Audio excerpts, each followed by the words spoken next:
Welcome to day 3 of the official closed qualifiers broadcast for the FISSURE Playground 1 Dota tournament. We're going to be moving over, starting in the lower bracket before we get underway as well. A Merry Christmas to everyone. Hope everyone has had a festive season, enjoying time with family and friends. And now we get to, as a little treat, we get to watch some Dota as well.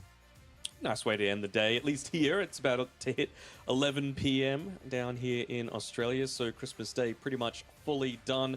Belly full of lots of different foods and ready for some Dota action. So I'm excited to see it, as we might be able to have a quick look at that bracket that we're talking about. Like you mentioned, today we are going to be having a look at those two lower bracket series, Liga Team versus One Move and 9 Pandas versus Hydra. And I'm sure a lot of people will be thinking, wait a minute, 9 Pandas, One Move, Liga Team, lower bracket? Well, you just have a look at some of those results from the upper bracket, right? The most important one being for Pirates, the last chance qualifier team, the team that's only here because there was another team that got an invite to these qualifiers that just dropped out at the very last minute. So there was an additional spot that opened up. They were able to beat Blue Submarine and just sneak their way in. So not only did they beat 1W, who then lost in the lower bracket, they also got a pretty decisive 2-0 victory against the 9 Pandas.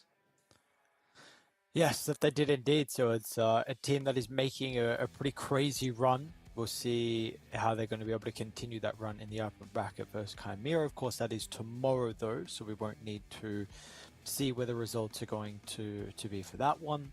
We're going to be looking at the second round of the lower bracket, where, like you're saying, definitely some prize. I mean, Liga, 9 Pandas, you know, these teams and organizations so far in Eastern Europe. We've seen Liga, honestly, recently been able to make it over to LAN events. I know it is a bit of a different look at this Liga team as a whole as well. I think that one was with Renters in particular, and some other boys as well that were able to make it to some of those LAN events. So it is a bit different, but still you would be expecting them to have a bit better and more solid of a shot. And we can see there that we'll see if they're able to do that in the second series of the day. That time is just a guide. It's going to be about 20 minutes or so after the completion of this first series. 9 Pandas, they've been involved in two 2-0s, one winning 2-0 against One Move, one losing 2-0 against the 4 Pirates. So if that continues, we might be able to get that underway a little bit sooner. But of course, that first series, this is the lower bracket, right? So both teams fighting for their lives, no more second chances, just a best of 3 between them and being knocked out on their way towards that one Eastern European qualifier spot, of course, for the ever so prestigious LAN. $1 million prize pool if you're able to make it there, and being part of one out of 16 teams, a very big LAN. Most of the times we see 8, 12 teams, 16 teams on LAN in Belgrade at the end of January. It'll be really exciting to see which one of these teams is going to be able to claim that prize and cement their spot there, because with 1W dropping out, with a few of these higher rated teams in the lower bracket, it really is anyone's spot for the taking. Yes, that it is indeed. So we've seen that so far with 4 Pirates and how they're able to perform with some upsets. And like you said, it really does feel like anyone in Eastern Europe is able to get the W and make their way through the bracket here. We'll take a look at how the coin toss is shaping up as well. This is honestly a massive surprise, to be honest. Pretty much anyone who has the opportunity to decide between first pick or second pick, we are only seeing first pick. I do not remember a game where we've been covering so far with Western Europe and Eastern Europe where a team has actually chosen second pick. 0 times it had happened. You know, there were a few teams that chose Radiant as opposed to first pick, but certainly not choosing second pick for themselves. A lot of teams really valuing that last pick coming out of the second phase, just because it enables you to really set up one of your lanes for success in a big way, right? You've seen how the draft's going to pan out. You've seen how the supports are going to be able to counter you in a fairly big way, and then you immediately get 2 bans afterwards to address any other sort of holes that might exist in the draft. This time around, it's not that second pick doesn't have its strengths, right? You've got that last pick of the overall draft. You've got, you know, the ability to get the last pick of the first phase as well. So if you're picking something that might be a little bit busted, like, I don't know, Bristleback first phase, which by the way, 85% win rate in these Eastern European qualifiers. Maybe you get that instant answer to it. And just speaking about those really high win rate heroes, 86% for the Tiny, which I'm still surprised isn't getting higher priority. It's lasting until the last phase of a lot of these drafts, and people are just picking it up, throwing it into the draft in whatever spot they feel is necessary. Doesn't matter the position. I think the actually only position we haven't seen it so far is position 4. We've seen a couple of times pos 5, we've seen new played in Western Europe in pos 3, and we've seen plenty of 1 and 2 as well. So we'll see if that trend continues. I think it really needs to be bumped up the priority though. Yeah, 100%. 100%. I would agree. So we're gonna, we keep bringing extra heroes into the discussion of what needs to be prioritized, and we still need to remember there's a lot of other heroes that are warranting all of the first phase ban. We've been seeing a lot of the Alchemist, the DK, the Lena, the Invoker, then looking at the Nyx Assassin, the Bat Rider, and you got some offlaners too, right? But the Beast, the Mag. So I don't know, man. There are a lot of things, unfortunately, that you need to ban out. You can't remove all of them. There's a couple more that haven't been discussed: the Gyro and the Monkey.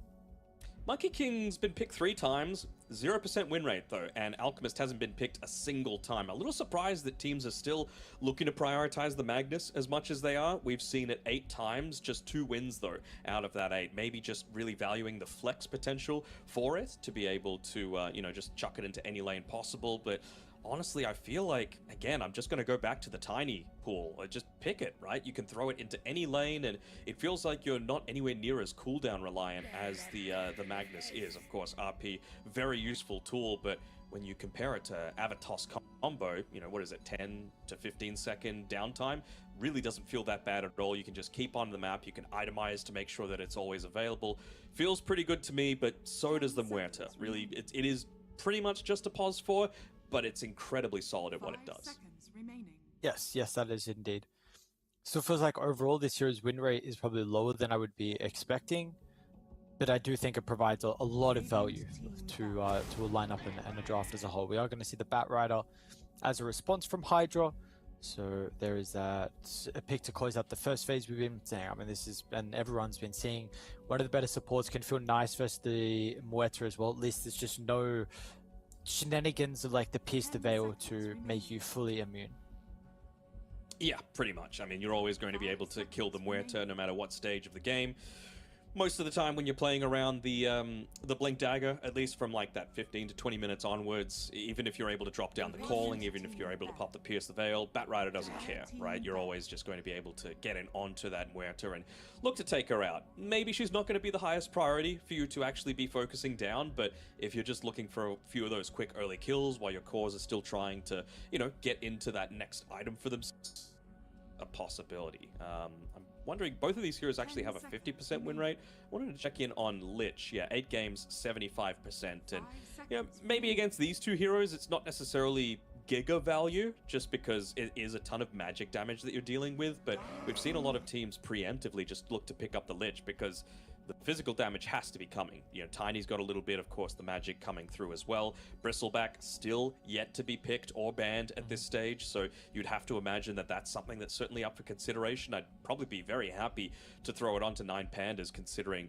there's no Shadow Demon, so you're not going to get a break for that. You most likely have picked your 2 supports right now, so probably not going to go into a Hoodwink, and then you can still look to, address, let's say they pick a Viper or something else along those lines, right? You can look to counter it just because you've got the last pick of this phase, which Hydra let you have because they chose second pick. Yeah, 9 Pandas were one of the teams that ran the Bristleback in the offlane. I know we've seen some other teams do it, but they did it on day 1 and 2 success as well with Lies playing it. So something we've already seen them have a good showing on. So I also agree there's probably going to be in the back of their minds if this is a hero they are looking to try and pick up. Even just being able to stack with Deadshot, very easy to be able to not have to actually walk all the way there.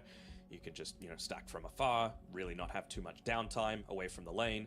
Feels pretty good to me. And you mentioned that Lies has been playing in the position 3. It can be played position 1 as well, right? And you are flexible with Snot Rocket versus the Seeing Red, but not going to be going down that route. Maybe just realizing that they need something that's going to be a little bit more confident in the laning stage. The Kraken Shell, of course, feels nice against the Ignite, feels nice against all of the damage over time that the Bat Rider might be trying to throw at you, and the Monkey King's already been banned out, one of the better answers to the Tide Hunter at this stage. Definitely is a bit of an interesting position to pick the Tide, though. Like, it feels like it's lower in the list out of offlane. It's like much lower, but I do think in particular when you're facing Hydra, the thing that the Tide Hunter provides you is the Aghanim Shard control, and we saw yesterday Warwick played back-to-back Ember games and was a big reason of why they were able to get those 2 victories. He looked really, really good on the Ember in those games, so potentially this Tide is a bit of a deterrent for you to go for some of those mobile mid heroes that you are wanting to for Hydra. Yeah, possibly. I mean, it's still kind of hard to be able to lock onto a Spirit with the Dead in the Water Aghanim Shard, just because of how mobile you are generally. But certainly, Blink Ravage into the Anchor is going to go a long way towards making you more susceptible. It means you're more likely to get hit by the Echo Stomp, more likely to hit by the Earth Splitter as well. Certainly is a possibility. Wondering what else they could be looking to consider here against the Tide Hunter. The backline dive feels like it's not too bad. I mean, you should be able to kill the ET early-ish into the game before he starts to get into a few of his levels. So are they considering something like maybe a Timber Saw? Doesn't feel amazing against the Muerta, but against the Tide Hunter and the Altar Titan, certainly a little bit more so. That's another way to be able to just dish out damage from afar, right? Outside of getting the Blink Dagger on the Tide Hunter, nothing really that's going to be punishing the Drow at this stage, but I don't see a Spectre ban, and maybe they just feel that the Elder Titan Spectre lane isn't that great, but Spectre into Drow pretty much always does. Yeah, I'm a bit concerned, honestly. I feel like this Drow can be punished. I think, like, Tide ET, they're decent, but you have 2 extra picks now to make this pick really difficult for Hydra to play with the Drow. I think the Bristle probably helps a little bit. It does limit some of the offlaners. Like, we'll see. I think if you pick Spectre, like, you're probably just going to get run over inside the lane. So maybe that now doesn't look as nice for 9 Pandas. What are we thinking then, Slark? You know, something that's able to find the Drow on the back line, something that could build into the Silver Edge and not be too bad, something that's able to dispel a lot of this damage over time coming from the Flame Break, coming from the Sticky Napalm, coming from the Ignite. Doesn't feel too bad. Double melee, though, into Bristle Bat Rider does feel kind of bad, but what real ranged heroes exist that are fine against it? I mean, maybe a Morphling wouldn't be the worst to be able to have against this, because really the only thing you're worried about at that stage is the Bat Rider just getting instantly caught out, right? Morph into Drow can be a bit... It's dicey, for sure, but you can also blow up the Drow if you do get the initiation. And it's a lot easier, of course, once you get the Manta style for yourself. They just... So they do Spectre. Okay. So good call on that. Let's see. Maybe the Outer Titan is enough being a really strong laning support to assist with the Spectre. I don't think that's going to be the case. I'm very concerned about the Spectre being shoved back in the jungle at the early stage, but regardless, it looks pretty good for the game. Like, you've got eventual Ag Shard on Tide to be able to Reality Rift in or Shadow Step in. The Muerta can also set up. Looking for another mid laner, that's the big one. I do think that mid laner needs to provide a lot of damage in the early game. I think they are severely lacking that with their Tide ET Spectre, and I also would like their mid laner to be someone who can set up for the Shadow Step. Agreed. You know, I don't know if that necessarily is going to be a Storm Spirit. I feel like Ember, just someone that's going to be building into a BKB, is going to be a little bit more reliable this time around. You know, you can, even just with the chains set up for the Echo Stomp, maybe that leaves them somewhat lacking in terms of stuns. It just, you know, only Ravage, basically, that you have at that stage. So as soon as you get BKBs, you've got a lot more control in a lot of these team fights. But I don't know, Ember just feels like it's going to provide that additional damage early on into the piece that maybe a Storm is going to take an extra, I don't know, 5 or so minutes to get to that stage. For me, I feel like it's going to be the laner. Like, there's the nuke versus the Bristle. You can sit up on the side lane. It's not as much of a initiating hero, but I think at least you have global potential with the Spectre. And importantly, the big reason why I'm suggesting it as well is because you don't have Ultra last pick on 9 Pandas. So without knowing what your mid matchup is going to be, you're going to be fine. Like if you pick a Huskar, if you pick an Ember, maybe there's like a Huskar coming for Hydra. Yep. I'm not sure if they're Huskar plays or something like that. So I'm fine with like the Ember suggestion if then you can protect it with some of your bans. But for me, I'm really looking at the Lina for them. Yep, no, it makes a ton of sense to me. You just have to have a look at some of the other things that are left in the pool, though, right? Filina could just get sniped. You know, yes, it does mean that you have Sniper Drow as your duo that you're playing around, but you've also got Bat, Ogre, Bristleback that are going to be playing ahead of you, and the lane is going to go fine. So, really does go both ways, kind of. I know you also haven't been that much of a fan of the Earth Spirit at the moment, but I feel like Earth Spirit could be something we see. I think Vessel into Bristle and getting on top of the Drow, a hero to be able to set up for the Spectre. I think also doesn't have that many bad lane matchups, but I also am kind of in agreement with you. We have seen this hero be not as convincing as of late. Like, you can deal 2,000 damage in a team fight, but if a Bristleback turns his back and has 3,000 health, you're only dealing about, 1,000 of that, right? So is it good? Probably not. Maybe your job isn't actually to deal with the Bristleback. You can leave that up to the rest of the team, but we've just been harping on about the fact that they need damage badly on 9 Pandas, so it doesn't seem like they're going to go down that route, but they do. Okay, I'm not the biggest fan, to be honest. I see triple melee cores as well, so I'm also just wondering, are there any... Timber. I see Timber, yeah. Like, what heroes can look to abuse that in the biggest way possible? Okay, that's another also... one. Yep. That is also another one. I do think, though, with the Earthshaker, now this is late game, his game may be a little bit more difficult with Radiant Scepter on the Spectre. We have seen that has kind of been the build that Spectre's been going for. Whether it is warranted, because I think we've both been still wanting a bit of an early game item build from the Spectres, but we are getting that Radiant Scepter, which could be a little bit frustrating considering the Earthshaker is a blink initiating hero. Yes, his own enchant totem for repositioning it helps, but it is still definitely something to keep in mind. But you were asking for someone to be able to punish melee heroes, you'd probably say Earthshaker is quite high up on the list to be able to do that. Yeah, absolutely. And I'm honestly favoring the Hydra draft, even with the first pick that they gave 9 Pandas, it doesn't really feel like they've come away with this big draft victory. Of course, the Spectre feels really nice against the Drow Ranger, but I'm not sure if it's going to be enough, considering you've still got a bunch of different forms of stun to be able to, engage onto the Spectre if she does look to haunt in. And a big issue for mine is just you're going to take so long to truly come online that you probably are going to get to that stage on the Earthshaker. Also, Bristle, Drow, they need a whole lot less to be able to get a lot more active when you compare them to a lot of the 9 Pandas course. So that's really going to be the big thing that I'm looking for.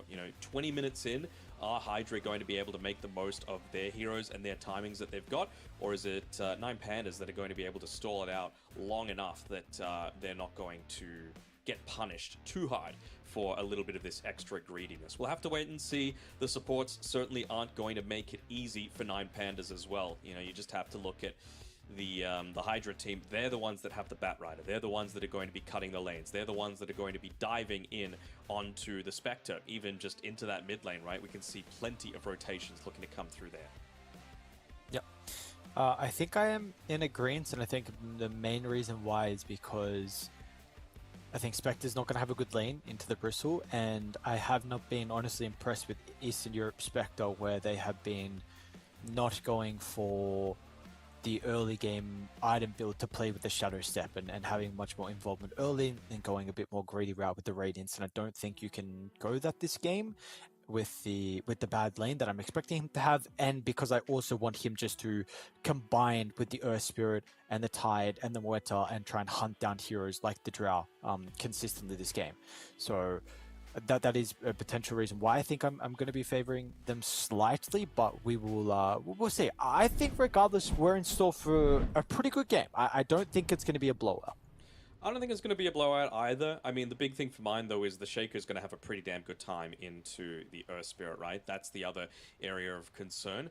Where Nine Pandas, I think, is really going to be able to make or break their draft is just how well they're able to play around that super early game from this Tidehunter plus Muerta lane. You can see they're already going for a smoke here. I'm expecting to potentially see a Gush leveled up early and find a quick pick-off with the rest of the team because, again, you're fighting into an Ogre Magi with the learning curve, so no spells to be able to use to try and contest these early bounty runes. Will he move close enough to break the smoke as he's walking under the Watcher? Yes, he will. Nice little positioning there from FSD.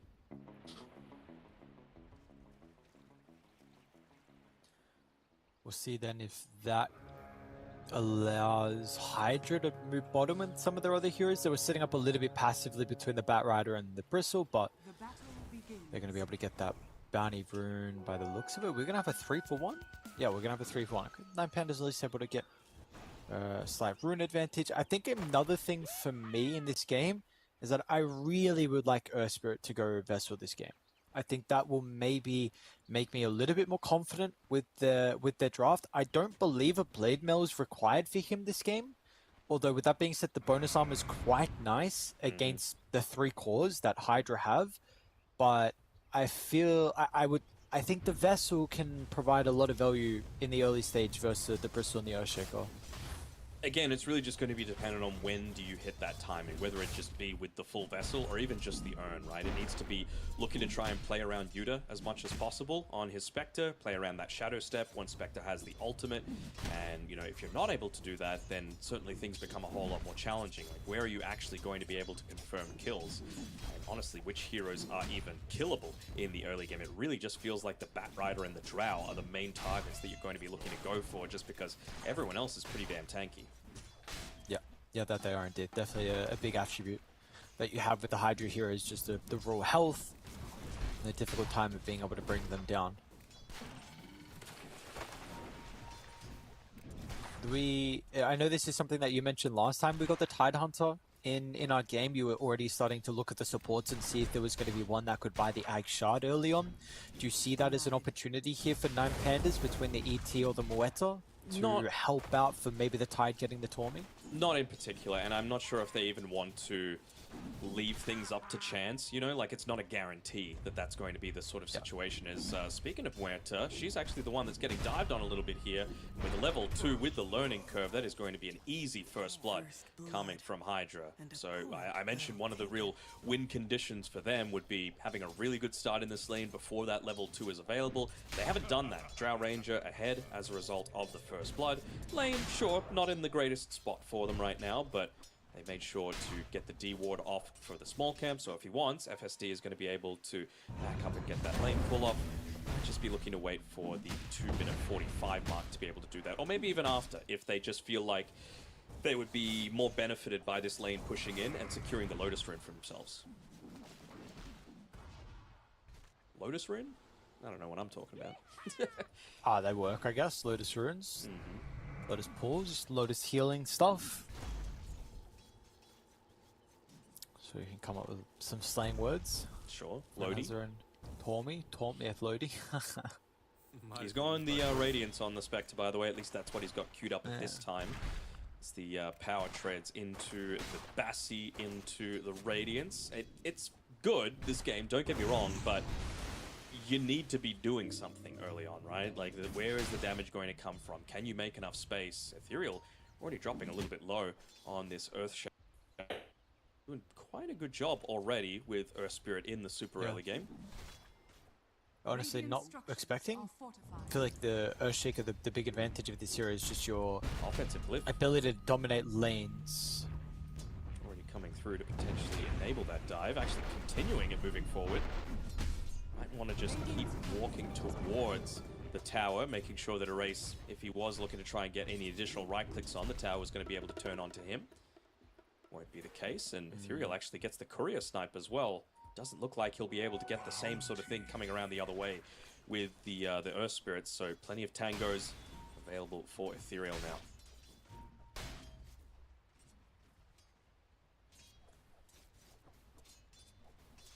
But the Lotus go down bottom. I saw the Tide got his. I didn't see where the bottom one went though.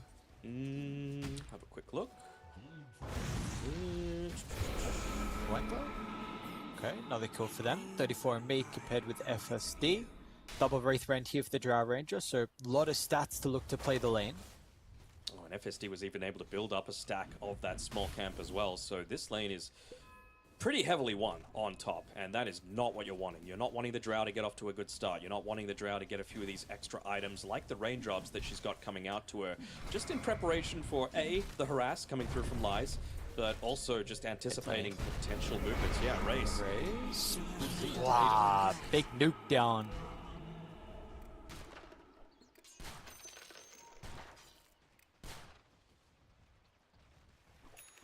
Certainly concerning if your 9 Pandas getting off to this sort of start. Can't really afford to let every single lane be going in Hydra's favor, which that is certainly the case at this point. The supports are getting a little bit more farm, for sure, across the board, just looking to use their spells to kind of snipe a few of those last hits there, and it might be up to them to try and correct things a little bit. Not sure what Jesvy's doing. He's pinging out that that sentry ward. He hit it. He hit it once. There we go. Got there in the end. So revealed his position, but didn't want to get the actual confirmed kill onto it. Letting Lice do that instead. Does, I suppose, keep him not revealed on the map. Maybe feeling like they were going to go for a deep dive onto Solo there, who's had to retreat quite early. Would have been more successful. Problems. Good rotation, though, around this power root timing, and Solo's not going to be able to TP back in time to be able to assist from the 9 Pandas end. Even FSD's here as well, so maybe a dead shot to send the Earthshaker away, but it's actually going to be a regen rune down bottom. Receive. Raze looks to roll in. Okay. Nicely done. Might still get a bottle refill, never mind. Going back down bottom is Solo, making sure that Actor isn't able to just free farm on this bottom lane, but he kind of is. 800 net worth lead at this point in time ahead of Yuta. He's got a full magic wand, which he just uses, so going to be too vulnerable, but he's not really getting too many last hits. 25 and 1 versus the 44 and 11 that this Bristle has. He's just continuing this dive underneath the tower. He might be dead here. The dagger He's got this expired a little bit early. with Ogre here. And with FSD's rotation to the portal, it's a big kill for the dude. All the lanes. Yep. Top is big advantage, about 1,000 lead. Mid as well. Ethereal with the use of the Echo Slam, trying to play in front of a Raze, but the roll is back up. Ethereal, can he stay on top of his target? Another round of the combos, actually not enough. So first Echo of the game, not going to result in a kill here for the Earthshaker. Bit unfortunate, but nonetheless, you're going to make sure that the Earth Spirit is playing away and not getting any more farm. That's the thing. I think that's the main priority. Just make sure that this Earth Spirit, the hero that was meant to be dishing out the damage in the early game, isn't getting that farm, isn't even getting the levels as well. He's actually making a rotation down bottom to try and get this bit of a turnaround, but he's not going to have Solo to enable it. Does this kill work? Maybe it does. No mana to be able to play around with. I don't know if this happens. They can turn it around if they get some rotations out as well. Problem's going to be here. No Earthshaker rotating down to the river. This kill is taking a long time. And with the Earthshaker here, potentially they turn it, but he's still incredibly hesitant about showing up. And now Actor and Ogre, they're going to die off in the river. Finally, Earthshaker will move over, but the constant spam of the Phantoms inside, this Magnetize is continuing to tick him. Just the hesitancy from Hydra costs him dearly. 4 heroes going down, certainly not expecting that sort of situation. A Solo even pinging out the fact that a bunch of stacks have been made inside of the Hydra Ancient Camp. Doesn't seem like he's willing to drop a ward at this point in time, considering he was spotted out by that Watcher, but it is certainly something that they're going to be considering any time that they see people just not standing in the lane. Potentially enabling a move forward. It's going to need to be around a Raze. Look at the damage that he did actually as well. 3,000 in that previous fight, more than triple of any other hero. That's the exact movement that he was needing. Got that Shadow Step available. Not sure if you want to make the jump onto Ethereal as well, considering The Echo Slam is just coming off cooldown. I'm sure that that's going to be communicated between the team. We could see a potential Shadow Step top with Ravage on Lies and maybe a +1. Think it should be enough for the kill into the Drow. Does Drow got Gust leveled up? 1 point. Or skill point even available? 1 point? Okay. May make it a little bit more difficult then, going for that kill. Potential Gust into TPs out could be a turning point there for Hydra. So we'll see if you are just content with having the Tidehunter farm, who is, I mean, still behind the Drow, but with all the action we've seen around mid and bottom now, we do see Lies is being able to have a free lane and should be able to catch up. I'm intrigued at what the item build's going to be for him as well. We've seen some Mage Slayers, which feel quite nice versus the Bristle, but I don't know if this is something you're going to be considering this game. Yeah, I mean, who else is actually going to be the one to be advancing forward too hard, right? I think that's probably going to be the bigger issue. I wouldn't even hate that super early Blink Dagger to... Yes, it does sacrifice your own farm a little bit, but I think the bigger thing is just make sure Yuta has a good game. That's going to be the main priority for them. And if that enables you to, you know, connect onto the backline as a result of catching out the Drow Ranger, that's your goal this game. They don't have any saving supports on the Hydra side. So catching the Drow Ranger, that is #1 priority. I think Earthshaker used Echo on the Ancient stack. It looks like it's on cooldown pretty recently, so we'll not have this now for a little bit of time. And you see 9 Pandas starting to beat into the top tower. Even the Earth Spirit is maybe hunting the Drow Ranger, like far top of the map. They're gonna go mid instead. I mean, you brought up this potential, but yeah, too greedy, and especially with a health pool like that on Ethereal. Just wanted to push that one extra wave. They even knew was because of this nice ward placed down by FSD previously, just covering the small camp. So certainly not the sort of move that you can afford to be giving up. You can't be giving free kills over. I suppose it's at least a race that got it instead of Yuta, but he makes a bit of a movement back to pick up one of their own stacks with the assistance of Jesvi, and gives a little bit of that extra space to the Spectre in the mid lane. Blade Mail is going to be a pretty big time. Get the lasso. Greedy as well. Lasso dragged back off the respawn. Is going to be able to fly over the fissure and ignite. May actually nice tick him out, TP back. That was a really cool smoke, but he's still back to base anyway. 5 seconds on the Shadow Step. I wonder if they're looking to re-engage off the back of this smoke. Obviously, they would have seen it come through previously. What's and maybe Magnetize cooldown? 15 seconds and still 500 gold away from the Blade Mail. So I have to imagine that that's what Erase is going to be prioritizing. They are doing a good job to stabilize though on 9 Pandas. Still it's a 2 to 3,000 net worth lead, teetering on the edge, but importantly they've held this tier 1 tower, which we could see start to be under a more coordinated assault shortly, considering actors closing in on the pipe. More stacks being built up inside of the Hydra Ancient camps, and Actor, you mentioned him, he's building into the Pipe of Insight. Feels like an amazing item this game to be able to deal with, most importantly, that Earth Spirit. I mean, the win probability, pretty damn even. That's because Ice Frog has a bit of a love for this Spectre in particular, but I mean, if you're going to be able to weather the storm of the early game of Eraser's Earth Spirit, that is a very long way towards securing yourself the game. Smoked up, ready to go with the blink. Rolled in.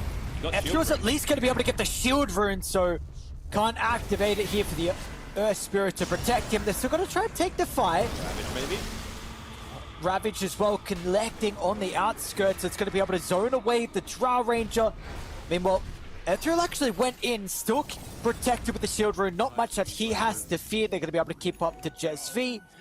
And maybe even some Qs about to be spammed out. Yuta in some danger with the fissure connecting. Still the free pathing's going to be... Wow, what is that damage? It's the Snot Rocket coming through there, the Viscous Nasal Goo. Even just that level 1, the armor reduction per stack now moving to 2.5. And I think he had 3 built up onto that Spectre. So the Slugger from the Earthshaker absolutely demolishing him, giving him a nice outcome of that game, coming through with the solid Echo Slam as well. weakening up Erase enough for that to be a triple kill coming through for this Earthshaker and bring him one of the 3 components towards that BKB for himself.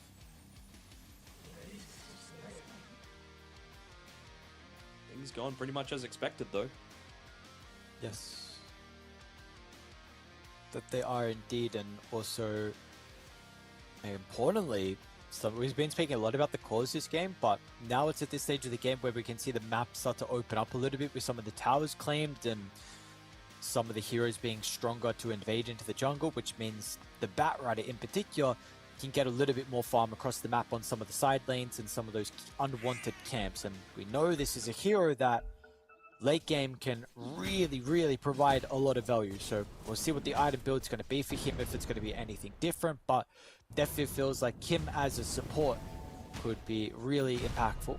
Really not sure if I agree with Tidehunter's item build that he's chosen. I mean, he's gone a casual cloak into a Yule Scepter for himself. Now, the Yules is going to be important, both enabling him to survive a little bit longer in these team fights, shrug off a few of those damage over time spells, and the Gust more importantly, but you've already got the Blubber innate ability to be able to do that, and I'm not really sure where else the magic damage is coming from on Hydra's side. It's pretty much purely physical from the Shaker, Drow, and the Bristleback.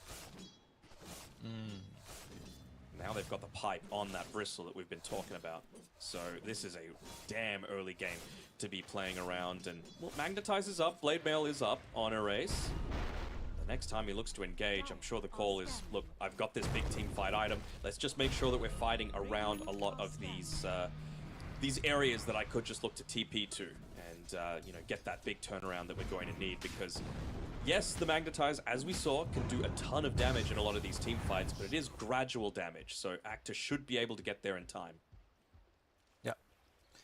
Do you want to see Hydra just play mid and put their heads in front of the tower and start to beat it down? Because, like you're saying, it feels like you got this pipe and then Nine Panda's still needing a lot more time.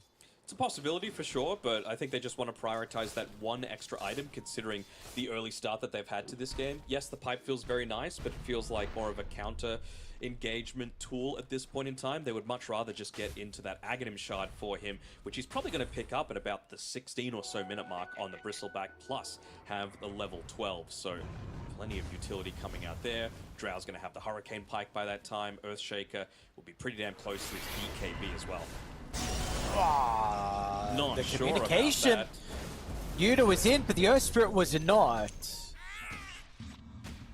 And they even see the Muerta on the retreat. Echo Slam. Ooh, good Blade Mail.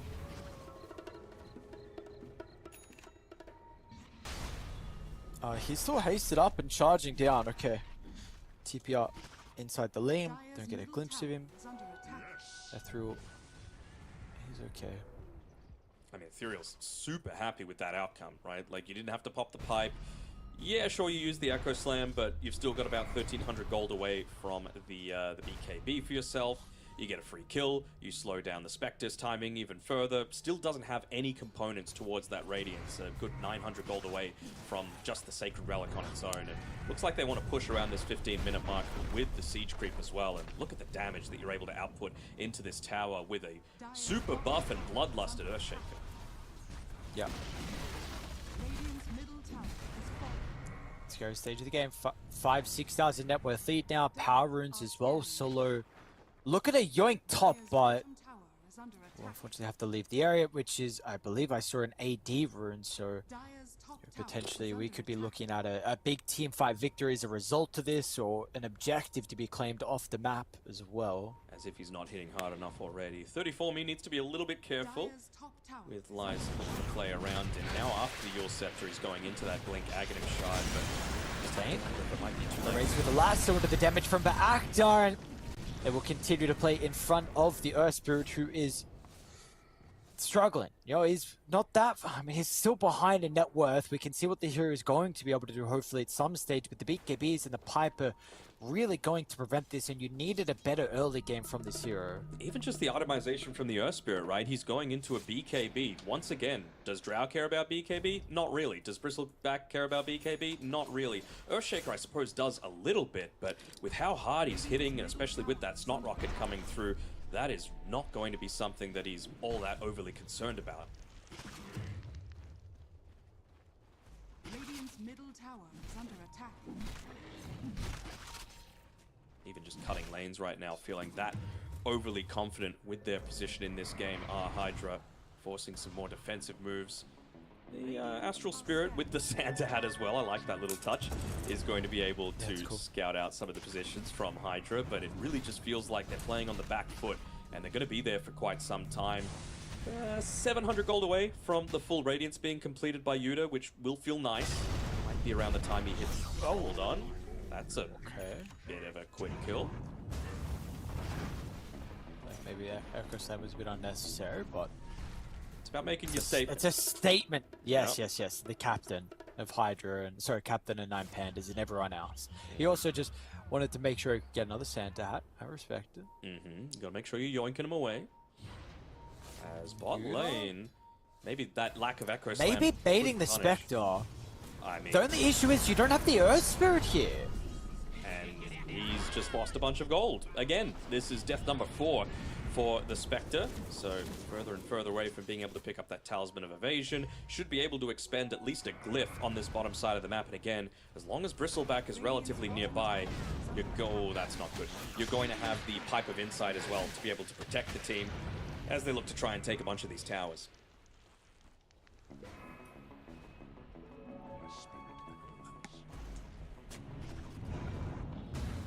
Okay. Well, we did see the team that's doing well at the moment for Pirates. They were at a similar position with their Spectre for Otaker, and he was able to somehow be able to find enough farm and get some good team fights for the boys to bring them back in that game. We'll see if Yuta and Nine Pandas going to be able to do a similar thing as well. Still need some time towards the Radiance, and Hydra, they do not want to give them that time though. Charging on forward, looking to reoccupy their own jungle, pushing Nine Pandas away from the area. Ethereal is going to be able to cancel Solo's TP out of the secret shop, so they'll be good for one. Unfortunately, it does waste a little bit of time and bring their attention to the opposite side of the map.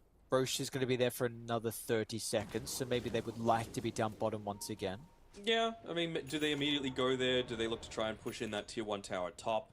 Maybe just with all the ultimates being available and Elder Titan still having not that much farm, having a relatively low respawn time, that's not something that they're looking to prioritize. Lies. They actually make the move in onto Problems, but he's got a big Lotus. And he's got TPs coming through with the tier 1 tower being close. They're going to drop the Ravage. Echo's up. So putting this one on cooldown, but yet Ethereal, is he going to be able to get the jump in before the escape? They get a glimpse of Lies.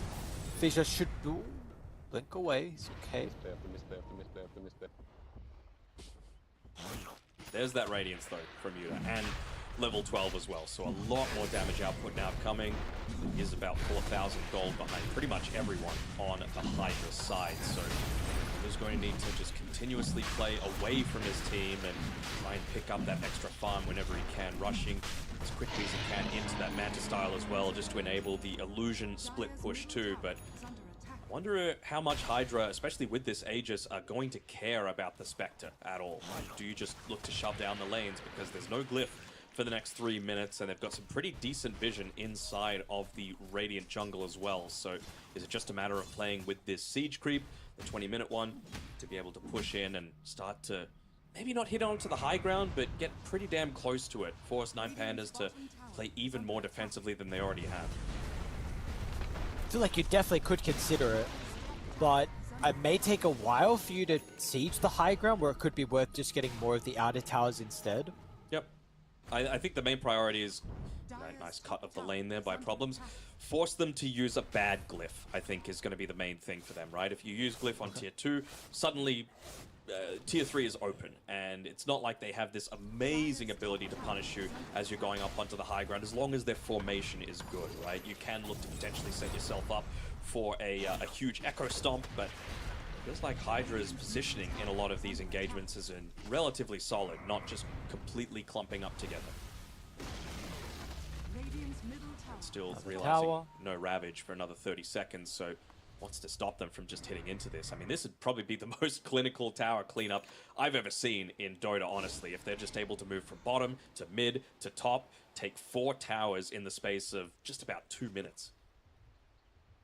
Radiant are At least they'll be a little bit too late to the top area to get the wisdom, but they may get here before the Tormentor and 9 Pandas and before they also take a triple stack at the Ancients. The one thing saving them right now is just that lane being pushed out. I mean, Problems is going to be the one to cut it a little bit, but no backdoor protection for tier 1 towers, so I really like this from 34me. I don't think cores do it enough. Just hit tier 1 towers. If you're in a super dominant position, what's really stopping you? You've got the Aegis, you've got the team behind you, you might not have creeps, but that doesn't matter in this situation. So maybe just while they wait for the rest of the creep wave to connect, they're just going to get a nice free Tormentor for themselves and deny that away from 9 Pandas. I'm just keeping my eyes on Lies right now. Doesn't have... Well, he actually does have the Blink Dagger and the Dead in the Water available, but doesn't seem like they're going to be able to get there in time. More intent on defending this tier 2. Can they find the back lines? Lies is in. Instant Ravage over on the Earthshaker. They've got a key team fight here out of the equation now. With the numbers advantage, can you still continue to take this fight? Lasso drag back, the Muerto going to be controlled, erased. That 20 pounces on the opportunity, seeing that he's free with the Earth Spirit flying in. They're going to be good for 2, but they need more out of this. 9 Pandas lost so much of the map inside this Aegis, but finally they will strike back, and they do it in a goddamn big way. They did. It was a big turnaround. A few kill streaks going their way as well. Lies able to pick up the double kill, plus the 5 kill streak that Ethereal had at that point in time. So it's a lot of much needed gold for this Tide Hunter. Wonder what he's looking to try and build into next. You know, is it just about enabling the rest of your team through... Do you go straight into the Refresher? Do you go into an Aghanim Scepter to try and harass from range? Because you're not really a Silver Edge buyer, you're not really a Scythe of Vice buyer. He's already got the Cloak, but again, I'm not seeing a ton of value coming out of that Pipe of Insight for yourself. So what is the choice for you? Even just be a ads, potentially?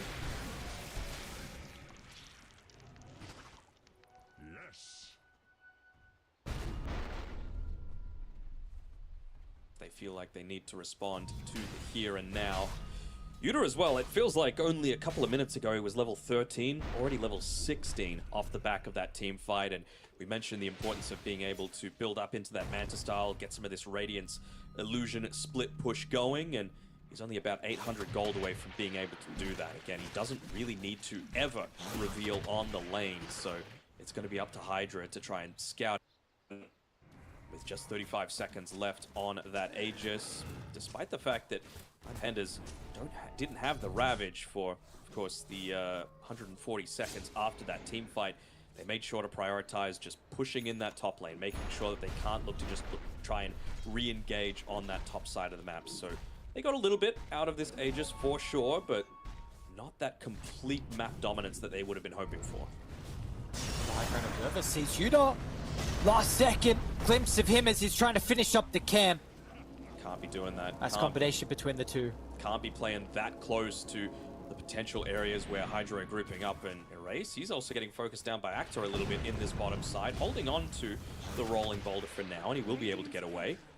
But Actor really doesn't feel scared at all on this bottom side of the map. And, well, you've just lost your plate mail for Erase, so the only armor that he's able to play around, it's actually pretty decent. 11 from the Blade Mail and the Veil of Discord when going up against this Drow Ranger, but it would have been nice to have that extra 10 coming through from the plate mail.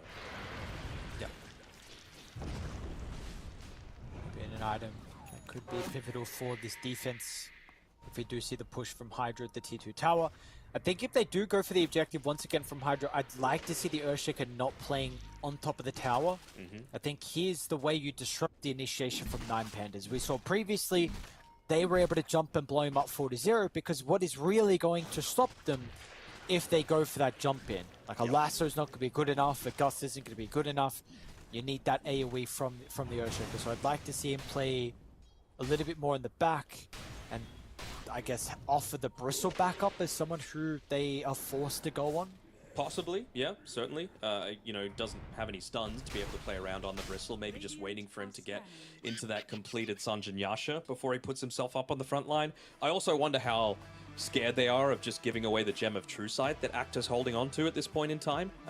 So, you know, are they going to be a little bit more hesitant to do that? Are they going to need to wait until the second Aegis for them to go for any sort of additional push? Because Bristle, without the Seeing Red, he doesn't exactly deal the most damage to a lot of these towers, right? It might be a little slow. It might give them that extra bit of time to wrap around, find the backline, find the Earthshaker anyway.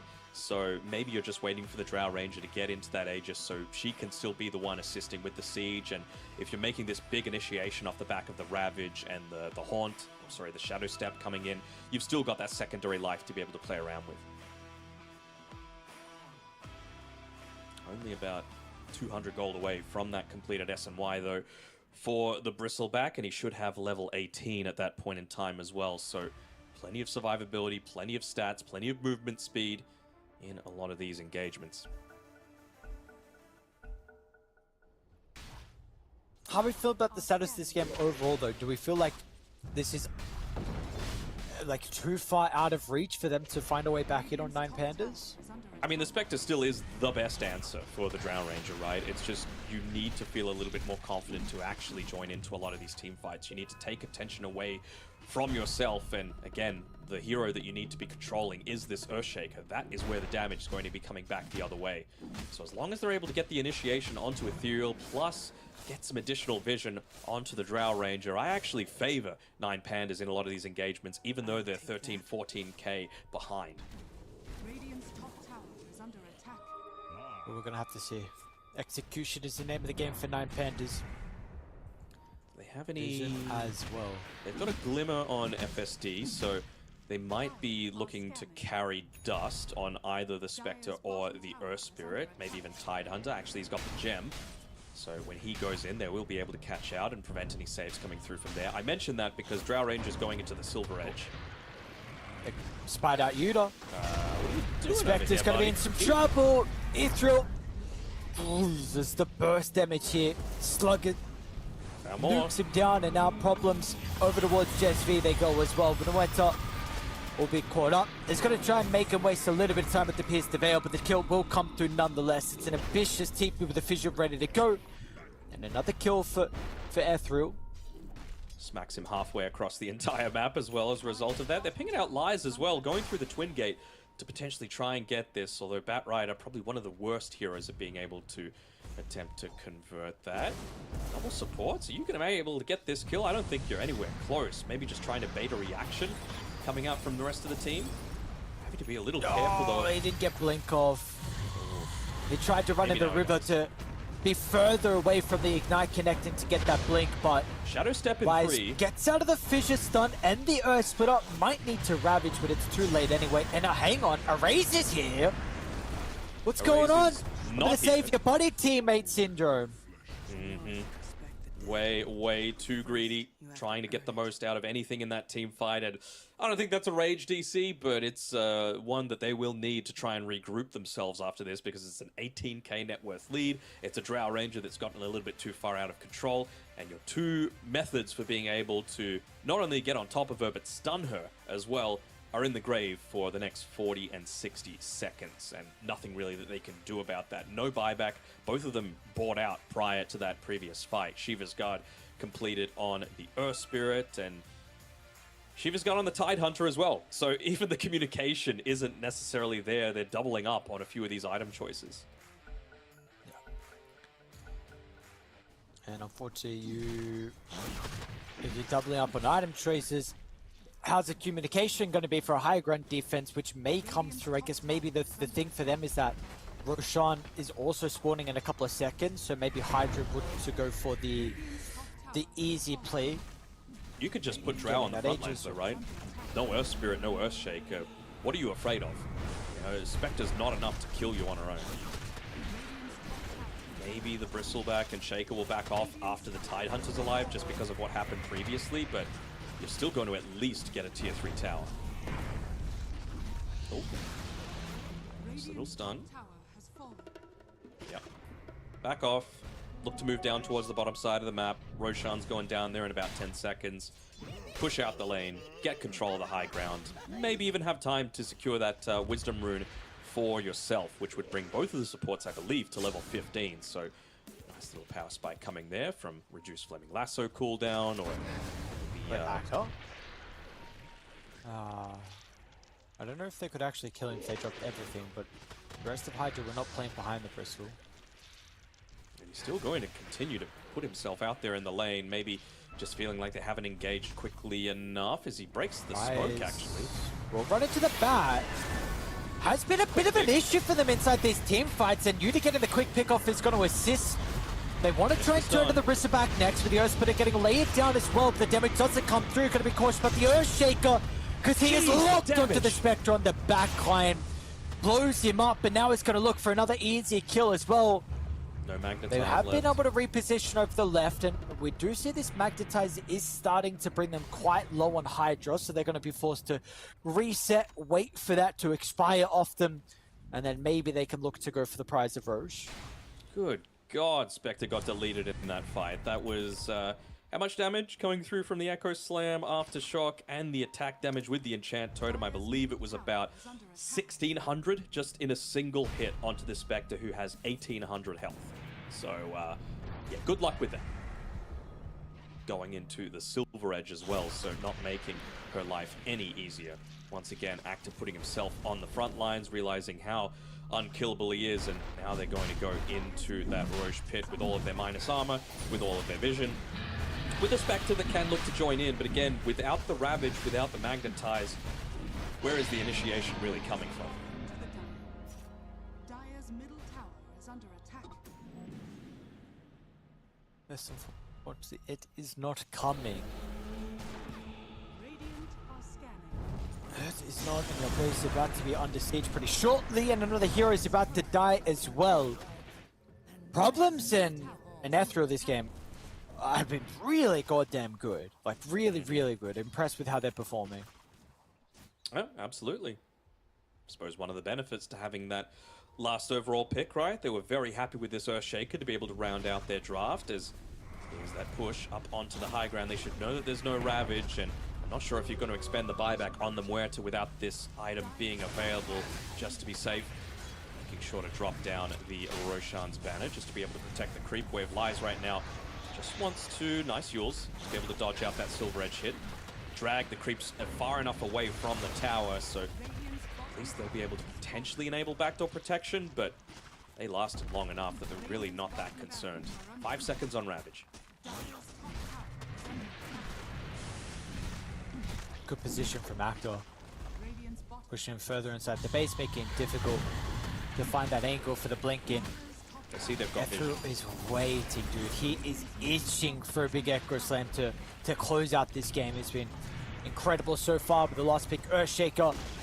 Pivotal reason why they have this 25,000 net worth lead. Tier 3 they got tower the break. gone, and they're going to be able to get the break on the lasso as well. Feeling like he is safe against the Batrider, not to Body be. block. It's going to be a decent Echo Stomp, but it doesn't last long enough for the Earthsplitter to fly on out. Ethereal's going to be able to deal with the support on the backline. There's a buyback available, and can also BKB and get out of dodge with the Earthshaker snatch and grab life of Solo.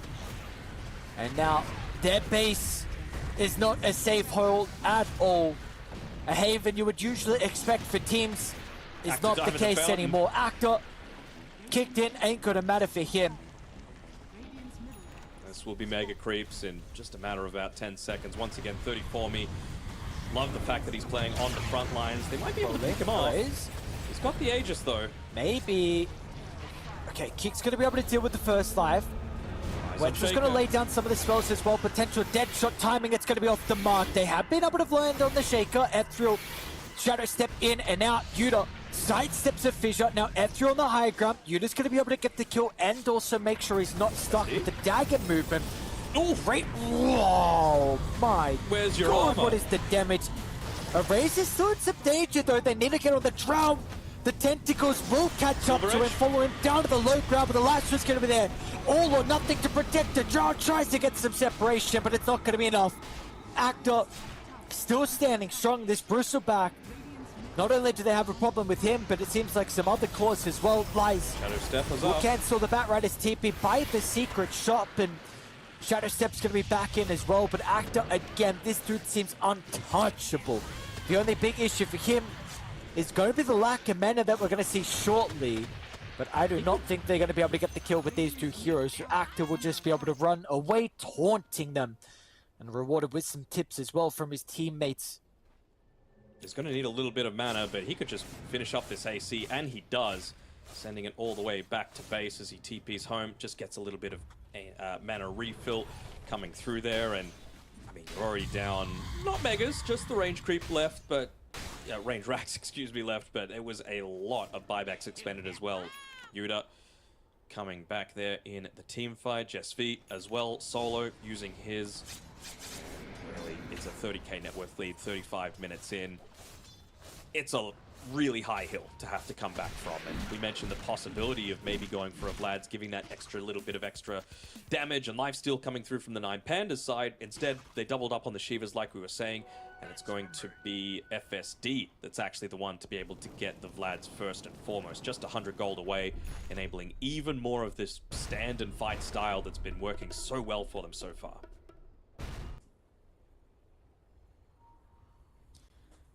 So do we feel like they're going to maybe show some respect and wait towards the... Wait 3 minutes for potential next rush, or are we looking for one more fight? Surely 30,000's enough.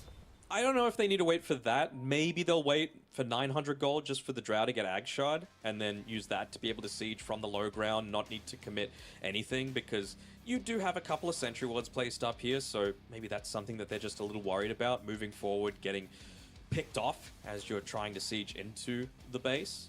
Of course, the lack of the Aegis is a little bit of a concern for the Drow, but now she has the BKB as well. So as long as you've got that finger hovering over it, and as soon as you see that blink come in from the Tide Hunter, quick fingers are going to be your most useful tool.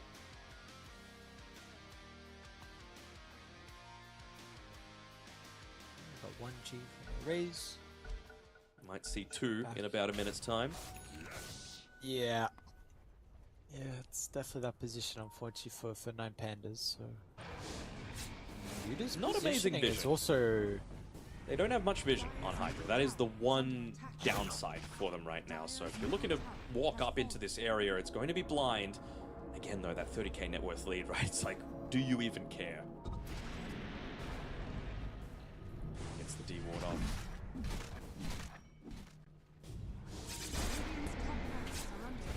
They're up. And there's Megas. And it's going to be Megas. No defense, kick back, a raise. Finding an opportunity with the Ravage as well, with the Drum Ranger in some danger, but the BKB is going to be activated. 34 me on the retreat. The escape, trying to dance out to the right side. Ooh. That doesn't feel good with the DC coming through from Earth Spirit after the fact. He's already used his BKB, already used the Magnetize, needs to make sure that you are looking to follow up onto it. They probably should actually be able to get this kill here onto the Drow Ranger. Maybe just the, the dispersion on its own is probably going to be what ends her life. 2-3 seconds left on that BKB. And a Bristleback with the Assault Cuirass. Not going to be enough to be able to protect her. That Nemesis Curse with the Glass Cannon might be her undoing. I'm just having eyes on Ethereal as well. Can he look to engage into this big clump of heroes? 3 seconds left on the Enchant Totem to be able to protect. FSD might actually be able to a great healing Lotus onto 34 me. And what a play that would be if he's able to even things up off the back of that. What is the Tide doing? That's the ET.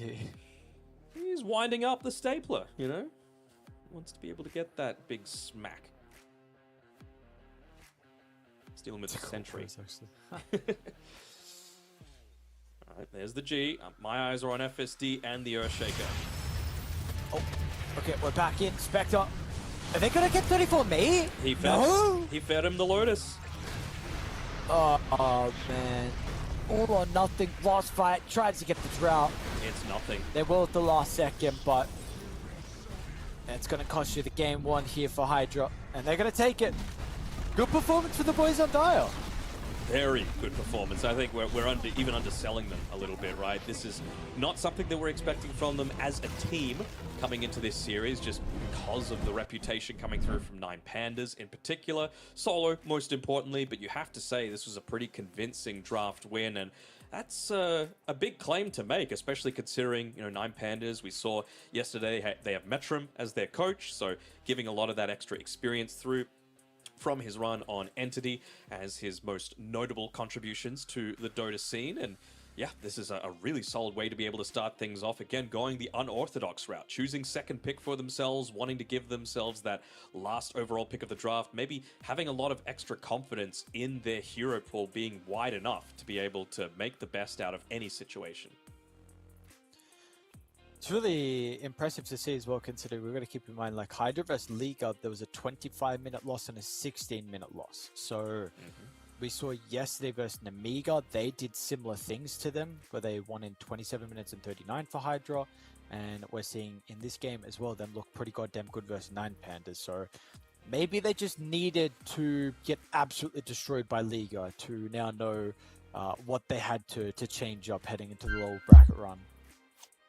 Yeah, for sure. I mean, you just have to look at the kill scores across the board, right? The big one, to me, that stands out is Ethereal on that last pick overall, Earthshaker, right? Topping the damage for his team, making sure that he was able to dominate a race in the laning stage, finding those quick pickoffs onto Dark Lord, though, was his biggest contribution in a lot of these team fights. The one mistake, for sure, going on that tier 2 top tower, putting his body on the line, not realizing his importance to the team's formation, and just preventing any sort of engagement attempt coming through from the rest of the 9 Pandas cores until they had BKB. And I think by the end of that game, the only one that had it was the Earth Spirit. So you can see that one coming through there, but just not enough. The damage was gradual, and the sustain was just way, way, way too strong from Hydra.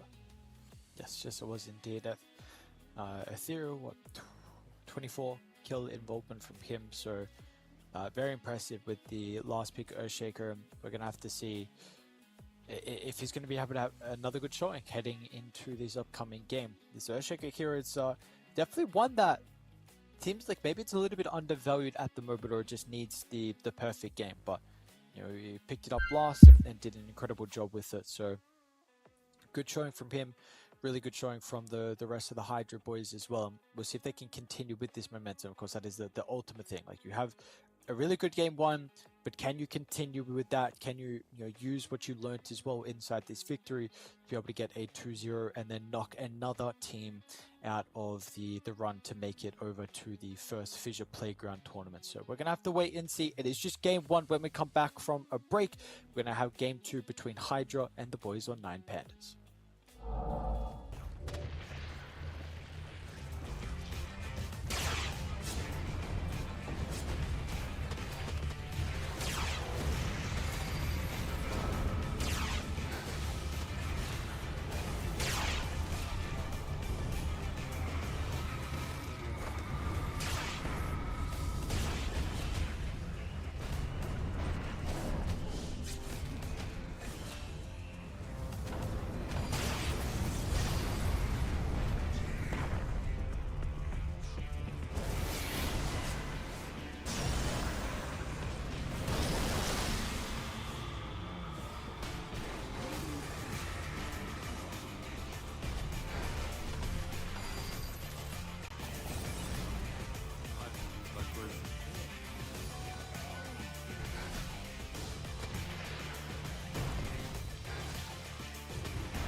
And we are back with the closed qualifiers here for Eastern Europe for the FISSURE Playground 1 Dota event. Let's get ourselves underway with Game 2 coming up. Hydra, we saw good showing for them. Very good showing. We'll see what 9panda is going to be able to do to make some adjustments.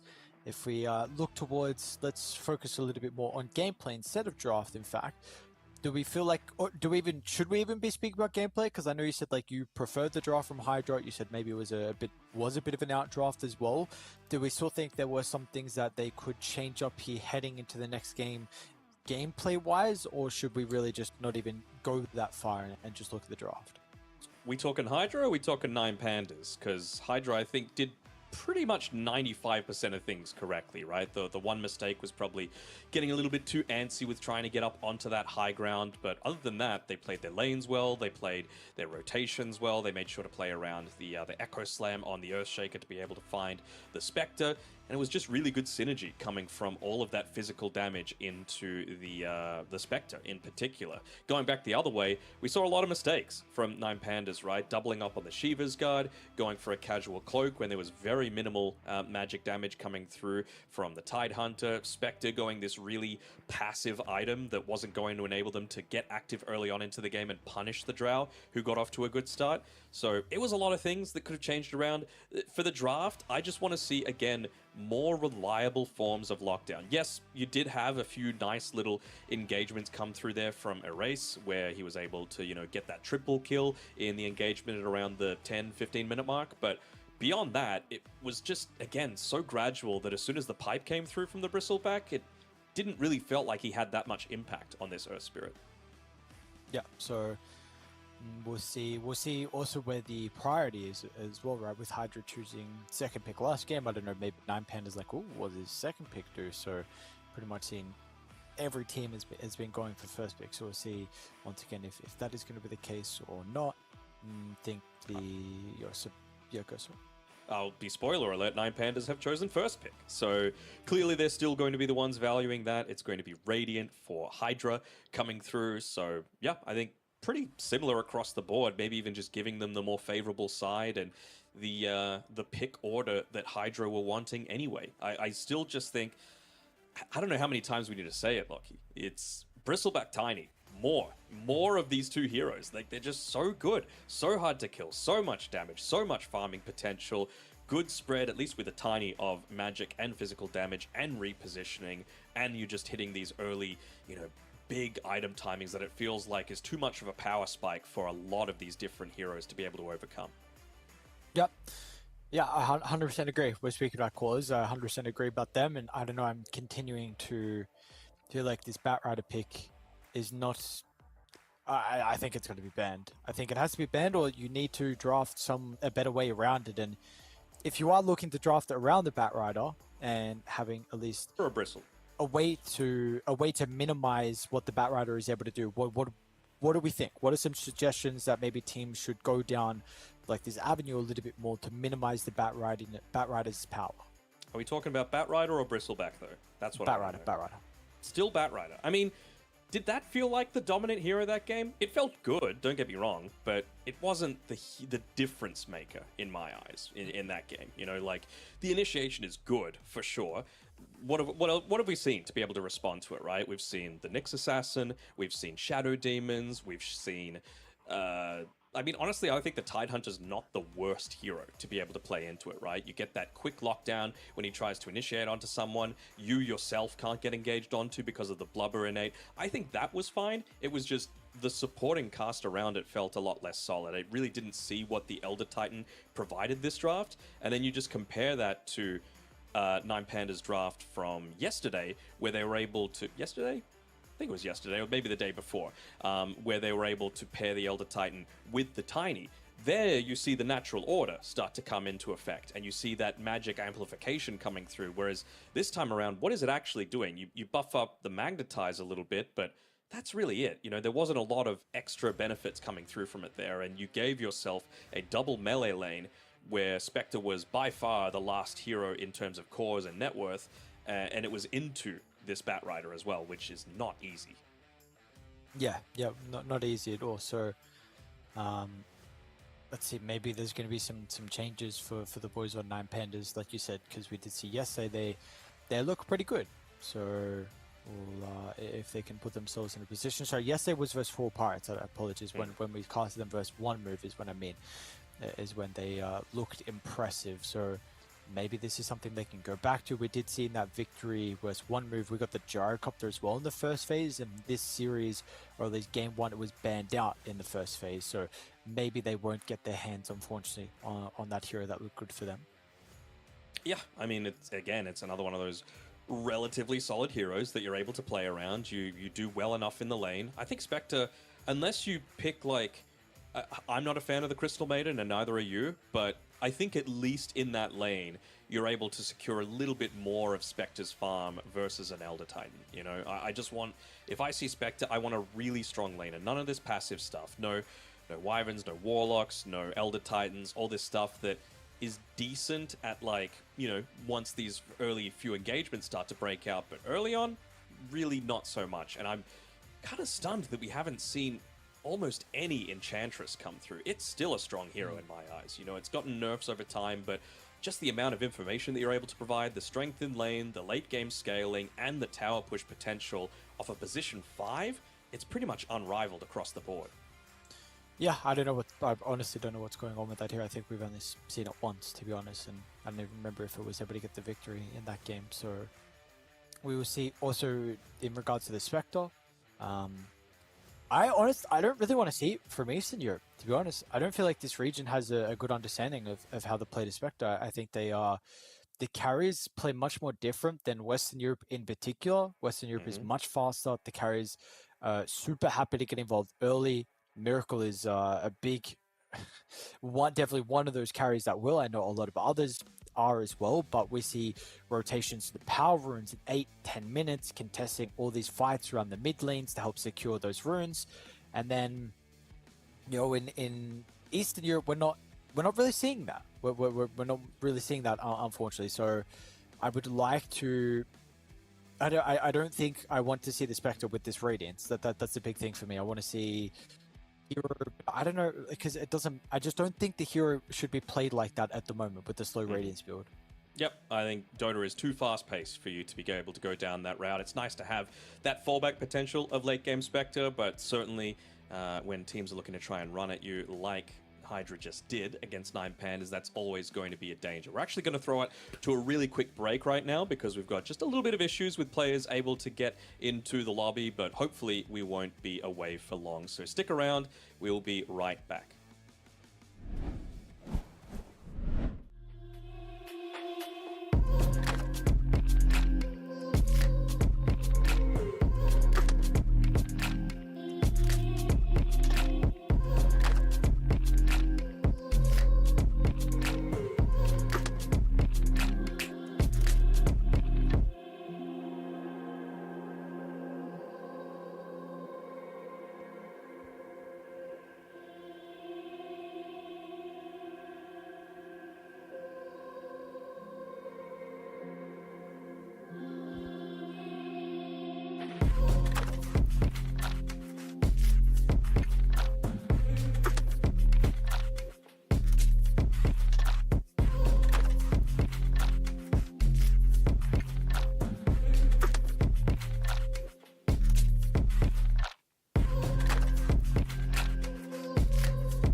We're back. Just a quick little delay. One of the players having some power issues, but that is all sorted and we are ready to go. Draft going to be up on our screen very shortly for our second game here between Hydra and Nine Pandas. Yeah, I wonder what the situation was. Like, do you throw the hamster in the wheel? Do you get the backup generator going? Because, you know, if you DC during a pub, especially one that you've doubled down in, you don't want that to be ruining your entire week. And, well, you wouldn't want such a solid start as well for Ethereal to put him in a rough spot with the rest of their team, because they are 1-0 up against Nine Pandas. I'm sure after their first day, where they lost in pretty convincing fashion 2-0, a lot of people would have been writing them off. But again, we keep saying it, closest region in all of Dota, Eastern Europe. Every single game has the potential to be a banger. Every single team on their day has the potential to be the best team within that region, and Hydra are on their way. Yes, they are indeed. Still going to be a long run home though for Hydra, and honestly for Nine Pandas, if they're able to make it too. You've got to go through the semi-finals, the lower bracket, and the lower bracket final then as well, until you can even play in the last grand final best of 5 here. So we will see there's still some very difficult opponents that they're going to be going up against as well, but I've got to say they're pretty lucky with how good Eastern Europe is doing at the moment through this start of the Dota year, so to say, after TI, with, you know, BetBoom, Paravision, and Team Spirit not being in these qualifiers, and then, you know, no Virtus Pro roster, no Navi roster as well. I don't know where Navi Junior is too, which is another thing to also mention. So there are a lot of rosters here for Eastern Europe who are not going at it in these qualifiers. So let's see if maybe one of those teams could take advantage of that and actually be able to make it and play at a very big LAN. Yeah, I wonder how much of that is just, you know, taking a break over this holiday period. I wonder how much of that is, I know I think there was one team that didn't participate because of just wanting to extend players' Schengen visa for as long as possible. So there's all sorts of little intricacies that, you know, determine whether or not you participate. But for the teams that are there, again, got to remember, such a valuable prize pool coming through, right? $1 million prize pool, 16 teams, just about a month and a bit away from being able to see a bunch of these different players on LAN. Will be exciting to see. Will it be Hydra? We will have to wait and see as we absolutely rocket through this early phase of the draft. Already first pick being claimed by Nine Pandas, and picking up the Muerta once again. Maybe thinking, you know what, that's not the problem, but I'm fine with it. I just don't want them to go into something passive like the Tide Hunter. You know, we saw it in the last game, picked up where it was, and we were like, why is this hero being picked at this stage of the entire draft? So it's a Bristle once again. What a surprise. You have to imagine it's going to be a Lich ban from Hydra, and if it's not and Nine Pandas don't pick it, not really sure why, unless they go down like an Ogre Magi route and just feel like they have some other hero that's going to be able to address this Bristle. So we did see the priority bumped up in the Bristle, right? Because previously it was the Bat Rider where this hero was. So we'll see maybe if that hero is going to be banned out for Nine Pandas, but unfortunately there are a lot of other things you have to be worried about. They're going to get rid of the Drow Ranger, okay? So a little bit of respect for the Drow Bristleback that we saw previously. Feels like this hero is also getting... I've been impressed with the Drow games that we've been seeing. Like, it really doesn't feel like he is so like out of reach with the possibility of being able to draft it. Yeah, for sure. I mean, you just have to have a look at some of the heroes that are in the meta, right? Not necessarily a ton of dive from the supports. We just saw a Spectre lose, even though it was a great Spectre, you know, one-to-one matchup. It's still, the Drow isn't able to work because of the rest of the heroes that are able to be picked up in response to that, you know, enabling you to get onto the Spectre, make it less of an issue. I have to wonder how much of this is Nine Pandas potentially considering the Terrorblade, just because, again, against all of this physical damage coming from the Bristleback, especially in the lane, you're not really going to care about it as much. So TB is a little bit of a comfort pick as well, coming through from the Nine Pandas. Dark Lord, I think it's his most played hero, actually. So maybe just looking to try and pick it up for him in this next little bit. I have to wonder, could Hydra potentially look to snipe it in this first pick of the next phase? You know, run the Bristle 3, run a TB1. Not the worst. Radiant team pick. Not the worst. That is the at least 1-3 that we saw from Nine Pandas in game 1 vs 1 move, where they got that victory. So not the worst. They're going to be the ones to snag the Lich, though. Would have been, like you said, nice value versus the 9 Pandas, but also going to be nice value for Hydra, especially if they are expecting this to be a possible TB in the second phase.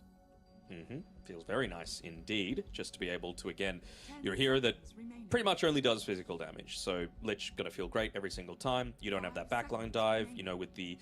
Actually, Batrider's still in the pools, but not really seeing it as much from the position 5 role, so I'm just thinking, like, what heroes are actually going to make life difficult for this Lich? Like, can you afford to go into the Spectre again? Maybe, but I would want to see that more aggressive style coming through if that's the case. Do you just Batrider into this? Okay, that's another way to go down, right? Get rid of a lot of these buff items, get rid of the Frost Shield through the Demonic Purge. It makes a lot of sense as a position 5, and it's even a little bit of like a pseudo block pick for a potential Hydra Batrider, which is still in the pool. Radiant team pick. They're going to save the Doom as well, so yeah, don't hate it at all. Double ways to get rid of the Frost Shield. A lot of hate, and we've been kind of speaking and asking for teams to address the Lich a little bit better when we've been seeing this hero, just because of how much he's actually been providing lineups as a whole. So at least the Frost Shield is going to more than likely not have as much value this game. I wonder if they still go down the TB route here. You know, just because against the Doom doesn't feel horrible. I mean, there's a decent amount of magic damage in the lane, but I feel like Lich with the slows is going to be able to address that. The only thing is, like, I'm a little worried that they're just going to Invoker with this last pick of the phase, and I'm a little surprised it hasn't been picked up at this point. So I want Hydra to at least keep their mid laner secret, so that you've got a way to potentially feel like, at least in the lane, address that directly. Maybe feeling like, okay, yeah, they do just TP.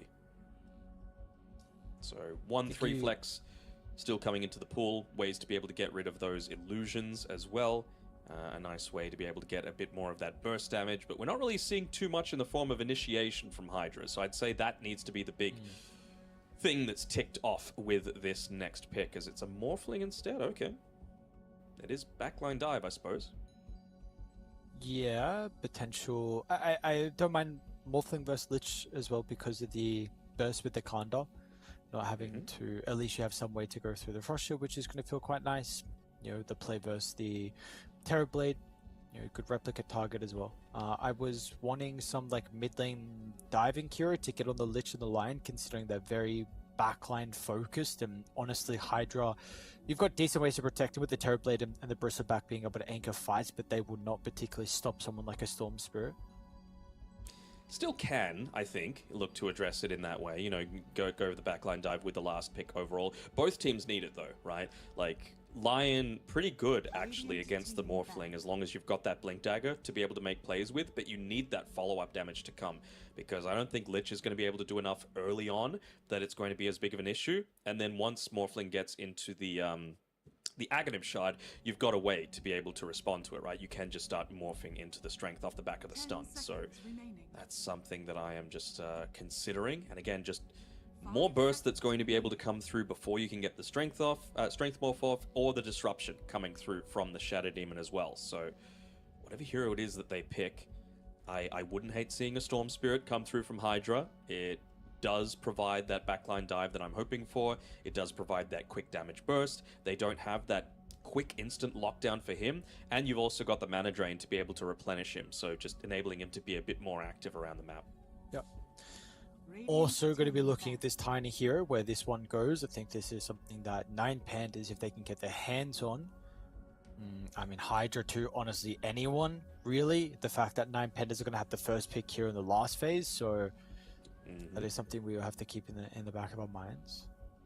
Again, like the Invoker ban, another offensive Dispel to be able to play around with, and if they are considering the Storm, pretty good in the lane, right? You just go into the mana burn, and there's nothing that a pre-level 6 Storm can do about that, so really one of the best heroes to be able to bully him and prevent him from having that solid start that he does need to be able to, you know, make those rotations, extend his game. Of course, there's no additional small camp for the Storm Spirit to be able to just retreat back to be able to pick up some of that extra farm if the lane isn't going too well for him. So I'm completely on board with the Tiny suggestion, but I feel like the best choice for Hydra would be to ban that hero out and you know, have that potential for the Storm for themselves. If now 9 Pandas pick the Storm, I'm just considering what other options there are. Like, could you just quap and have a fine enough time in the lane against the Storm? Probably not going into the... Oh, maybe you could actually go the dagger build, right? Really hinder the Storm, just because plenty of damage is going to be coming through from your Bristleback and the TB,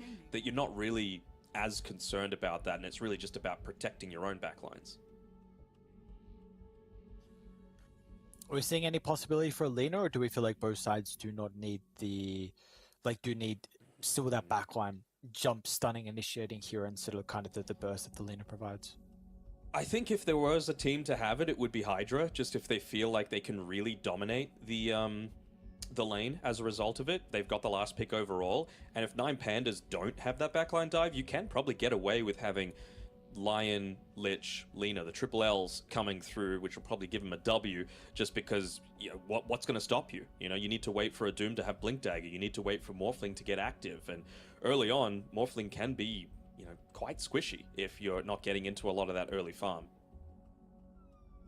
Let's see, using all their reserve time here, of course, is going to be the ban into the pick for 9 Pandas, so like we were saying, really no flex, so this is just guaranteed looking for mid laners for either side. Mm-hmm. And it was only flexes between the TB and the Bristle, really, in this game. Like the ban from 9 Pandas, you know, just protecting themselves, making sure they're not going to get crushed in the lane. Radiant team pick. Pango, okay. So it's a little bit of that mana burn coming through, a little bit of that extra control, way to get onto the back lines, and they don't have any BKB piercing disable at this point in time, so I don't hate it. I think Storm should still make be Storm okay. yeah, it does make Storm a little bit juicier, I think, for Hydra. Other options... Remaining. Okay, I was going to say that here. I was going to say Earthshaker is a little bit maybe more valuable with the Pango, but then I thought potentially the Morphling could be a deterrent with the Replicate, so we will see, but it did just win game 1 and have a very good performance on it, so obviously feeling himself. Yeah, for sure. Just thinking potential rotations towards the mid lane. A little bit slower coming through from the Lich and the Lion, of course. So I'd say there's a lot less gank potential coming against Erase in particular.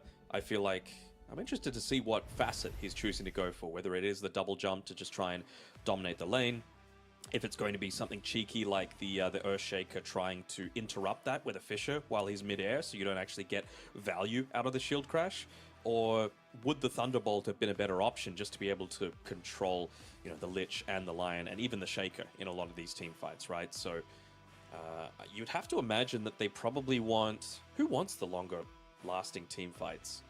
Kind of goes both ways, right? Like the Doom does want the longer fight, the Muerta wants the longer fight, but so does Bristleback. Bristleback absolutely loves that sort of situation. Going the Snot Rocket again, being played in the off lane, just making sure to once again buff up a huge amount of physical damage coming from this Shaker and the Terrorblade.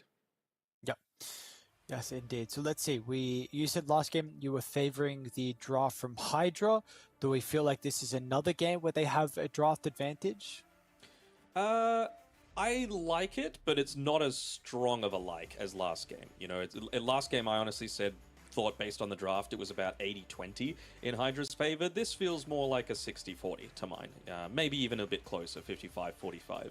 I just really like the Lich as a response to a lot of the early aggression that's going to be coming out. I feel like they've got that instant burst that they're going to need to be able to take out this Morphling first and foremost, and I just like having the ability to have that flex to really decide where exactly this Bristle was going to be more impactful in the early game. Not too much magic damage, so the offlane TB with the Pipe of Insight wasn't really a consideration for them. So I also have to wonder, will Actor still go into the pipe for himself, or is it something where he's going to prioritize his own farm a little bit more?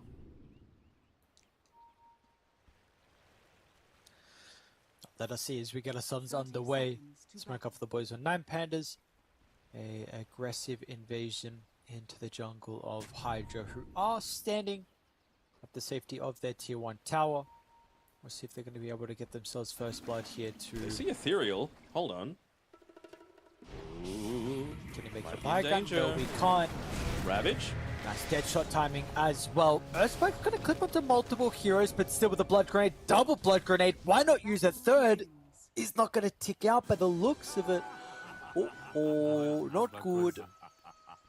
And Problems basically tells him, chill, brother, with that voice line. Won't be able to walk in range of Solo, not wanting to put his life on the line, so just gets the deny instead. Much rather happy to walk away and do a little dance. Get back to that one. Look at this coming through from the Lich as well, just making sure to soak perhaps any sort of XP that they might be able to get in the lane, but he's actually needed down bottom. Wants to start getting a lot of this harass in onto the Muerta. Once again, Lich, one of those really strong early game heroes, right? Probably the strongest hero level 1 in the game. It's going to be needed to be able to, hold on, I was about to say secure the range creep, but gets denied in his face by Lies, looking to put a little bit more pressure onto Jesvi. Do you want to say that there's a nice start for the mid lane though for Pango? You know, we have seen this Earthshaker be very frustrating to last hit against early on with the enchant totem. So I mean, he got the range creep secured on the Pango, and I think 2 extra creeps as well, which isn't the biggest thing, but it is still, I feel like, something that is warranted of being mentioned. Yeah. Just keeping my eyes on this bottom lane as well, as we actually have a look up top, and those are the sorts of Earth Spikes that we're going to need to see if they're looking to consistently put this pressure in onto Yuta. Problems does scout out a little bit of a pull that Solo's done already. Did he? Yeah, he's already got a D-ward off as well, so I want to see a little bit more priority given to this, because once again, can't afford to give up that early exchange. You want to make sure that the Bristleback's off to a good enough start that you can leave him alone and start making a few of these movements towards the Pangolier, especially around some of these power runes. You know, this is going to be a maybe not a full-on power rune battle. I would say Earthshaker doesn't make as good use out of it as the Pangolier does, but of course, very important just to have that consistent lane and map presence. Jesvi should be our first blood down bottom. Little bit of mana lacking here. 3 more he needs. Unfortunately here for the Lich. Maybe they can kill the creep to help out, but 34 May is going to pop the meta. He'll get the kill regardless and try and TP back. Just in range as well for the sentry, so FSD gets the D-ward off, prevents the block from staying there. Nice little value coming there from 34 Me. Of course, would have rather had this metamorphosis just to be able to consistently contend into this, but happy enough to secure the first blood for himself, makes it worthwhile. Durham is struggling though, only 4 last hits at the moment, so we are seeing Lies have a bit of a difficult early game. Maybe with the current position, the creep wave might help out, but yeah, unfortunately, he's going to put them in a position where they cannot contest the Lotus, so 34 Me will get the bottom one. Top is going to go the way of Hydra as well, thanks to the Earth Spike from Problems. Wonder how much you can afford to just stand in this lane and mana drain Yuta as well. Makes it a little bit more challenging for the Morphling to contend as we get another pause coming through here. I mean, any time that Solo is trying to get these pulls off as well, it's actually just the Kobold camp, so not the worst one to let through, just because those guys are weak as hell. But I just want to see them try and put as much harassment in onto Yuta as possible. Again, it's just going to prevent him from chipping away at Actor's HP, reduces the potential for him to be able to go down in this lane, and again, just enables more of those rotations to come from this line. They're going to be so important, both for the mid lanes as well as just being able to build up some stacks for his Bristleback.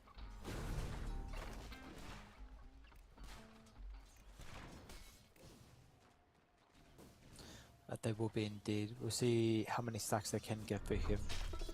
Very important for the success of this hero. Razor's having a pretty good time, honestly, versus through. Gets his bounty rune denied though. Place down an observer ward as well on the way through. Does he need to go back to this lane, or is it better served? Nice dead shot. Yep. 34 Me. They're going to have Solo even come through the portal, but as soon as they see Problems TP down, maybe this is... Oh, is Solo actually stuck under the tower? Not going to get the hits coming through, unfortunately, from that, so was a little bit of damage they were lacking. They used the aggressive Fortify as well to enable the TB dive coming through, making sure the creeps weren't going to be going down. So failed gank attempt coming through there, but the one that used his TP was the Lion, so it's going to be a little bit slower for him to rejoin the rest of the team and have this map presence. But again, I don't think Actor cares all that much. Yes, Morphling is farming, but so is the Bristle. Yep. That was the Bristle indeed. Yeah, I was seeing maybe Solo even start to move to mid, dropping Zerva, which I do believe was scouted at least. Yeah, so they should have a good read on that. Bottom lane, start onto Lies. Deadshot's going to pull the Lich away. It may not matter in the end. Problems, multiple spells. In fact, he has all three at this stage of the game, so he's going to be able to combine with the Terrorblade to help assist in that kill. And that's a nice one. Really shutting down this Doom, putting a lot of emphasis to be able to slow the offlaner from 9 Pandas. Just keeping my eyes on the level difference between Ethereal and Erase. It's actually the Earthshaker that's slightly ahead by about a quarter of a level, so I wonder if he's going to prioritize the range creep in this mid lane and then maybe just go for a quick Echo Slam into the Pango. Probably not, considering... actually, he doesn't... Oh, hold on, mid lane. TP away just happened. What we're watching at the moment. Jesvi is going to be okay by the looks of it. Runs himself away with the fissure. Still chased down. Ethereal turns for the Echo Slam. Lot of nuking. My oh my, Solo gets blown up here. The remnants of that aftershock following his body. By a solo kill as well, as they're looking to try and get more. Can they get the kill? Nice little shield coming through from Erase. Is that really enough? By the looks of it, it is in fact. Now with the power rune, it's going to be bottom problems. We'll yoink that away, but Solo's going to try and get in range. Got to keep in mind, Ether off the back of the respawn. Erase will not go down to the fissure, still looking for the swashbuckle. Jesvi is going to get it, so great rotation out of some of the supports. We're seeing the importance once again be put on the mid lane to try and enable these two active heroes. Bot lane, Lice needs to be a little careful though. He's got his own ice armor to be able to play around with, so a little tankier and able to nullify a lot of this aggression coming through.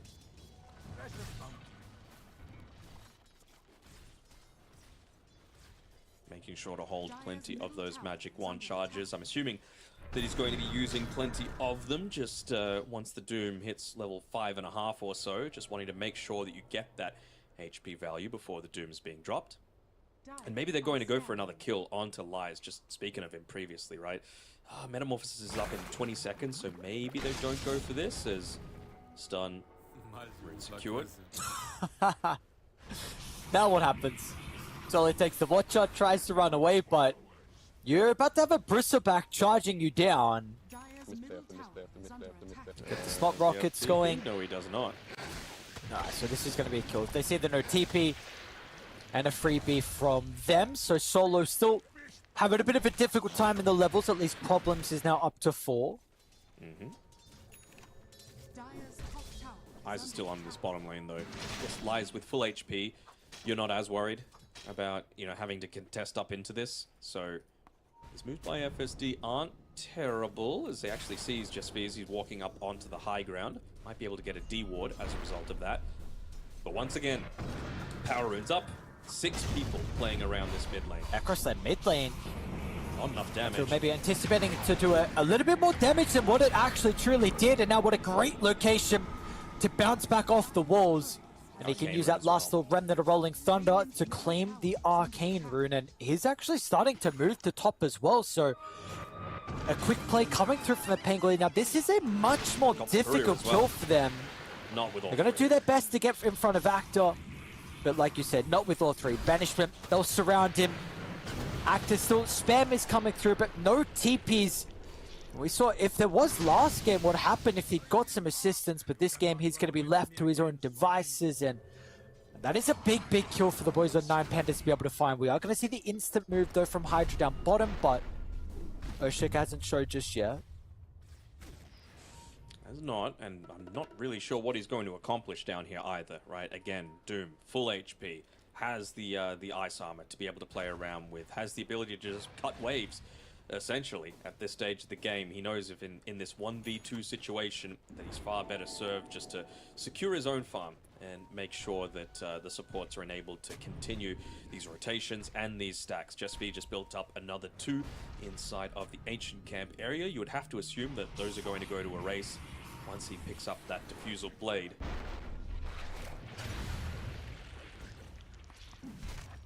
And also a nice way to be able to deal with those SD illusions instantly. One with the Hex, one with the Mana Drain, and of course getting even better once that Aghanim Shard is picked up. Opting to go for a Drums though. No Blink Rush after the Tranquil Boots and Magic Wand completed. Okay. Interesting. Another Power Rune and apparently another fight. Every single 2 minutes. We've got the supports moving. Intrigued to see when we're going to get the first core rotation for these Power Runes. Wouldn't mind seeing Doom move, especially with the ultimate if he wants to use it. It will be a spawn down bottom of the Echo Slam committed. They'll take Zero the just easier wanting kill to try this and- time. Yep, just not wanting to mess around. Put it on cooldown, get an injection gold into the mid lane, try and get towards that blink. It does mean though, Core rotation. there is a double damage room now for Erase, and he's going to start to swing to bottom by the looks of it. You're He's ready taking to the go stacks. with the ultimate as well from Lies. Okay, the stacks. Which is fine. That's another great way to use it, right? Get into that diffusal blade, get into that crazy early timing just that little bit quicker. Now that he's able to claim the hard camp, maybe we'll continue this move on forward, but 34me has realized it. He's backed off completely. They might be giving up this lane, but he's using the illusion very well just to even secure flag bearer creeps, microing to get the last hit onto range creeps as well. Siege creep's still alive, so Lies needs to be very careful about overly pushing in this mid lane, but as for now, it doesn't really seem like they have too many ways to be able to defend this bottom area. Actor, he's going to be taking a bunch of stacks for himself, so he doesn't really want to be down there. TB, again, like I said, in the jungle. And Shaker, no real mana to be able to make it happen, although he is getting back to base, getting a full fountain refill, and might choose to TP down. Once again, just the TB illusion doing a great job of cutting the wave. Radiant's bottom tower Should still go down, but it'll probably take longer than they were hoping. But it will be their first objective of the game. So Nine Pandas opening up the map a little bit, which will free up some of the plays they can make shortly in response to Hydra. I mean, I think they value what we're seeing right now a little bit more on Hydra, right? It's a huge injection of gold about to come for the Bristleback, who, by the way, is going for that Pipe of Insight. It's not necessarily a bad game for it, but certainly not the same value that we saw from last game. So be careful with his life. Solo again. Okay. Oh, unlucky with the Just- Chain Frost. And Blood Grenade, I believe, is going to tick him out. Nope. Maybe not. Okay, it's enough HP regen. Morphling comes over. You've got Blink Echo at the ready. You're going to be cautious for grouping up because Morphling just runs straight forward. Got the morph off. Did he get... What? How did he get the morph off? Quick The fingers. chain lockdown looked perfect, but Yuta, he was ready for it. The bait was there. They knew exactly where they were. And there we go. Giving the tips over to Yuta, getting that quick reaction time off. And we even saw cleaning up the kill onto the Earthshaker with, again, picking it into this Morphling. You have to wonder, like, is he feeling like... Which way does it go, you know? Are you giving this Morphling one of the best replicate targets in the entire game? Or is it more about that initial burst that you're going to need to be able to take him out? Because if you've got reaction speeds like that, maybe you've drafted yourself into a bit of a challenging spot. That you have indeed potentially. We're going to have to see Hydra, though. They are looking to go straight back to the mid lane. This time, they will bring heroes. every single person. Nine Pandas, they're ready to defend their tower as well, though. They are also numbers. They'll be too late to keep it alive. They've isolated problems over to the left side, but the Hex gets problems out. No problems there.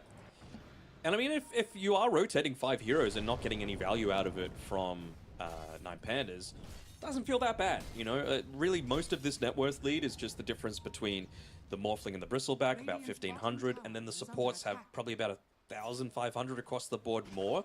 So that's really the difference in the net worth right now. In terms of mid lane v mid lane, pretty damn even. It's really just going to come down to the execution of these next few team fights, right? Like maybe Ethereal off the back of this next Blink Echo that's about to come in 30 or so seconds. He's going to get a shield rune as well, enabling himself to get in onto the backlines. But remember, he's going up against a Shadow Demon, right? So that Demonic Purge might punish him if he gets overly confident with his tankiness.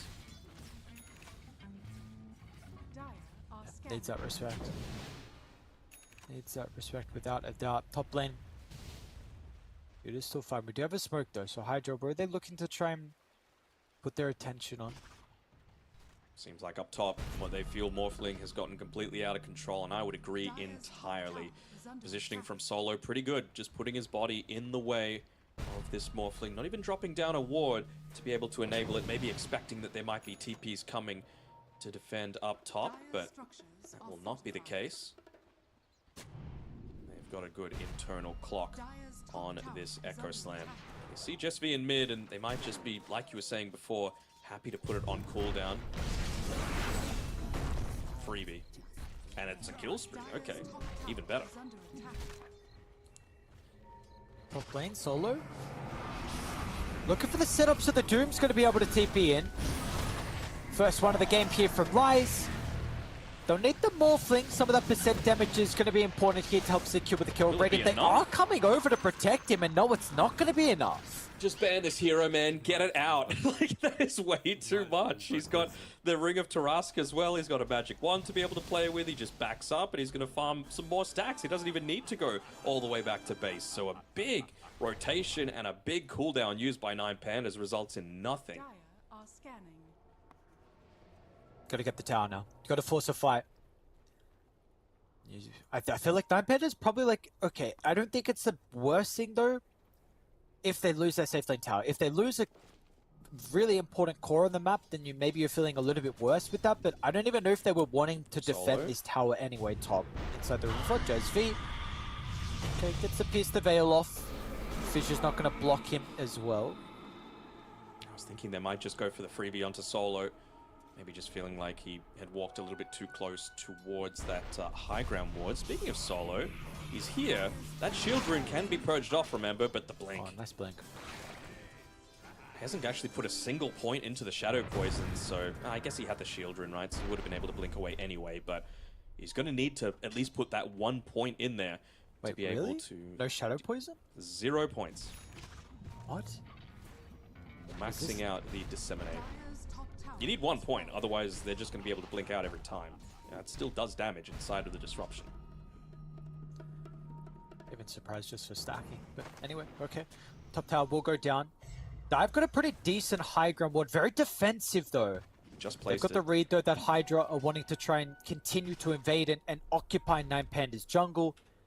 They don't see this observer in the lane just yet either. The sentry is down, but no vision to be able to remove that one. They see Lich walking forward, pulling the stack over to the right, hoping someone reveals on the lane.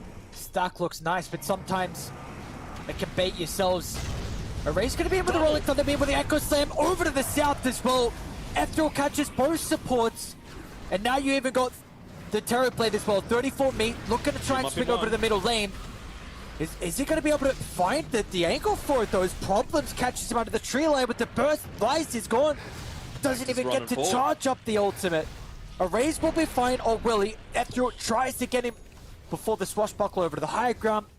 But you've got some pretty decent kills. 2 for 1. Nice movement. 34 me wanting to get involved. You compare the opposite carry in the Morphling was nowhere to be seen. Not at all. They're just trying to do their best to be able to farm up an absolute storm here on Yuta. I know the Vladmir's offering is nice to top lane. Are they going for the Earthshaker? TP is coming for more, but where's the follow-up? Even giving the bottle over to Ethereal with the bounty rune, making sure that he's able to just stay out on the map with that nearly completed Aghanim Scepter, by the way. Finally get a point in the Shadow Poison. Jezv and Solo kind of just reveal themselves with this, and they are very easy to be able to take out if they wanted to continue to commit, but they see Lies with that deep Observer ward, so not wanting to risk running into that Doom. It's still going to be important, though, to engage. He's gone the Midas. Does have the BKB, though, to kind of rectify a little bit of that passiveness, so he can reliably show up into a lot of these team fights. Really haven't been touching on 34me a lot either. You know, he's got a Dragonlance, he's got a Sanjin Yasha, he's now got a Pupil's Gift, so a lot more tankiness to be able to fight He's even rushing a Skadi as well to be able to respond to the Morphling and protect himself from a lot of that burst. Speaking of the Morphling, there was some pings on him down bottom, but it's really just problems along with the Lich. So Yudo is also, well, he's top net worth, farming up a Storm at the moment, but maybe this is because we haven't really seen him join any of the fights.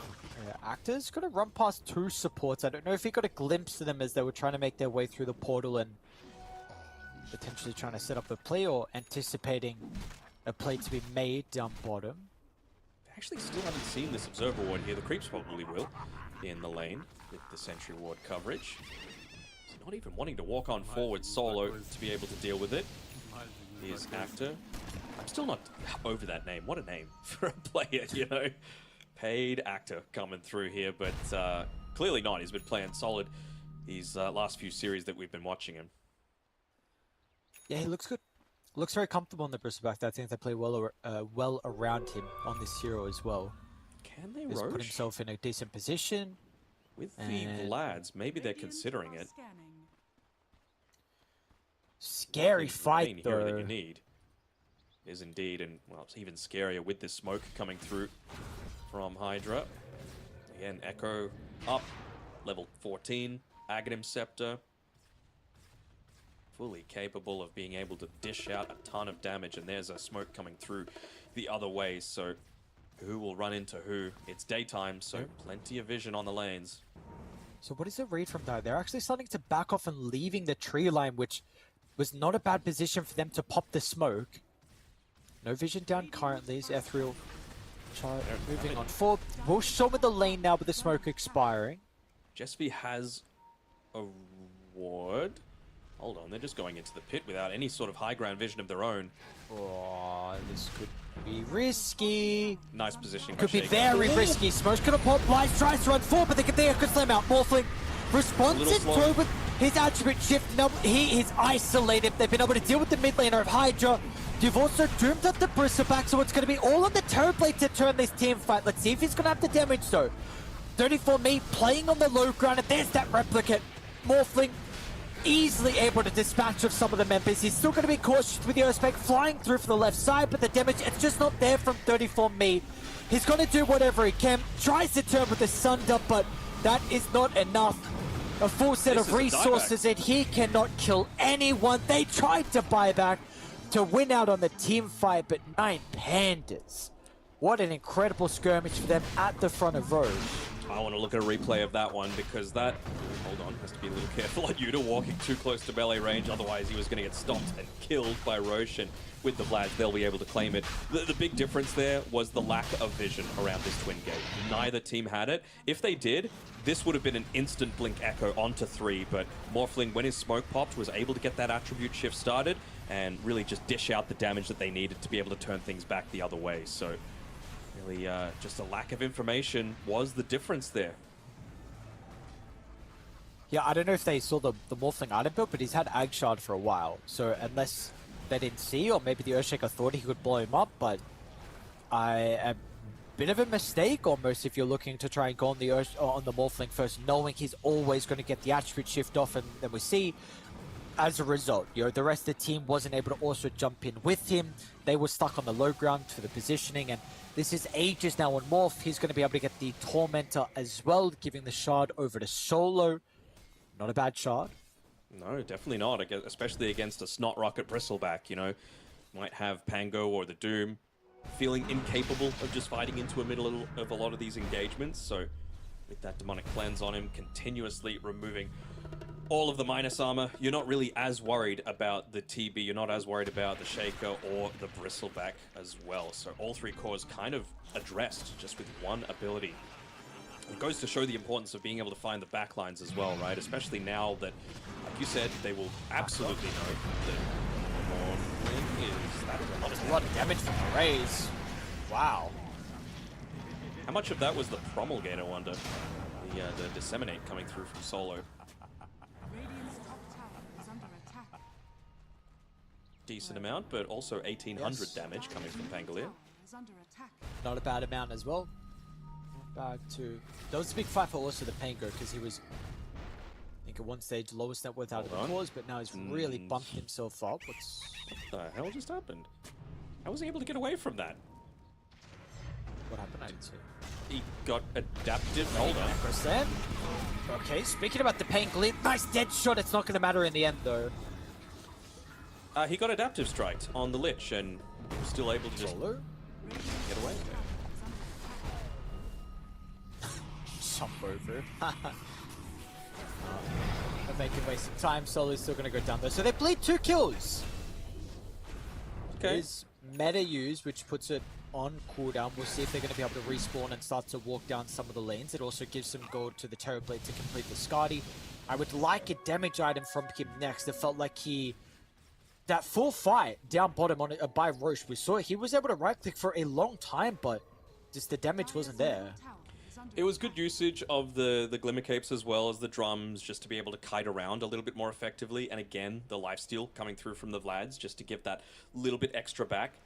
Disseminate, Solar Crest, all that sort of stuff, just giving him the little bit of extra protection to be able to survive against this TB damage. He's going for the Butterfly next, which I don't hate. You know, you're going to be able to avoid a lot of that damage coming through from, of course, the Morphling, but even just the Pangolier on its own can provide a ton of protection. Speaking of Pango, he's under the smoke and it's just pops.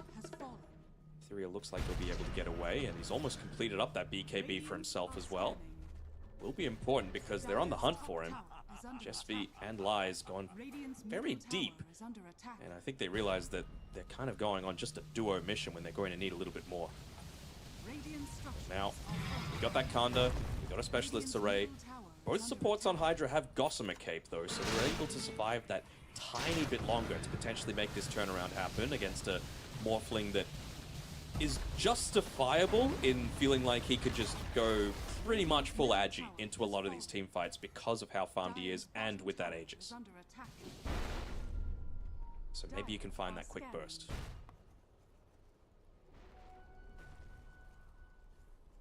Do you feel like this game gets harder and harder for Hydra, or are they not as much on, like, is the scaling okay and better for them, or do we have to be concerned the fact that they do not have the net worth lead at this stage? I think the scaling is okay for everyone but the Morphling. The Morphling is still going to be just a massive issue throughout the entire game, and like we've been highlighting, like, how are you actually going to be able to take him out while he's got that Aghanim Shard? You know, I really want to see someone. I mean, he's going for an Octarine, and it's a good item for Shaker, don't get me wrong, but I almost wonder, like, is Scythe of Vice the build? Just to be able to get that mute in onto the Morphling when he doesn't have that Aegis of the Immortal, just so that you can actually confirm the kill. I think there may be some late game refresher, Earthshaker with Blink TB and the burst from the Lion to blow up the Morphling, but that is probably going to be countered just by solo Shadow Demon. He's got Blink queued up himself. This is always the nice thing about this here late game, is that, like, if you don't have a saving support, the enemy team can always communicate about, alright, we can just commit all or nothing onto one person, we blow him up, then all of a sudden it could be a team fight 1. So that's where solo could potentially disrupt that throughout the later stages. Yeah, definitely not the case for 9 Pandas, right? They've got so much of this save and so much confidence across all of their heroes. I see Grandmaster, Master tier, Platinum tier. Across the board, they are very comfortable. Any gems? They see arrays? Okay, they're gonna see him now.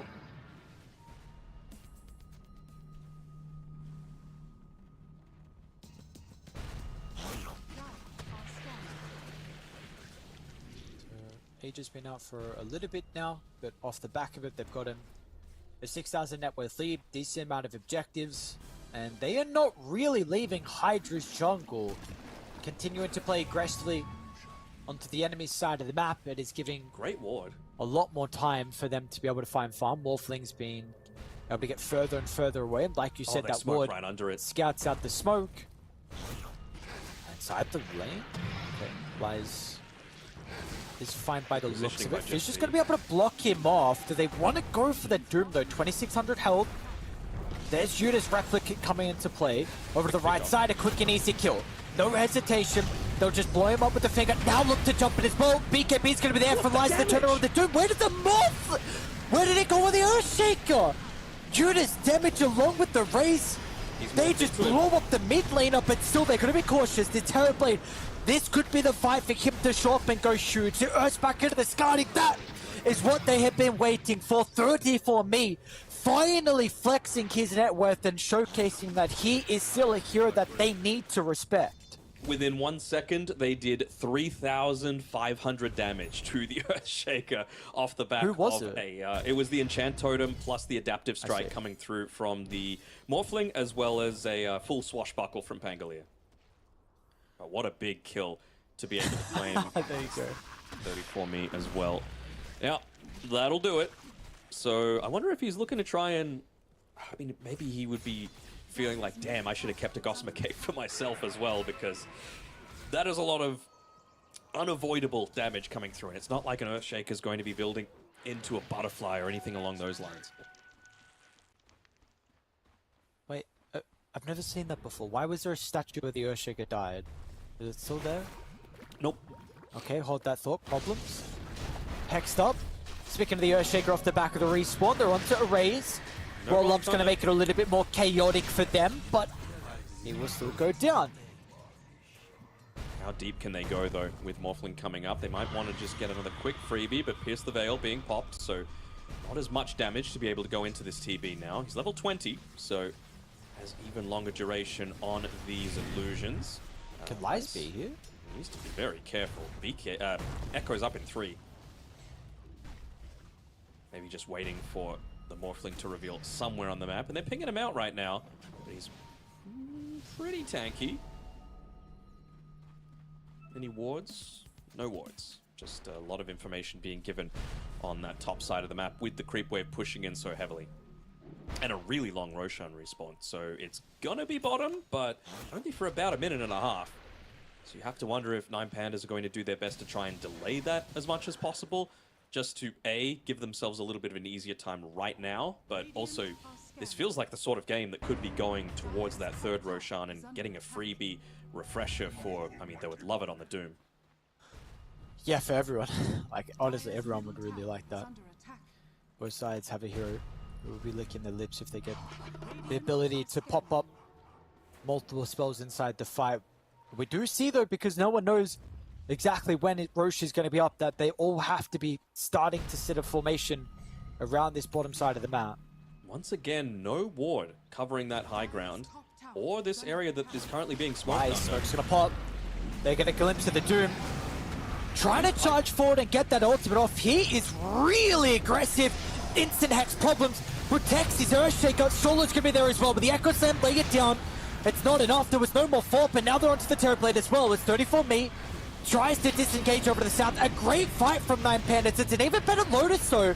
Doom almost dying to the TP illusion. Speaking of the Terrorblade, he is gone. Once again, the adaptive strike from Yuta, and now the retreat. The Doom has expired, so Actor maybe a little bit more difficult to kill. Solo's going to jump in aggressively. Solo, you cannot be here. We see the rest of the cause. They were respecting the backline. What's going on? Fissure holds him down inside the Chain Frost. The nuke FSD. The support carry inside the team fight. He has done it by himself. Showing the value again of the old Glimmer Cape. Meant that he wasn't able to get blown up at the very start of that team fight.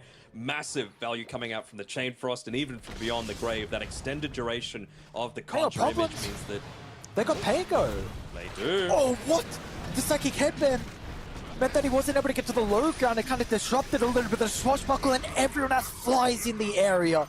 They sense an opportunity to put an extra member into the grave. What a team fight from Hydra. I believe he should have a TP scroll coming out to him pretty shortly.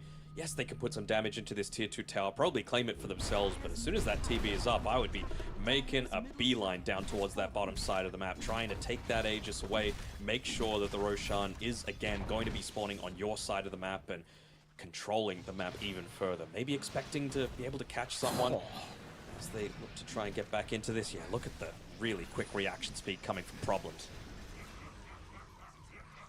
And now you've got that Octarine the supports on Ethereal. Did they both buy back, or who pulled back from Hydra in that fight? Yes, definitely Lich. Both of them did. Okay. Not even needing to commit everyone for the Roche attempt. Ethereal's just hitting into a tier 2 tower with the Morphling still dead. He is the only one they're worried about right now. I do want to quickly say, like, maybe this will be a different story with Hydra sieging potentially high ground. Let's hit 3,000 damage more. Yep. I love how they're using this. The BM's so funny. I did like how they played that team fight though on 9 Pandas. Like the start of it where you have the Doom just running in because he doesn't really have to be worried about anything. Like he's stopping the blink and just the Earthshaker from being able to freely evaluate how to take that team fight. And it looked good because both the Line and the Lich as well want to be positioning safely behind their heroes. And if they get charged at, then it's very difficult for the formation to protect them. But I think it may be a little bit more difficult now once Hydra can be set up on a high ground push. Completely agree. And just one other quick point. Ethereal had Aghanim Shard queued up for the past 4 or so minutes, and he actually just got a freebie from the Tormentor that they were able to seal away. It means he's able to build into the Veil. Even more damage going to be coming out from that Lich, but more importantly, it means that Shiva's Guard is not far behind. And of course, against that Morphling, it's going to be so vital. Okay. Makes sense, I suppose. Like you said, armor's going to be important. I was wanting something like a refresh shop, but we have seen that they've been getting blown up a lot. Pango and the Morphling damage actor gets the information. Lies a little bit hesitant to run up the high ground. Not nicely from Solo, but probably going to cost him his own life, unfortunately. Does actually get away and along to with a raise. Now they did use meta though. Yeah, and Demonic Purge. So now you've got a way to be able to utilize this Frost Shield into the middle of these team fights. They'll drop down the Roche banner and still get plenty of value out of this Metamorphosis. Yuda's going to be playing with the TB Replicate as well, not the Earthshaker inside this fight. I wonder if Solo is even considering using the Disruption aggressively just to try and take some of these TB illusions back, but like we've been saying, they need that defensive tool. They've still got plenty of ultimates to play with on Hydra. Cautious about the calling, TB. Getting bursted, forced to the low ground. See if this Sun does up. Yep, unlucky brother. At least do it to Lion, who's got the Tranquils. Okay, full set of barracks, meta used. I think, would you like to see them just chill for Hydra? Like just minute, wait till next meta's up and then start playing aggressively? Or can you still be occupying some of the 9 Pandas side of the map? Maybe if you had Demon Zeal, you could afford to do that, but they don't. You know, they're going to need a little bit to be able to wait, and they're even looking to try and protect themselves if they were to position slightly more aggressively, with a BKB now flying out for 34 me. So still 2 minutes left on that Aegis, but he wants that additional follow-up, realizing that, you know, he doesn't want to be worried about the Muerte. He doesn't want to be worried about the Adaptive Strike and the Kanda coming through. He knows that Doom's probably not going to be used on him. Bristleback is still a pretty significant issue. Cautious, my friend. Well, Morphling's gonna pop out. They see the Adaptive Strike. Problems. Found it. Does get the stun on the right side. If they got the vision, they do. But the rest of 9 Pandas trying to get in the area. Yuda should be fine by the looks of it. BKB rolling thunder with the backline. FSD once again looking for a solo kill, and he'll get it pretty much. There's that Grieval laughter coming through. Just letting him know exactly what happened. And there's a Blink Dagger as well for the Lich. So another way. That's not good though, Dano. It's not. Do you just wait 40 seconds for the Chain Frost, or I mean, it seems like they push the advantage. They rather have this 5v4 sort of situation. Eyes for me on this level 25 Earthshaker as well with the Octarine core. 2.6 second enchant totem cooldown. They only have 1.3 seconds of uptime with the stun coming through from the aftershock. They're trying to just force out BKBs as Actor while they take the tower. They'll take the glyph. No more BKB are some big things here. I guess trying to put the attention onto the Pango instead of the objectives, but they're going to go for it now. It is a 5v5. Only person in the game is going to be Shadow Demon with the buyback arrays. See The Ricks are falling. 25 seconds left on that Aegis as well. They're going to back off. But now, I don't know if you go high ground now. Like, Aegis running out, yes, you have the Demon Zeal, but I don't know if it's worth it. You know, it's got the same duration remaining as the meta. So I think they're happy with their ward coverage that they have right now. Nine Pandas are just walking all into it. Baseball, what an echo slam! That is the echo slam to end the game! It almost eliminated, but the Doomy wasn't able to get any spells off! It looked like you couldn't have asked for a better initiation. Lyse trying to chase him down. Erase as well will catch up to him. Rolling through the middle. Earthshaker's going without a buyback. It's getting messy now for Radiant. Hydra, 3 gone. No way to respawn. Actor trying to do whatever he can. Force over to the right side. Solo keeping Erase alive momentarily. The dead shot as well is going to send him the opposite direction. Actor has just got his Terrorblade waiting on the side lane. 34 me. Finally, we're going now, but what? He gets the corner of the Morphling. He'll get Shadow Demon as well. This is an all or nothing play. At least you got some kills to get the gold for the Bristleback buyback, but 34 me. Sunder's on you know what the what are you doing? 34. What are you doing? No, you can't do it like that. You can't get eliminated like this. Erase as well is gone. An ultra kill for this man. Is he going to be able to get the vision? Just feet, they've got it. Oh, chats are coming through from after right click over the tree line. It got a goddamn rampage. What a player. What a full stop on this game. Dieback on the Morphling, not part of this team fight for the next 100 seconds, and it's going to be a 2v4 situation. That was crazy. The initiation coming through. But what was that damage that came into the Morphling? That was nuts. Oh, what Nine Pandas are out, joining 1W in the graveyard. They are just... their chances are gone. Dude, what a devastating way as well to get eliminated. That was... what the hell was that? Rated had no buybacks. Like, if you die, we know what Morphling damage can do as well. Maybe you walk it down, end the game, go for Throne. It really felt like there was a real possibility, but Terrorblade, he's something else. He wants the game to end in a different fashion. Oh my god. And his face cam as well, his reaction, it didn't give anything.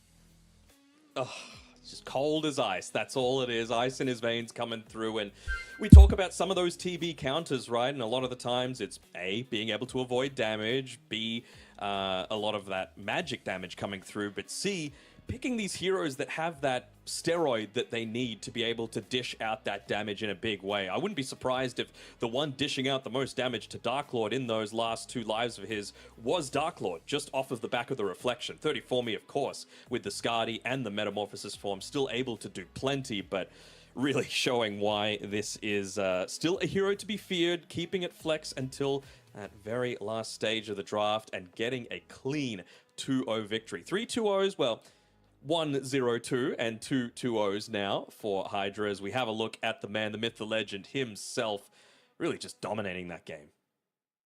Yeah, don't even need to compare him versus anyone else. Just put him as the sole person here with the stats. That is a... dude, that last fight, I really thought he was crazy for going in. I thought he was throwing this game. He forced him too. Yeah. And the thing is like, he was not... I'm like, okay, if he was going to go in, I thought he was going to go with the Bristle back, but he was waiting for the Bristle to die just so he was by himself, and so the storyline was even better. He didn't, he wanted to do it with everyone dead. He looks better. The star...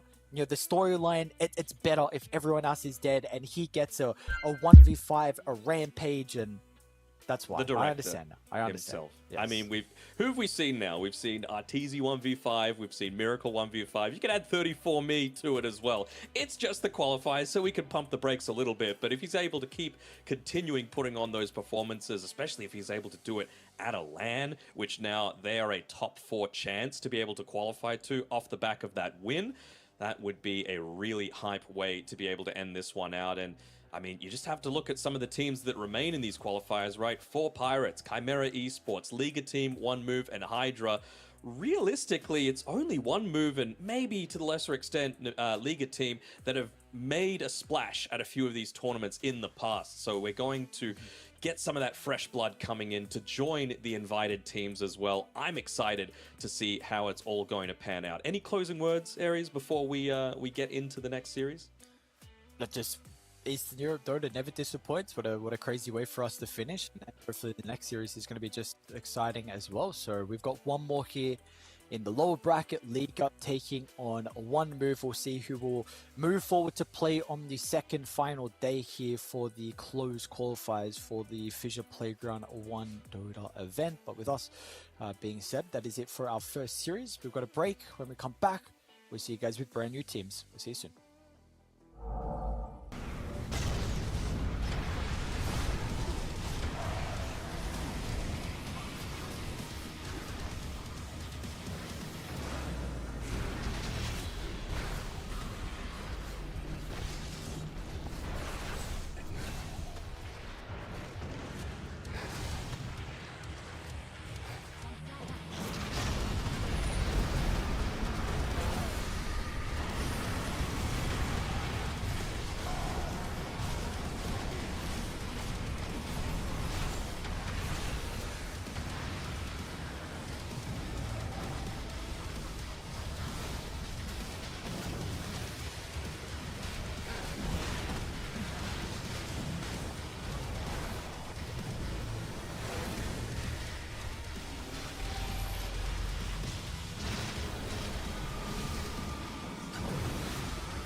Well, welcome back, folks. We're back again here with the FISSURE Playground 1 Dota tournament brought to you by FISSURE. And our second best of 3 of the day here with T-Panda and Harry Freak. We did see and witness a pretty sick ending to that previous series. And the Open Qualifier team seemed to be rocking the board here in the East European Qualifier, kind of replicating what West Europe did as well with LeBron's stack going all the way to top 3. Now we got 4 Pirates and Hydra pushing onward. 2 invites out, Harry. Yep. That is quite big. I would still assume that this second series, the favorite is gonna be winning. But I told you yesterday that for Liga versus One Move, I feel like Liga got it. But for 9 Pandas and Hydra, I have no idea who's gonna be taking that one. And 9 Pandas, multiple times, they had that game. And it just slipped away. So I'm hoping for cleaner Dota today between Liga and One Move, though. He did live up to his name, right? Self-hate, aka 3 for me, so free for him, like the Russian casters were saying. So that definitely looked like it. If you can 1v5 and rampage and get the forced enemy to GG out, then surely that is what's at stake. But yeah, Liga versus One Move is what is up today. One Move who didn't really look that hot in the 9 Panda series in the upper bracket. They got 2-0'd into the lower bracket, but one win looked underwhelming. They lost back-to-back series, so I'm not sure if that was One Move being better, but it surely looked like one win was not up to the task at all for this qualifier. So that's probably also why you're a bit worried about them going against Liga team. Yeah, recently they've been having issues on 1W. Then they had Squadix stand in for them for a short amount of time, and that's when they were looking good. But I don't know if it's the mid laner that was the issue. We saw Chira in a different team do pretty okay for himself, so there is something wrong with 1W at the core of the team, and they're gonna have to figure it out because they've been pretty underwhelming recently, and before that they were just consistently getting to lands. Right now, this one they will not attend, but Liga and One Move they still have their shot. So I still think One Move are gonna be in trouble here, but you never know. I mean, this is a group of 5 players that have been known to surprise even the best. Yeah, to try to avoid the intentional pun. One win did go out with 1 win, but has One Move made their 1 move yet, Harry? Does it happen now?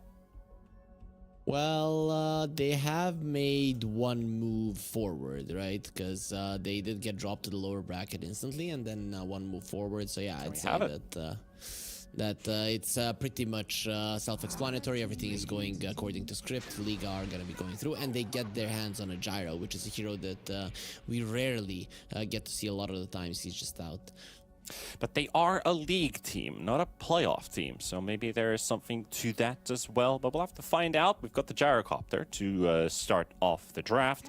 It's a pretty standard opener here. I think you could look for the answer against the Gyrocopter, or One Move start building their own plan here. You kind of have to prepare for the Gyro one at least.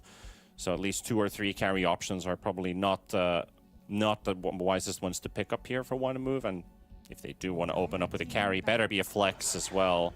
But you know, Beastmaster's in the pool. He's pretty all right with this. I mean, Liga did play versus Chimera. So I think they're kind of prepared for your Beastmasters, your Enigmas, this type of gameplay. Yeah.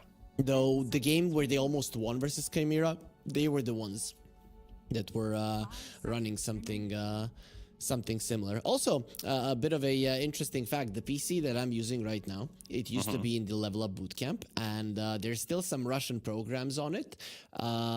After Liga was bootcamping there, though it was the Liga that had Ramses in the roster. But either way, it is actually quite cool. I think their manager or somebody else was using this PC, if I'm not mistaken. All right, maybe he's left some hidden notes for you to share to the audience potentially. You know, maybe these are business secrets. Can't spill all the beans, right?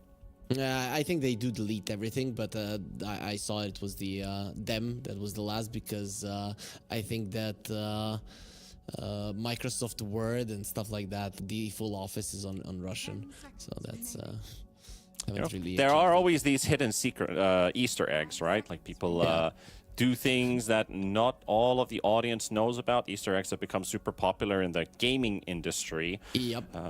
But at least there are these small hidden known facts about, players and people in the industry, at least, of esports. So potentially there's something that maybe unfolds one day. But looking at these bans as well, Spectre and the Ember taken away. So that takes a bit away from a potential Dawnbreaker combo. I do bring up this Dawnbreaker quite a lot. I think the hero is in a really good place, so that could also work pretty nicely. You have the single target lockdown with Beastmaster. You're going to follow it up with Solar Guardian. Lich is also pretty self-explanatory versus Gyro. He does excel in the physical damage later on, despite being a mixed damage sort in the laning stage. 5 seconds remaining. Melody does play a little bit of Chen, so that could be a way to go versus a Beastmaster versus a Lich as well. You're gonna have the Purge creep potentially later on, and he plays Pugna and an Ogre. I think one of those three is gonna be his go-to here. Lich probably would have been number one, but it's very rare that we get to see this hero passed on. It's just way too good at the moment. I do have to look up a specific hero. Probably not going to be picked up yet if it were to be picked, but there is the occasional... Yes, Violent has 4 games of Clinks, which you could also play against the Beastmaster in the lane. And there's the Dawnbreaker, but not for one move. It is for a Liga team.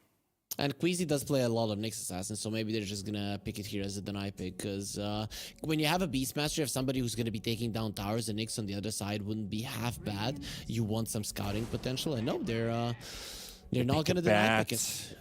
I think a Nyx looks great for one move, but if they do pick up the Nyx Assassin, that could hurt the Beastmaster's lane a little bit, since the activity of the hero isn't the best, and you do have to be very well farmed on this Beastmaster in the early minutes to then get to your fast item timings. Otherwise, it feels like the hero is a bit non-existent for at least the first 11 minutes of play. So I think this is a bit of it could be a hit or miss if they go with Nyx here. Yeah, if you're thinking about the lane in general, about the stacks, Shadow Demon just looks really, really good. Saving people from the lasso also is quite nice. Okay, wasn't expecting that. I don't think a lot of people would have expected the Weaver. Not a lot of Weaver picks lately. I think it was like Dodd who played it.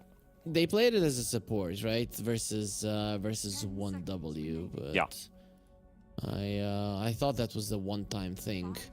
Yeah, that's like one game, and then West Europe, Dodd was the one who played Weaver and was getting third phase bans, but nobody else was caring about the Weaver. Overall, it's a good hero versus what you have on the side of Liga. It's very hard to catch the Weaver. If he's going to be laning versus the Bat Rider, Weaver has always been considered like a really good hero versus the Bat, because you do not care about the sticky napalm. You can always run away. It's really not slowing you down at all. So that's fine. I'm not sure how powerful it is going to be in the lane, but you have physical damage reduction. You have now physical damage increase from your Weaver. I'd like some physical damage right-click carry to go with this one. Something like a Terrorblade. Sure. I mean, we saw him in the previous one. Comes to mind as a potential pick. Something like that, yeah. I mean, this does give them the melee range combo for the off-lane duo instead of double melee Beast Nyx into potentially 2 range heroes, which would not feel good for this Beast to play into at all. But I think if you want that physical damage dealer, it could also be melee. Ursa is something that I think about. Well, that's another amplifier of right-click damage with the Pangolier, so we have another minus armor source. Now, I think heroes like PA, TA, Shadow Fiend start to come into mind as well. That could work very well for one move as a last pick. But Liga team, what do you think they want to do now? I still think you are gonna go for your 5 here, right? I'm expecting Queasy to be on the Bat Rider, and if I see this, I'm still maybe get that Pugna. Nope, they will pick up their mid laner one. Yeah, very close. I guess Primal they Beast don't for a have the bit. last pick. I thought they might have wanted to do Primal Beast here, but I guess also the Beastmaster Roar can be annoying for him to play into. Though I still think that Primal Beast is better than Beastmaster as the game progresses. But they want to bring up the puck, and they do get some bans to that mid lane, unless it is versus a Pangolier. So Puck is quite okay, even though Pango does kind of destroy this matchup versus the Puck, because Puck has no armor, and Pango is full physical now. When he used to be magical, with Shield Crash, it wasn't that amazing. But now that you can just pump up on your physical end and you get more benefit off of your passive, not a fun lane for the puck to play. Yeah, but it's generally a good puck game, right? Sinister Gaze is a problem for you. Other than that, you have no more issues. And when there's one hero that is an issue for you, you know who your target will be. It's going to be this Lich. Blink, Lasso, Solar Guardian, he's dead. Blink, Silence, Solar Guardian, he's dead. That's what you're going to be needing to do. And that's what you want to do. Lich is the hero that you want to die early in the fights. And I'm liking that Liga do have a lot of magical damage going for them, because versus a Frost Shield, it's kind of a necessity. Yeah, the puck in general, very good with the coil this game, right? Weaver gets snapped, Pango gets snapped, can't even roll during the leash. Also allows you to distance yourself. It works well with the gyro. It's good with Dawnbreaker's AoE. So not a lot of like natural synergy in the Liga team draft, even if when I say Pango has a better matchup than the puck in the laning stage. But outside of that, their team fight is very good. So let's see. They did get rid of the Pugna. I'm guessing Ogre probably would be the other one. Just goes really well with all of the Do they play all Io? of the Liga heroes. I think Malady does. Yes, he does play Io. But other than the Gyro, you have no other heroes to help you. And the Shiva is going to be way too good of an item versus Liga if they go Io. I'm not sure. I'm just not stoked on the hero right now. I'd like if they went that way, because I think with the Gyro Io pair up compared to one move's timings, I think you're going to hold up pretty nicely versus them. And your team fight is already covered. Your tower push is already covered. I think what you could do now is with the Io accelerate everything in your lineup. Go full global, I guess. It's Marcy is another I'm thinking about, because that also works with the Dawnbreaker pretty well. I mean, I'd rather have some lockdown a little bit added to the mix, so that's why I'm leaning towards this Ogre. And if you really want to protect the Gyro too much, Chen is in the pool.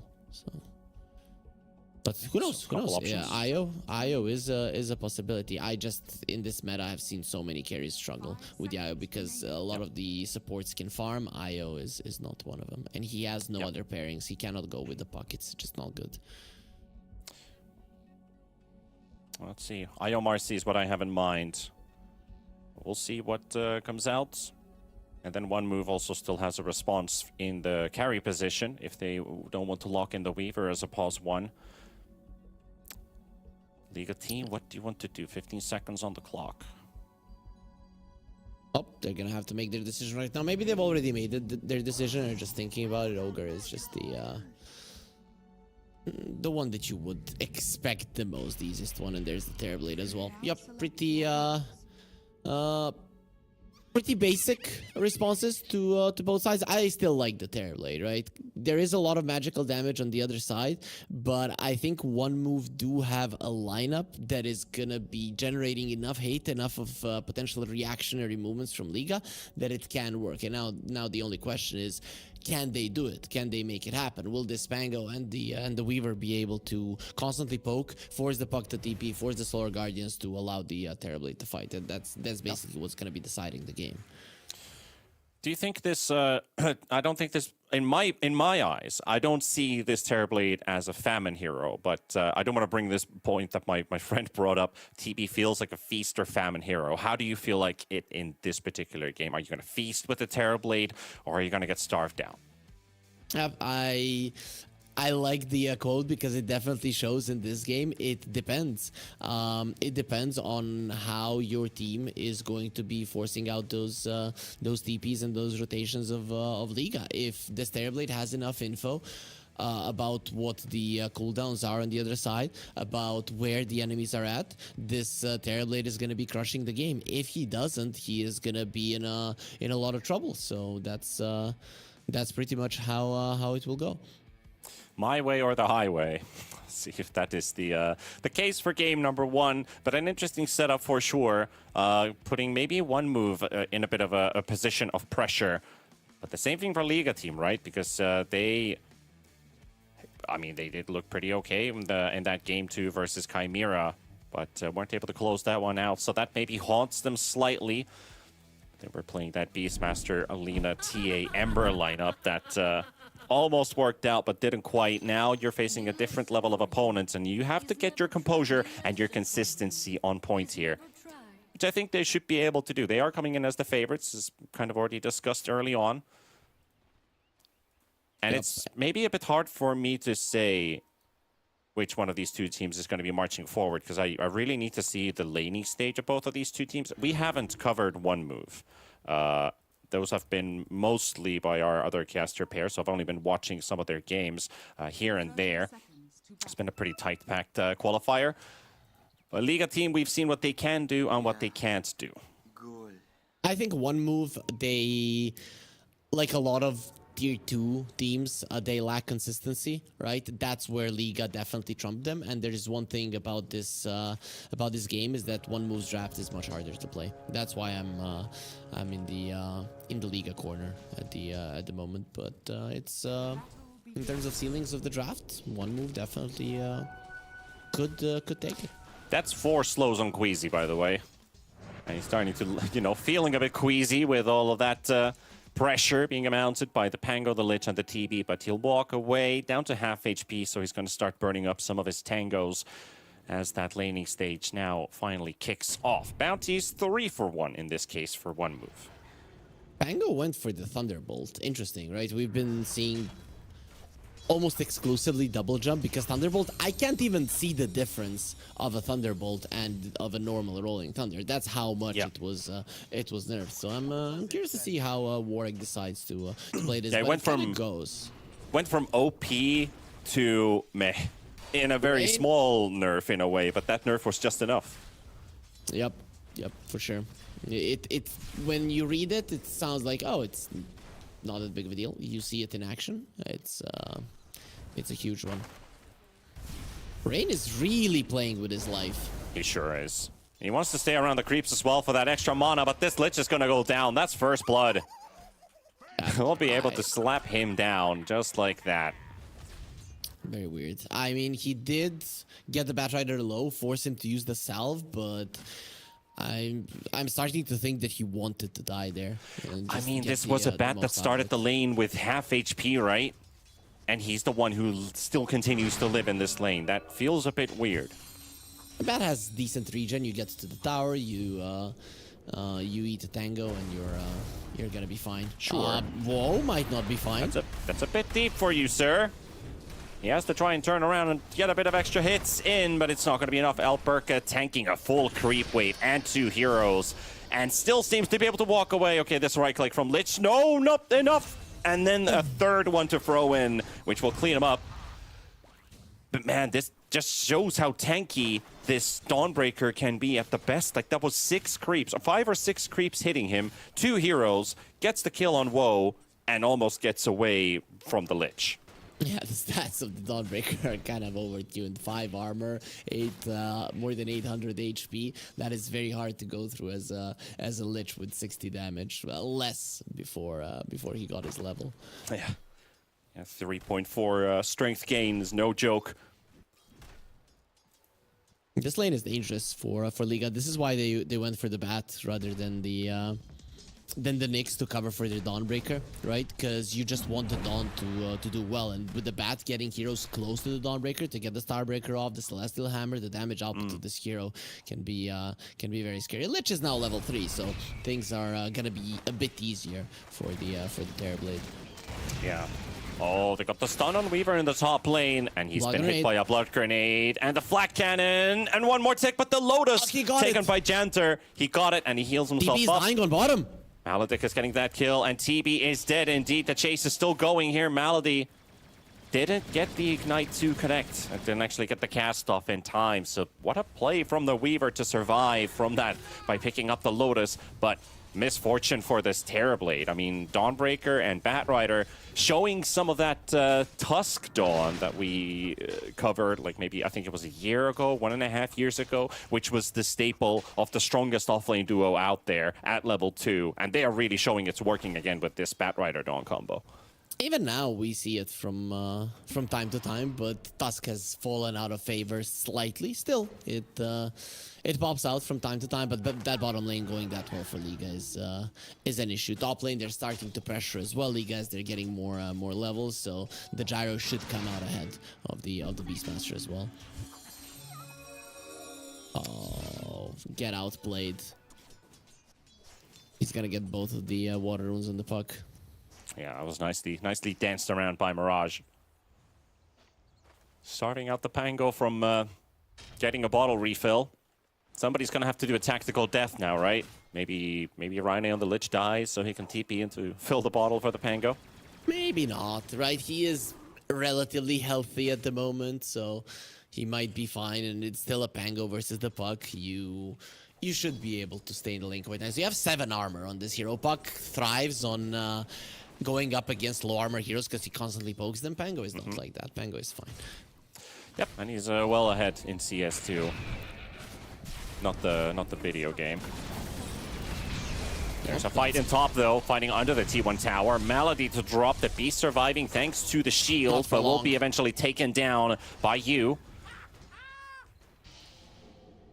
What a no hesitation TP from the Batrider. I really like this, right? You know that you don't want to allow these dives to go through, to work out, and you just, the second that you see that they're diving your Gyro and the Ogre, you TP, because you know that when they're tanky too, they do quite a lot of damage even if they're going down, so very, very smart. Lane stage is looking pretty good here for Liga team, especially with the TB killed a couple times. That has really pushed him back. Hero that needs a lot of experience and his first items to really start ramping up his farm speed. Janter! It's a little bit too much, tanking both the Hail Bear, Squeezy, and you, and maybe they could go on SSS. Though he is safe under the edge of the tower, also has the Helm of Iron Will, so Gyrocopter's right clicks don't hurt that much. Well, it's already Liga that are ramping up the tempo. This is not good for one move, because Dawnbreaker will be level 6 soon. If you do not make a move in the next 20 seconds, which they won't, the Dawnbreaker will be getting super close to a level 6. And if you try to make a move, your first one with the Dawnbreaker having her ulti, there is a good chance that it's just not going to be successful. So things are not looking good at the moment. And the warding, Panda, the warding from Liga is amazing. Look at how they're protecting the top lane. They know that one move wants to be diving towards there. The puck cannot die.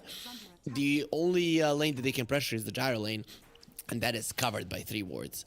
There is one thing they could do, but they're not comfortable doing it anymore, and that is Terrorblade rotating through the Twin Gate, which is uncovered by Vision. But he doesn't get to play there. The Beastmaster's been pushed away from the lane. They're actually going to fight for that 7-minute Wisdom Rune. Malady's in deep. Warwick has to rotate in because the Gyro is also here. Malady! He steals the Wisdom! And that is just a sad level 3 Weaver watching on the side. And there's the Solar Guardian landing right on top of Warwick. The stun of the low ground, the hammer thrown in finishes both Janter and Warwick. Beautiful caster from Alberca. And that is I'm not even going to say that's a good win. That is a massive victory for Liga.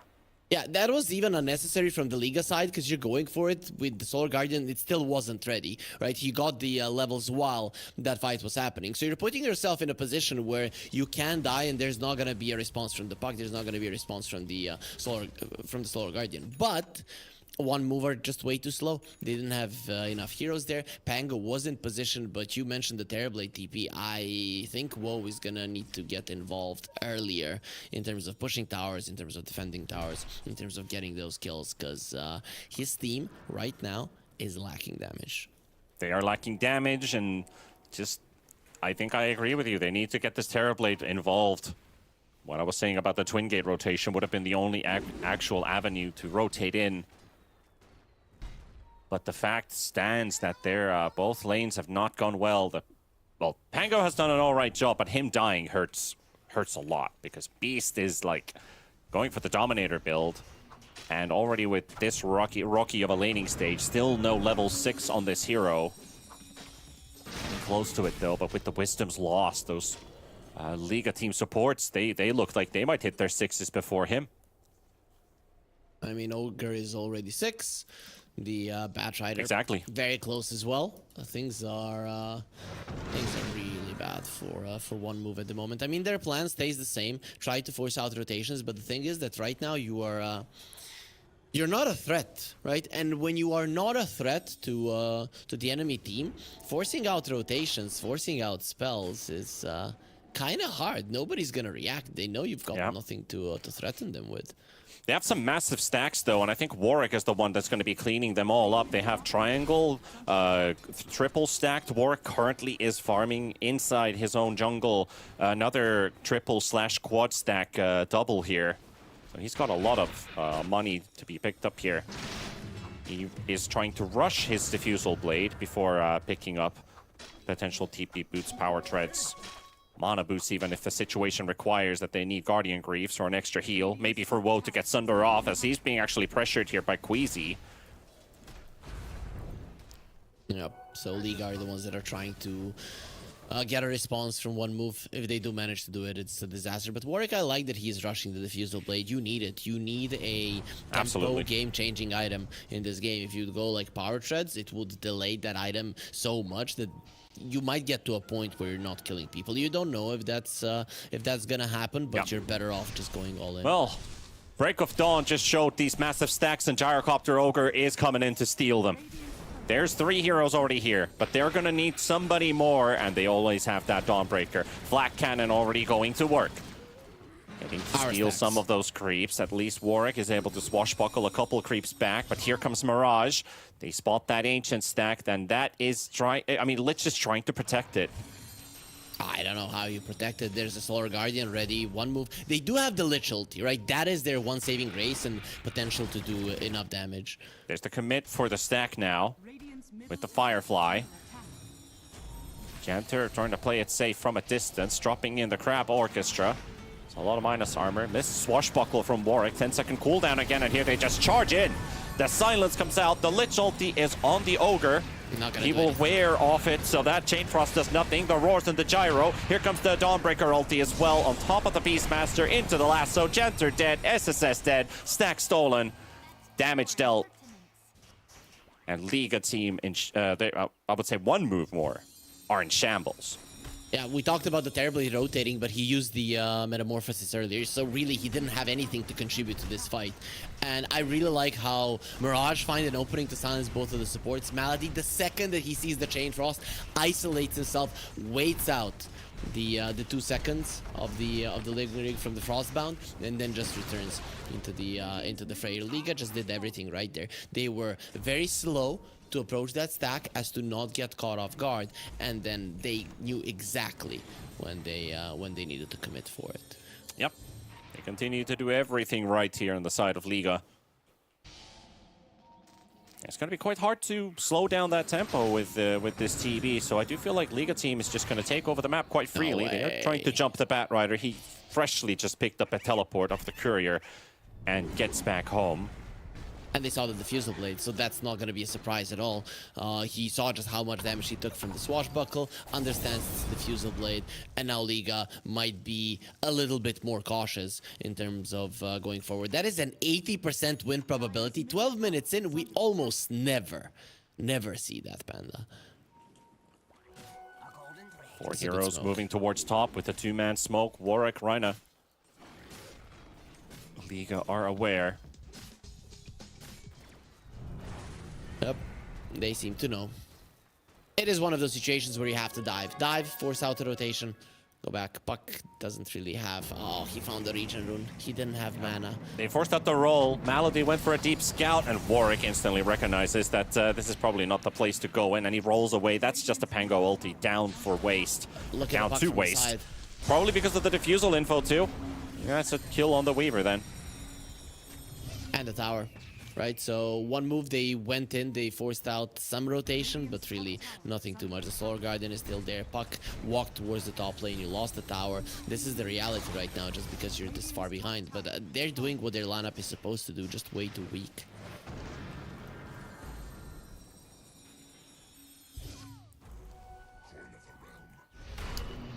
BB has a Metamorphosis Panda, so that's the that has to be something with which they threaten. Right now, you are getting desperate trying to kill the Dawnbreaker. This is just not an easy kill. Yeah, lack of crowd control, right? Beast would have to be involved, or maybe the Sinister Gaze to cancel the channel, but you probably need one or two of those abilities to start the fight. So this lack of crowd control, the lack of farm, and late game heroes, it's just not a good combination for one move whatsoever. Stealing Wisdoms again. That's a problem. And I mean, look at how deep League are in enemy territory.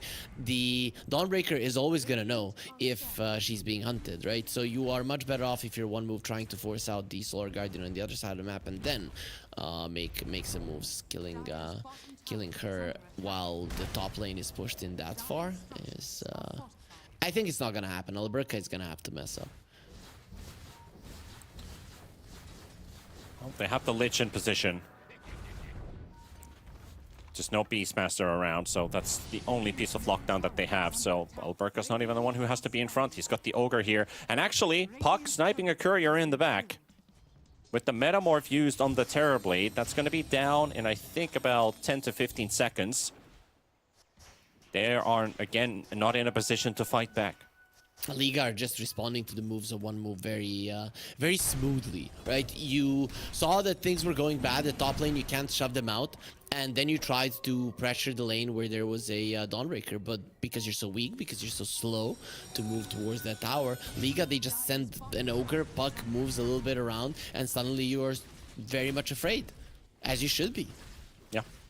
Puck If you're sees the Terrorblade. If you're planning to play a lineup that has low lockdown, you better be ahead in the early game so you can actually get away with that fact. Because now that you're playing from behind, a hero that has that lockdown has to be a part of that in particular engagement that we discussed, as the Puck is just going to solo down this Lich. Because now... And also, when you get to that point where we're bringing multiple heroes to try and take the fight, that means less farm. That means the enemy's getting more net worth on the map, especially the Gyrocopter, who doesn't have to be involved in anything unless absolutely needed. So there's so much more freedom on the side of Liga. When you're playing from behind on this Radiant draft, it just looks so... This is what it looks like. Oh, no way. He got him just with the silence. The Weaver cannot survive. I'm just gonna guess he actually had a raindrop. That is through a raindrop. Weaver is just a squishy hero, and being level 6, 16 minutes doesn't help. There's the Blink reveal and a dead Terrorblade. And a dead Terrorblade, indeed. Alberca, Malady, Queasy. Make it a bit too easy to take down that Terrorblade. Does have Metamorph coming off cooldown in another 10 seconds, but every time we mention the Metamorph, it just feels like there has been no good Metamorph on the map. It has just been more of a farming Metamorph that is basically, well, it's just for farm. I wouldn't say it's a good one. Yeah, I think one move are lost right now. Their initial plan didn't work out. Their lanes didn't go well, and now they're scared to do anything. Yep, catching a Beastmaster. Blood grenades flying out from the Ogre. Centaur from the Domi does manage to stun the Ogre and distance them just enough. But Mirage doesn't really care. He dropped the face shift. He's now vulnerable, actually, as the stun lock comes out, and he will die because of that mistake. They disappeared from vision momentarily.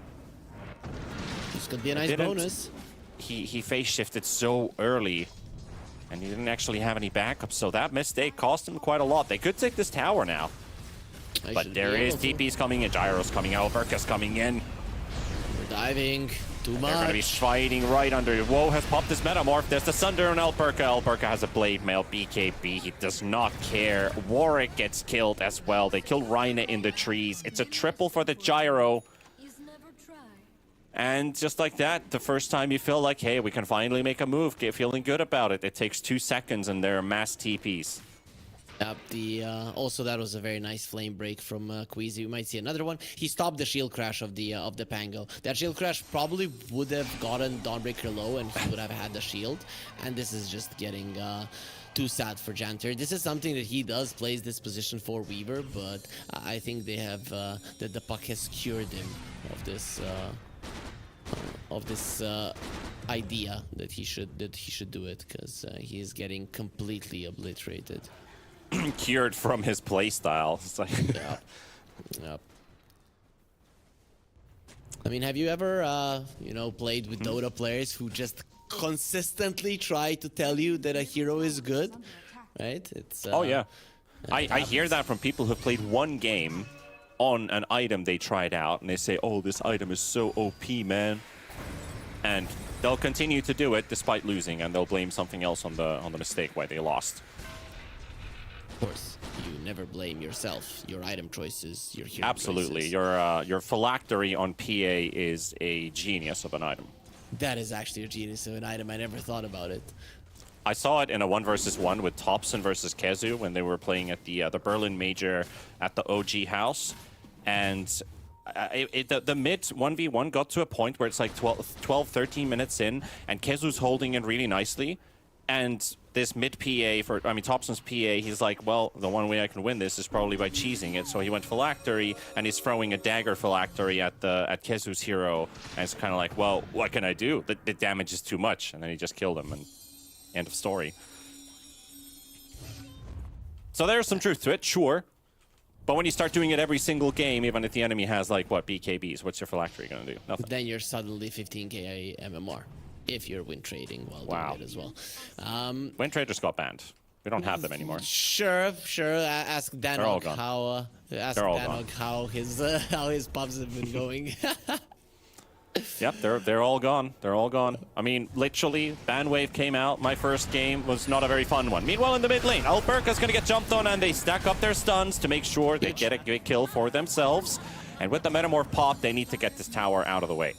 It's break of dawn. Like, guys, I don't see anybody, and then bam, they're all on top of you. It was really sad, but if they were just a second too late on one move, the Dawnbreaker would have gotten out. Yeah.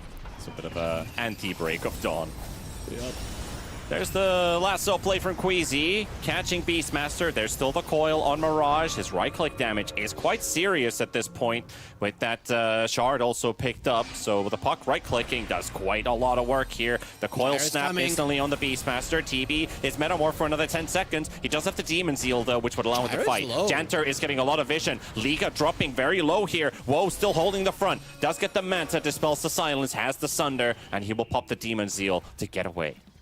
Liga were trying to keep one move in place there because the Dawnbreaker was coming back to life. And one move they recognized is they almost killed the support. That was very nice poke in the backline from Janter. But unfortunately, he just doesn't have the damage. He's going to go for the Orchid, though. So this Weaver will find a way to be useful in the game. Up until a point where a puck has a Yules, and that's kind of very, very close, I think. I love how he emphasized that he's going to be useful this game. Well, he really hasn't contributed much. It's true. It's true. I mean, this Weaver hasn't really given them too much yet, but I agree that Orchid is definitely going to help out this Weaver's game a lot. And there's the cornucopia brought up, and I think the Courier's bringing in the rest of the pieces. There we go. Orchid Weaver online. Yep. There is not a Yules in the puck just yet. It is very close to being done, though. So, that's gonna be helping him for sure, but, you know, even other heroes can get silenced up, brought from 100 to 0. They all TP'd it down to the bottom lane. There's an Ops Ward that expires under the vision of the Beastmaster, which he pings out. No meta. Are they in position to fight this? Roshan is low on HP, 500, 300, there we go. HS is picked up, the Rolling Thunder from Warwick, there's a fighting chance.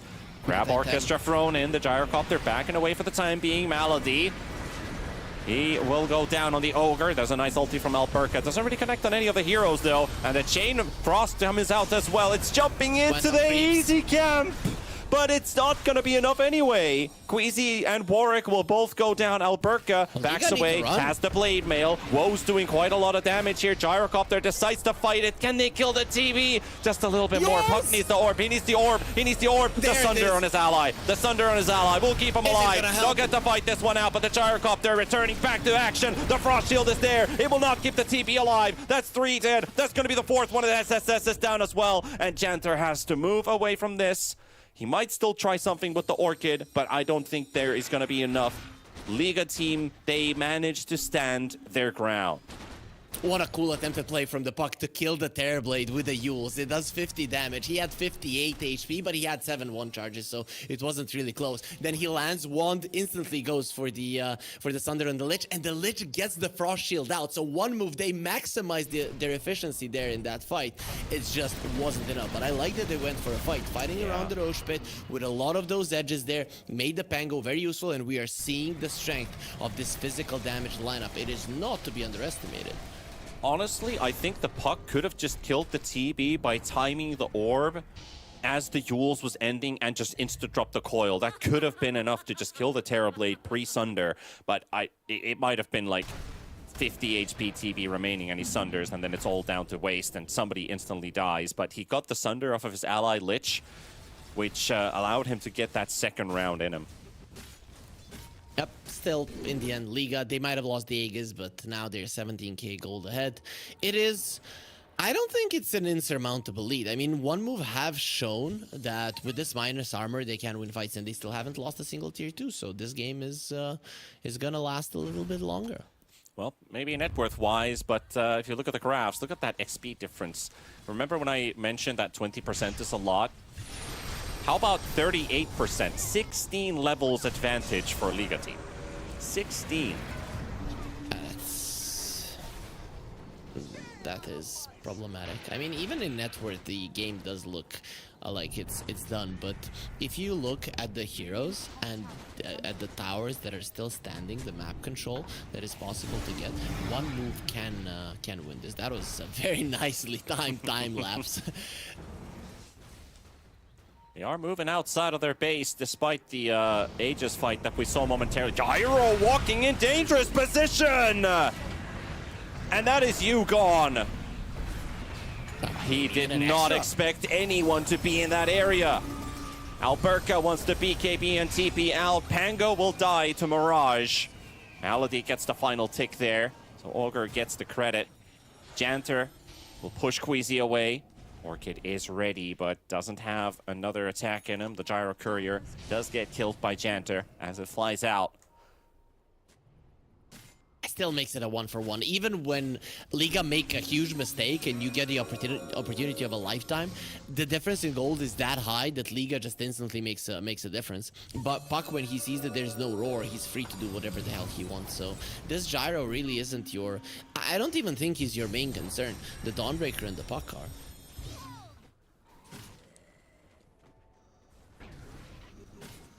AD Rune just freshly spawned. An easy bottle up there for Mirage.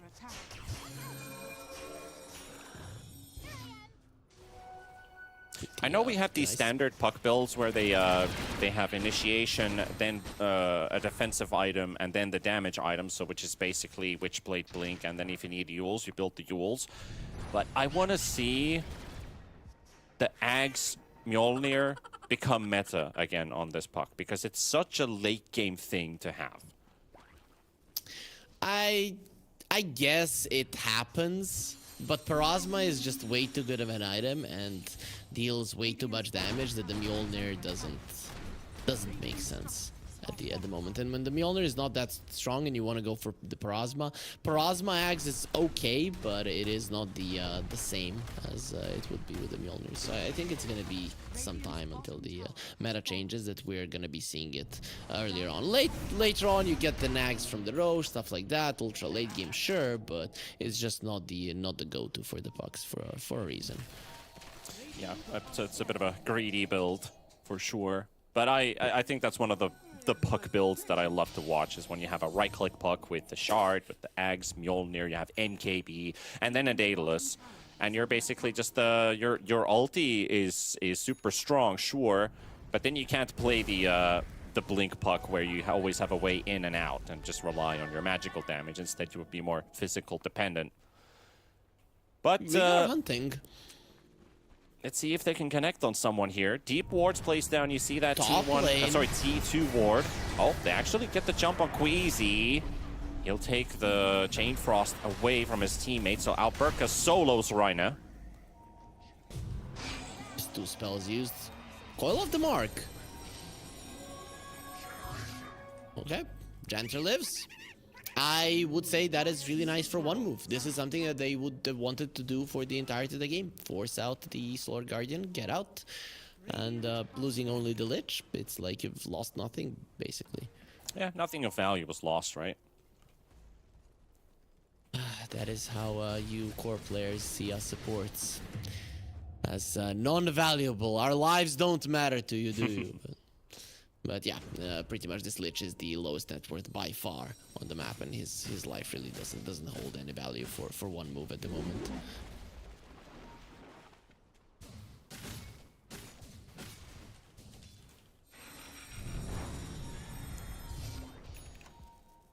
Pretty scary gyro, if you ask me. Yep, but he really hasn't gotten a chance to to do much in these fights. The Terrorblade is pretty scary as well. Went for the Daedalus. I like this. All in. You go stats here. It's not gonna work out. The enemies are gonna survive. But if you have a Daedalus, yep, has a BKB. They forces out his early BKB out. Trade the Rolling Thunder for it. Fine. You are gonna have it. It is not a high cooldown spell. There is an Axe on the Pango, right? Things are getting interesting, Panda. The gold fleet is high, but Terrorblade, if all of these heroes reduce the armor on the other side, and he gets to attack for like 3-4 seconds in this fight, he is gonna be killing everybody. So yeah, Liga, they just have gotta to make pay it happen, attention. right? I mean, exactly. It comes back to the point I brought, the lack of lockdown. If they don't get to lock down their heroes, we don't play in a meta right now where carries get to hit freely their targets, whatever they want. It's mobility, a lot of orb walking, and then running into positions where you don't necessarily have the vision. At least you have attack range, right? Because you have the Dragon Lance on the TB2. But I just cannot see today's Dota put you in a position where TB freely just stands and hits, because that's what it used to be before, right? TB stands his ground and kills everybody by not having to move anywhere. Well, the good thing for him in this game is that he has a lot of heroes that will give him vision. You have the units from the Beastmaster, you have the Ice Spire and Lich slowing them down, you have the Weaver and the Pango who are going to be deep into the fight, and of course the Swarm from the Weaver is going to help.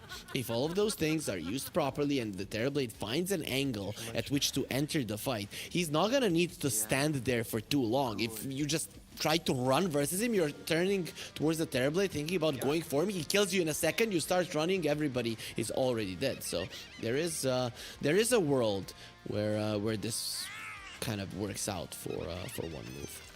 It is a narrow path to find, but it is still possible. Yeah, a possibility, as long as there's a chance. That's all they need. Have to wait for the Terrorblade to return back to the match. I think he's going to be one of the most important heroes in terms of winning the fight. You can lock him down as much as you can with the Sinister Gazes, the Roars. I don't think they had a Rod of Atos up on... No, the Weaver doesn't have one. I was thinking maybe an extra Rod could be useful, but it's a pretty expensive item to pick up, especially once you've had the Orchid. And it looks like we're getting Ags Weaver. Yep. For the secondary Sunder, let's put it that way. It is going to be quite nice to have that, and the thing is that you might not have to use it on a Terrorblade. Anybody else surviving a little bit longer might just keep Liga in a fight those extra seconds for the Terrorblade to dish out the damage, for the minus armor of the Weaver to kick in. So I like the Axe. A lot of teams would, in this situation, just try to get items that allow you to play Dota, not to win Dota, and then Liga would just itemize for the late game with your Hexes and your Shivas and everything, and you just lose, right? But one move, they're aware that the core items for their heroes are already there, and that they have to prepare for the late game, because that's where they're potentially going to win the game. Janitor found, gonna get the lasso off. They'll use the Force Staff to connect it. So the Weaver with his pesky little scouting mission. Agent gets caught. There's the Break of Dawn. But good thing is that the lasso was used on the Weaver, so that big initiation to catch somebody, it's just not there. Still use the coil for potential BKBs being used, but then again, when you look at it, there are no BKB. There's not a single one on one move. It's all about everything else except every man on their own. They're trying to build this draft to work together, which I like more. Like, if you have a lot of BKBs in your team, then you'd have to have individual playmakers. One move has to play as a team instead of make those solo plays on the map, except for, of course, the Weaver, who does have the mobility, at least, as an advantage. Let's see. They're going for a smoke themselves on the side of one move, and I think they're ready to fight. Considering that the Roche is happening, this is a good smoke, a good timing with a good angle. We saw this area is probably the best place for them to fight. Scanning. Could be in a good spot. Roshan is up, but Liga team is not in it. And Dire Scan connects. They know exactly where they're coming from. Mirage is going in deep. He pops some of those smokes, and they force out the Rolling Thunder. Now they see them coming in. Swarm Excellent, excellent positioning from Liga.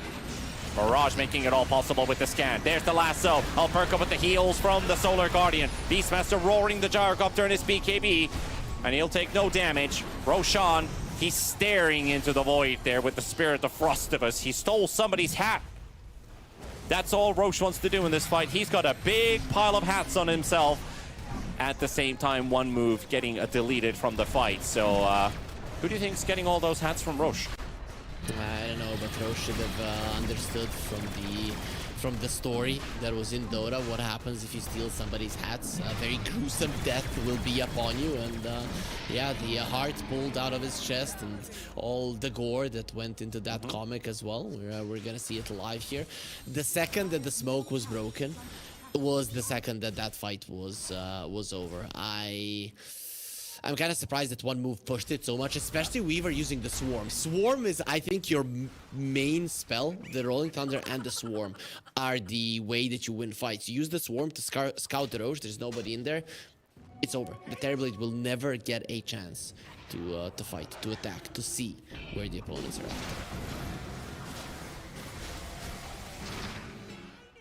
At least a quick Tormentor picked up there. The Demon Zeal Terrorblade is no joke. Almost feel like maybe the maybe the melee TB is the future of this hero with the current pace. I feel like maybe something like the SNY Basher could activate this hero a lot earlier. You do need to get that 15-minute shard to really get the melee TB to work, but I think it feels almost even better. Most of the time, these late-game Terrorblades never get to play it, while that is a Janter falling with the tower in the mid lane. How many times are we gonna be seeing Janter just go down? The puck with the gem is an even bigger nuisance to him. You even get your ulti off, and it just Mirage has really shut him down. Yep. All game long. The push is on. They cannot. On to the next one. They cannot kill the Dawnbreaker. He's bullying the supports. It's this push is looking very easy and very clean from Liga. 13 seconds for the Weaver. Warwick wants to go in already. Satanic ready. Gyrocopter just getting mass healed here. Yeah, the Satanic and Alberca's Solar Guardian. I think this is kind of safe to say that this game is pretty much coming to an end. Liga would have to make a very dramatic mistake, because Pango is out, and even if he bought back, he would have no ult. It's kind of at an unlosable territory right now. Liga, they have to just keep their composure, and this game is in the bag. There's the roar. Pango comes in with the buyback. He gets Force Staff to safety. Still has his Aegis for 2.5 minutes. Pops the Satanic. Nothing to hit, though, so he will die for the first time at least. He had no targets to use that Satanic on, and now he gets chained in. Pops his BKB, charges up, but the Terrorblade is a real force to be reckoned with, but only for 3 seconds. As Woe, Janter, SSS, Warwick all gone, and that is GG. They got close to killing him, but even if they did get the gyro out of the way, the pace of damage that they applied in those 3 seconds tells that there's other people hitting that hard as well, the Puck and the Dawn. Yep, I mean, we talked about it in this game where it's like, I don't even think the gyro is the biggest issue. This Puck is doing whatever he wants, and you cannot, in teamfights, you cannot even target him. So also, when the gyro died, there was no swarm, and we kind of talked about it, that you need the minus armor for this Terrorblade damage really to kick in. I mean, they got really close to killing him, as you mentioned, but you're still far behind. We talked about there's no BKBs on the other side. You have to be very, very careful with your positioning, and in a situation like this, you cannot be careful with your positioning if you want something done. Yeah.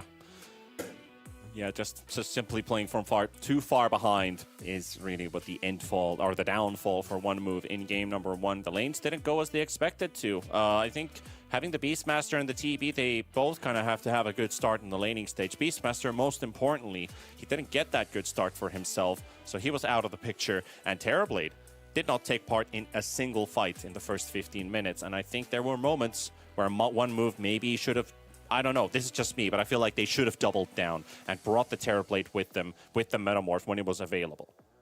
Yeah, they probably should have. There is still, that question. You are losing the game.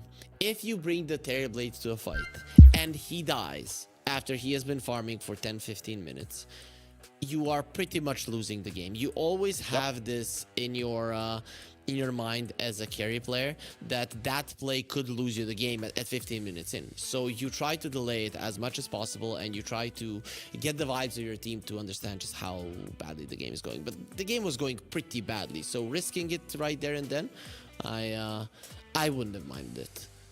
Yep, high risk, high reward. But that's how Dota goes. It's a shoulda, coulda, woulda. This time, Liga team does take the victory, and we're going to be looking what happens in game number 2, but that after a break.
Welcome back, folks. It's time for game number 2 of our ending series. One Move and Liga team. One of these two teams is going to get eliminated, with the other one going to get pushed to the top 4. And of course, remember that only one team out of the East European qualifier is going to push their way to the main event, played in Serbia, Belgrade, at the end of January. I think it was from the 22nd onward, and the main event at the 31st of January to the 2nd of February. So make sure you punch your tickets on your way there. So potentially meet up as well and see all these great players playing out there. The East European qualifier, again, showing that there are some expected teams to go all the way through, but we've had our upsets on the way. We've seen 4 Pirates from the last chance qualifier push to the top 3. Do you think One Move has it in them to knock out one of the favorites? Yes, for the sake of the show, yes. For a serious answer, no. I don't think that they can match up to Liga. If Liga on their good day, not their best day, Liga on their good day, solid day, are gonna beat One Move in a best of 3, like 95% of the time. So I would say One Move have to be at their best, and Liga has to be at like 70% for One Move to win that one, and it has to happen 2 games in a row now. So plus you have your backs against the wall. I would be very surprised if One move forward. Let's put it like that. Yep, it's not an easy position to be in for sure, because now you know that this is probably the last game of the tournament and you need to make it count, and then the next game you have the same thing again, where this might be our last game of the tournament and we have to win to keep it alive. So the pressure is mounting. But does that relax the Liga team? I doubt that. I think that game 1 was a pretty sophisticated win. Let's put it that way. It was pretty clean. The laning stage was looking really good. They didn't really face any obstacle from One Move. And I think that talks quite a lot about how the drafts on paper worked and how they actually executed it with those drafts, because there was one team acting and there was one team responding. Yep. That was basically, then it needed to be One Move that needed to be acting, and Liga to be responding for that game to go their way. Liga banning out the Spectre in the first phase. Interesting. I know that WoW does play this hero quite a lot, but I think they just want to take away the potential for One Move to always have a play. Let's say you get a Lion and the Spectre, and you can always go make a play and kill somebody. So you want to take that global potential to get kills away, and I'm expecting some squishy heroes on the side of Liga if they're afraid of the Spectre. And also the Bristleback ends up going through. This was banned by Liga team when they had the first pick, but now that they have second pick, they are willing to let that Bristleback go through. And if they have an answer of their own in their minds here, see if the Lich first phase comes out or something else on their minds.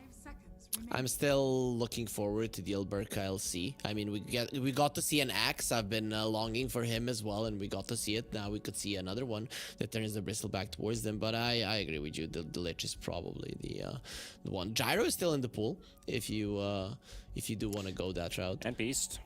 If Alberca plays the Beastmaster, that is. If they wanted to pick an Axe, I'd like to see it later on in the draft. We were excited when we saw it come out. It worked out really well too, but I would have to wait at least a couple more phases until that hero gets picked. So you'll get your Gyrocopter. Pretty straightforward reply here against the Bristleback.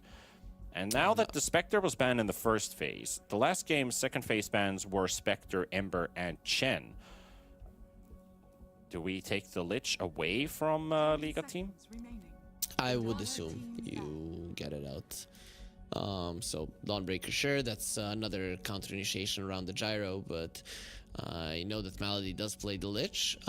It's solid versus the Bristleback. It's solid, let's say, even versus a Snot Rocket Bristleback if you would have a very strong physical damage dealer on your side. And we saw One Move, at least in the previous game, were willing to go for something similar. So I think it's a hero that Liga wouldn't pass out on. And the only question is, do you want them to have it or not? Yeah, and what sort of break do they get against the Bristleback, which always comes to mind? Do we have a Silver Edge builder? Do we have a hero that has a natural break in their arsenal? Do we have like Shadow Team and Hoodwink, for example? Those options come to mind. They're not the greatest in duration, but I think even with the Shadow Demon on Bristleback just renders him pretty vulnerable. They ban out the Bat Rider instead here, so they probably want to look for a a semi-squishy hero here. Maybe force out Liga team to pick that offlane hero for Alberca early, so it's not like a Centaur that blinks on a sniper, for example. 10 seconds remaining. I think there's a lot of things that's going in the heads of one move. It's like, we need to get this to get that, then this might happen. So I think this is a really tricky draft for them when they have Bristleback as an opener. Interesting fact, in pubs, Queasy has a 100% win rate with the position 4 Tiny, right? And then you see a Bristleback repositioning him sometimes is a good way to deal with this hero. And Tiny is generally good versus heroes that like to run in, and that's Bristleback plus everything that you put together with this hero. So I wouldn't mind it, especially because the gyro doesn't necessarily love being ran at. So we'll see if that might be the hero that Liga decide to go for to dissuade the enemies from running at their carry. Looking at the Tiny as well, he hasn't really been picked that frequently, even in the Radiant team pick. first or the third phase even. Sorry, the first or the third. So basically second phase would be the time to bust out that hero if they want to do it. 26 picks in total. They're bringing out the Clockwork for Liga team instead. Interesting. Like, what are they preparing for? Is that something that they think is solid versus the Lich? I mean, it's not like super great. 10 seconds remaining. I'm surprised. I would have expected maybe even an Ogre over the Clockwork just because of Malady's preferences.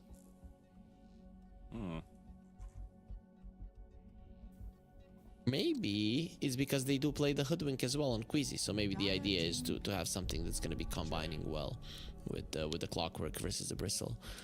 Maybe. So far, Liga team, that gyro has only been a carry. Clockwork for Malady. Queasy's hero, Alberca, is still 10 open. seconds remaining. I'm looking at if they picked up the Clockwork, maybe they're afraid of the Bristleback, the Primal Beast. But Primal's not necessarily coming out because we've got Chen and Lion coming out. I think maybe an expectation of the Beastmaster. Alberca, who has also played the Magnus, that has been banned this game, and the Mars, which I think works great with the Gyrocopter, but there's no there's no range attacker on one move yet, like a Drow, for example, where the Mars would look great blocking all of those projectiles outside of the arena to keep this Gyrocopter protected. Man, I'd love to see like okay, there you go, Primal Beast. Okay, yeah, So they got the Primal. I was thinking LC Hoodwink, because Alberca has been playing that, but it's just wishful thinking. They go for the Primal Beast. They want to keep it open in terms of their last pick, so this is a flex between mid and offlane. But mostly you want a early BKB builder with, of course, potential to break the Bristleback later on. Alberca played the Primal Beast the last time. That was also a win for a Liga team.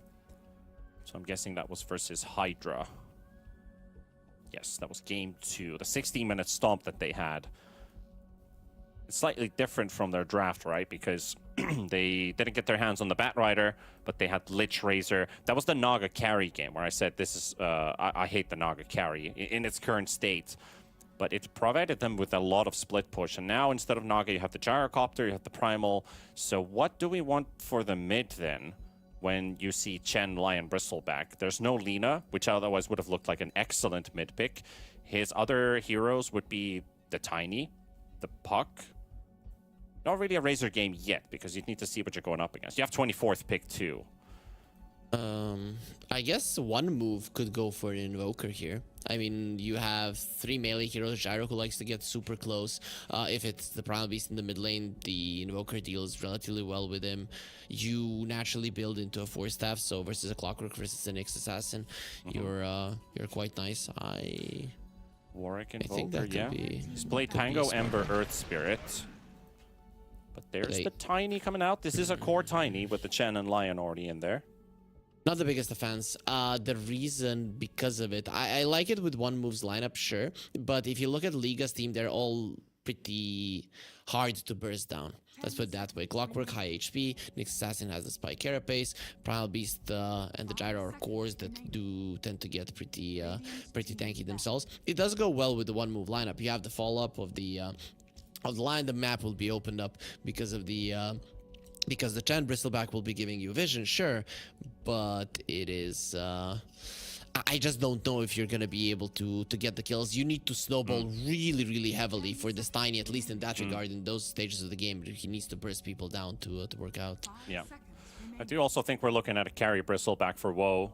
So probably. we're looking for an SSS hero who has played TB Night Stalker Beastmaster. So the Beastmaster out, the Magnus is already banned before, so do they ban the Night Stalker or the TB or something else from his hero pool?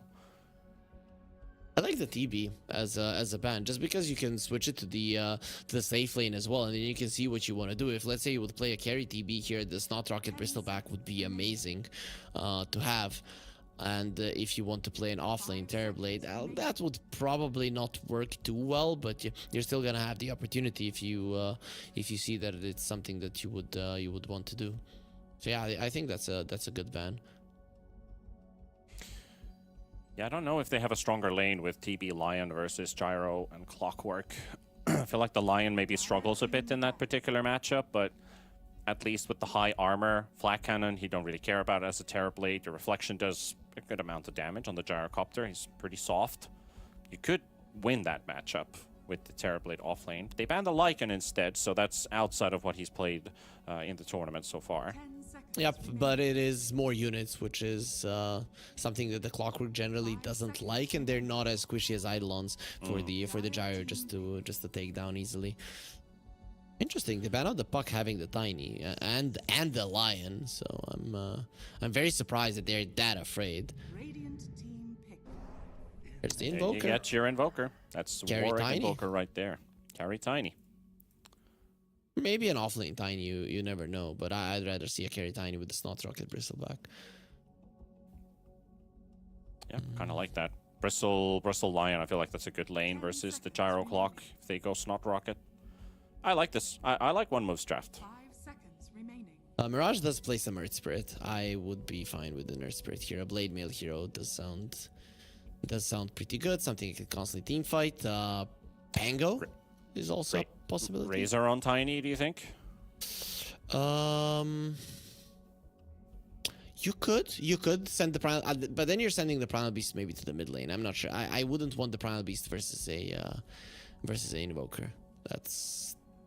Well, I guess you could play the. I mean, counter the can. Tiny in the game, but play the Razor versus Invoker Exactly. in the lane. That's Yeah. what I was thinking about here. Pango.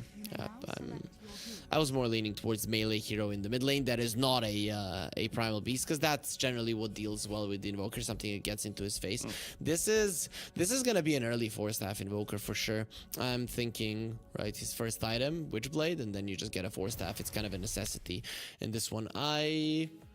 Once again, I like what one move have. I think their drafting is definitely not the issue. Their idea of how they want to play the game is not the issue. And this Tiny is gonna be hella buffed. Imagine Penitence, Not Rocket, and the Invoker Alacrity. I mean, WoW could kill everybody, and I like a Tiny being played like this more in this particular game because you have nobody to press down. So yeah, it's a cool draft. But once again, Panda, it is very, very, very hard to execute. So I just can't help but go with the team that just has a very straightforward draft and is on paper better. One additional statistic I want to bring up here, which is why I also maybe favor Liga teams draft a little bit. And this is purely based on numbers, not even what teams are playing. 4 melee and 1 range is currently the highest win rate draft. Yep, in I remember Immortal you saying pubs. that yesterday. Yep. It is higher than the 3 melee, 2 ranged. It is higher than having a full 5 melee lineup, which is also pretty high, by the way. But 53.7% on a 4 melee plus 1 ranged lineup is the highest win rate in an Immortal pub. And that's what we have for this Liga team draft, where Gyro is the only ranged hero. I'm going to go with numbers. I'm going to say Liga team wins this based on pure theory. Yep. And theory is actually a very smart way to approach it, right? We can all analyze and stuff, but Dota Plus, let's say, is there for a reason, and it's usually right just because it has so many stats put into it. But it's very cool, Panda, how the meta always changes, right? It's changed so that we started getting these heroes who burst people down, and then instantly what becomes more popular and more successful in pubs is people playing more melee heroes, meaning generally more tanky heroes, surviving that burst, persisting through it, and then winning fights that way, and thus MMR too. And that's gonna show in competitive gameplay fairly soon as well. And you can see Liga. I mean, they have 4 5 heroes that can get pretty tanky, all of them. Yep, and they still have the sustained damage from the gyro. So I think you've solved everything in this draft. You have tanky guys early on, you have durable fighters all the way through, and then you still have somebody to take the W home, which is the gyrocopter. So it's a well-rounded draft. Yep, pretty well-rounded. I am an enjoyer of Snot Rocket Bristleback. Slightly biased. I love to watch this build. Hasn't won a lot of games though, but every time I see it, I get excited. So, one move. Please prove to me that this could finally work. I mean, we did see you and me one of the Snot Rocket Bristlebacks win, I think, in Western European qualifiers. So, yeah, it's just the general win rate is not as high as you'd think. Yeah, not good. That's basically what my my theory on this is, that it's very viable. It has so much hidden potential, but it doesn't always win you the game. Did you see what just happened? The Chen sent the the Satyr Mind Stealer to the mid lane, and the Nyx followed it to kill it. That was interesting. And Tiny went for the insurmountable. That's not something that is old school at this point. Yep, that's how it goes. It has been like 8 months since the facets were added. Only it was a Fissure tournament as well. Me and Bowie were casting it. Everybody was going for insurmountable back then. And after that, nobody picked it up ever again. There was one game where they did pick it up, and it was actually a relog tournament. A support Tiny picked up insurmountable, and I was raging the hell out of that game. I was like, why have you done this? You've just griefed your entire game with the wrong facet. They did lose that game, by the way. There's the Satyr coming in again. Yay. Bango. Time to burn your mana. So frustrating. Is he probably calling it? Hey, Nyx, I have use of your services. You want to drop by in mid? Maybe you could clean up this mana burner. There we go. We're gonna have burn your mana jokes. Yep. 20 plus 2 times the target's intelligence, so 40. That's 64. That's about 65 mana burnt with every cast every 18 seconds. So that should be that's higher than the mana regen Pango has. Here's coming the Nyx. He's coming over. How dare you? How dare you take that water? Like, he'll have to do it. The Pango doesn't get the bottle refill. I mean, he didn't even have the bottle delivered, but probably would have been able to refill it there on the water rune. So Chen being annoying. It's nothing new really. Nothing new indeed. He did use the okay, sorry, he actually went on cooldown as the convert dies.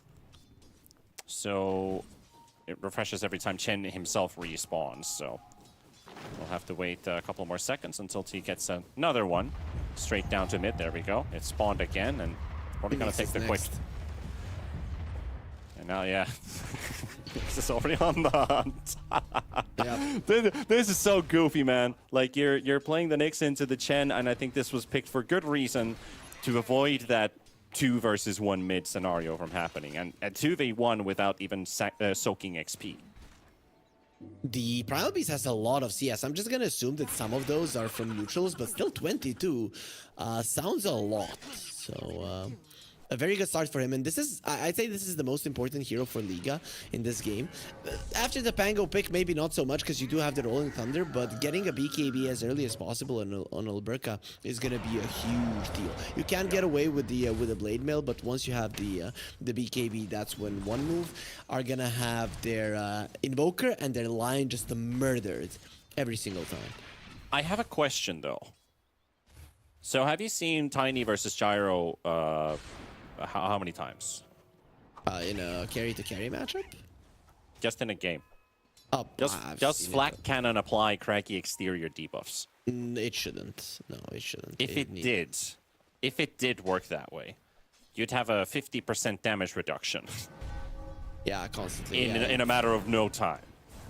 No, it has to be him focusing the Tiny. I think that's how it would go. Because let's remember the craggy exterior when it was a spell. Imagine a Gyro just randomly stunning himself. It's not gonna happen. Yeah, but this is different, right? Because this is an init, and it doesn't exclude anything. It just says at enemies that attack Tiny, and Flak Cannon is an attack on a target. That's why I'm curious. I'm just gonna have to pay attention to see if that works, to learn something new potentially here. You don't trust in me, Panda? I trust in you enough. Just enough to not listen to you and need to Yeah. I need to stay. I'm actually going to go to Demo Hero and try it out right away, because I want to get confirmation on this. Because if that does work that way, then this Gyrocopter just runs out of damage at some point of the game. It's kind of going to be very rough. The thing about the Gyro is that he is a mixture of magical and physical damage, so that does help. But of course, not in the later portions of the game. You are mostly going to be relying on your right clicks. Still, 0 kills so far, Panda. I'm hoping that you are getting your info right now. Yes, I did, and it doesn't work. So Of course. that is a relief for the Gyrocopter. Of course it doesn't work, but you didn't want to listen to your long-year friend and analyst who is... You didn't confirm it. I gave you multiple reasons that I'm not gonna continue on that fact. Next time, trust me next time. That's it. That's the only thing I want to say. Either way, though, let's see where the first blood is going to be happening. How do we go with that Morta interaction again? Do I have to remind you of that? You never asked me. Yep. And I actually checked it. I thought that it was added when the innate abilities were added, but no, Muerta always had that as it was kind of the first innate ability ever. It was her. In a way, yeah, attack. with the hidden stats increasing on some heroes, sure. Yeah. Yeah. Oh, actually, Malady finds a big stack here. Gets the D-ward out, so Queasy's going to be rejoicing. This is the place he's going to spend his time with that Mind Flare. You get all the big those ones. Creeps. Yeah, eat all the big creeps, and then Bristle's like, what happened to this stack, guys? He's gonna know what happened. You know what the problem is? That this Bristleback is also having a very bad time in the lane, so his game is not going ideally. Are fortified. He has the least net worth. Just behind Mirage's Pango. Not again the Wisdom Runes. Liga wants to steal the Wisdom Runes once again. In the previous game, the first 2 or 3, all of them went towards Liga. And Janter, save your stun if you Malady can. wants to fight early. He wants to try and kill this guy. And he's almost successful with the Invoker coming in, but he gets the first blood in a 1 versus 3 scenario. So well played, Malady. I think they disrespected that clockwork a little bit, because he was allowed to jump on the Lion that early to start dealing damage. Normally you just suspect that, okay, he's going to try to time a battery assault mini stun tick so Lion doesn't get his spells off and they come in with numbers. But he started so early that Lion was already low, but at the top lane at the same time, bit of a dive going on onto Woe as they saw the 3 heroes rotate in, and they cannot protect this Tiny here. They will just run him down. And Ryan is going to be the next target. And Gyro will help Alberca pick up the double kill. So great carry rotation there from you.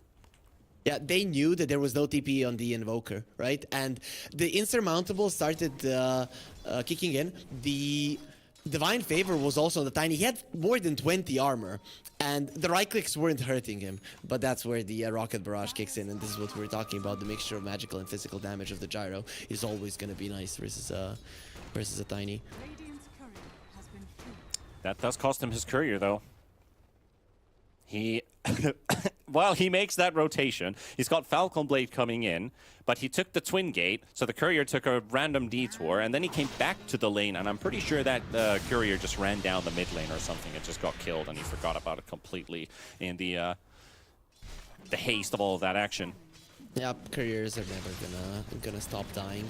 It's I think more couriers are dying now than when the train of couriers was still in the meta when you're losing a pub. Yeah, it reminds me of maybe next time, and I think he still holds on to the record of all-time courier kills in a pro Dota game. He did that in the West European, I think first division maybe, or was it a second division game? But I think that happened in the 23 season DPC. And he had a crazy amount of courier kills in that game. I could be wrong. Knoxville can fact check that, give us the exact number. Dire's bottom tower is under attack.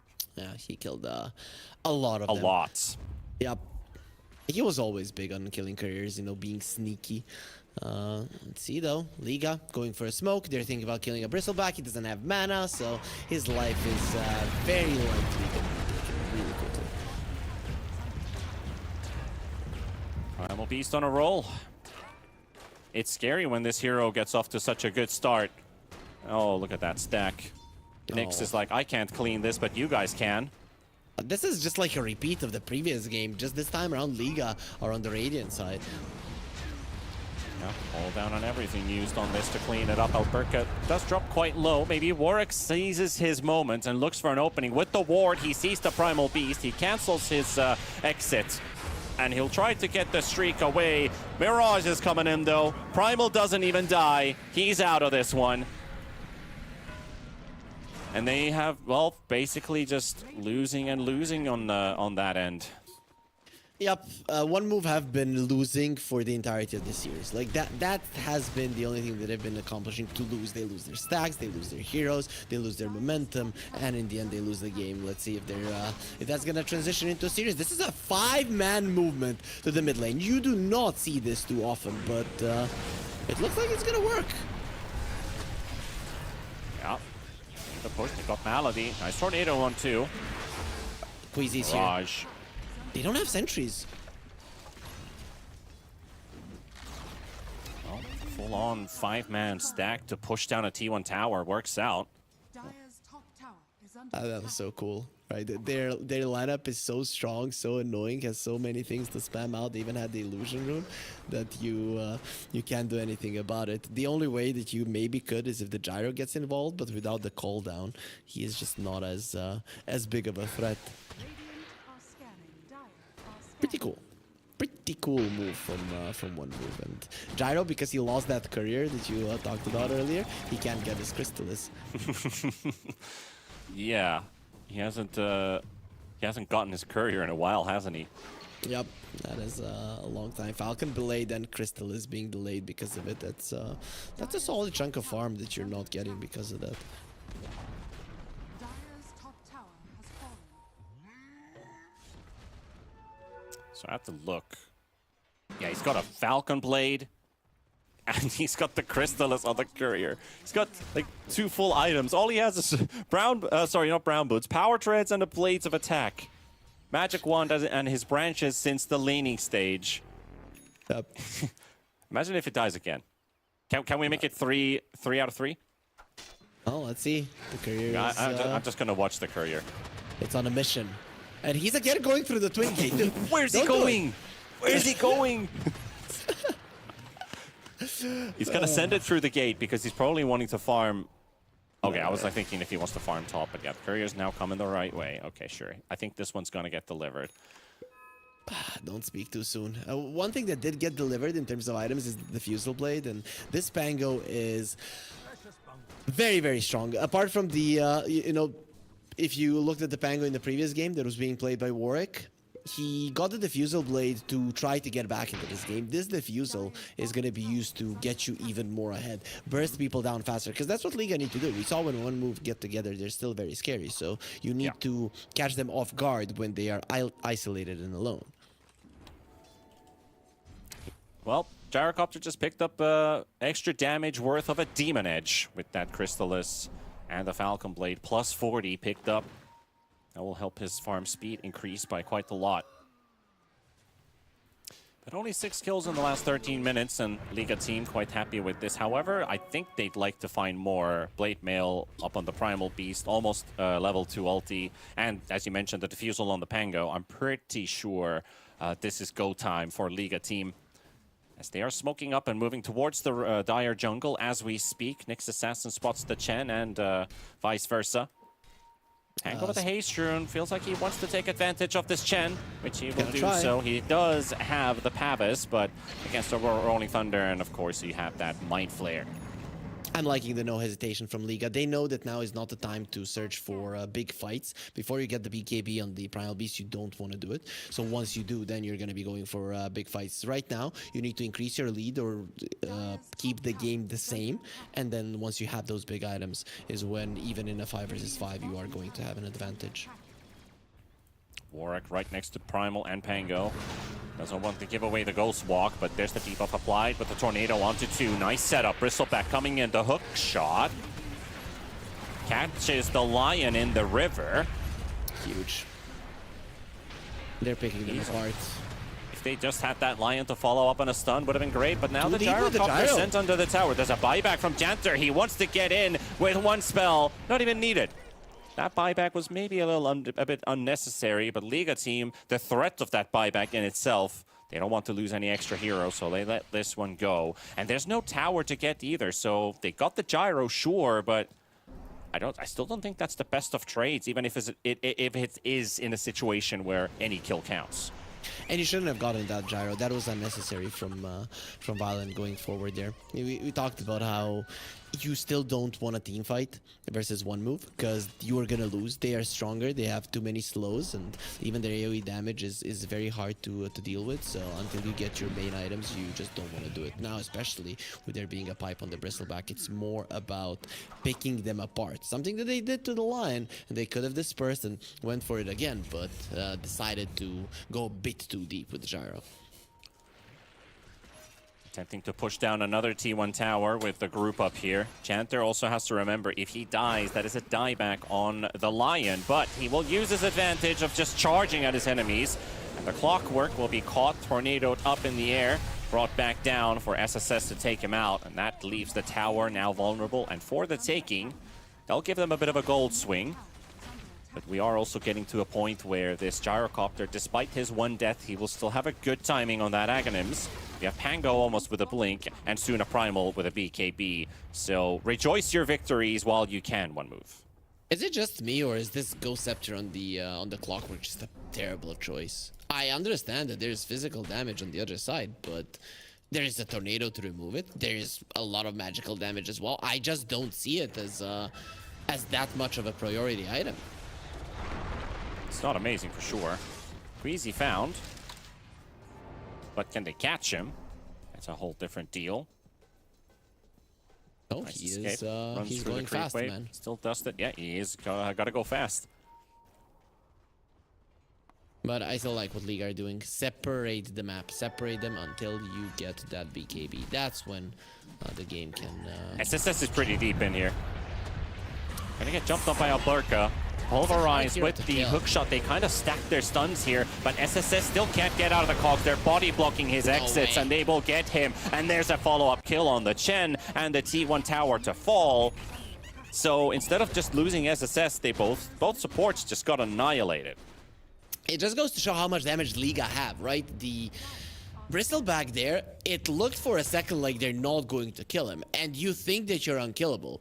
They use everything on him. He dies. The supports just die from the AoE damage. That's how much Liga does. And Bristleback was surviving for a very long time. Now it's go time. With the Bristle being dead, you can just run at your enemies like madmen. And I think that fight broke one move, because that was before Liga's timings that they got to kill the Bristle. Yep, now they have all the items that they need. The Ags is picked up as soon as this tower falls. The BKB's on Alberca, and the blink on Pango is ready in his inventory. They got everything they need. This is kind of like... There's the Invoker, though. That's nice to have. Yeah, it's a good save, sure. This is pretty clean from Liga. What they have done early on, losing a fight only slowed them down a little bit. It doesn't give one move really an advantage, despite those T1s falling. I just got depressed very quickly for one move, because this was their timing when they're stronger, and they lost that hero that makes them stronger, showcasing that Liga, even with the non-most optimal move, can kill him, right? Can win versus you doing what you want to do, and that is bait on the Bristleback. It's kind of sad that there's that big of a difference in strength already.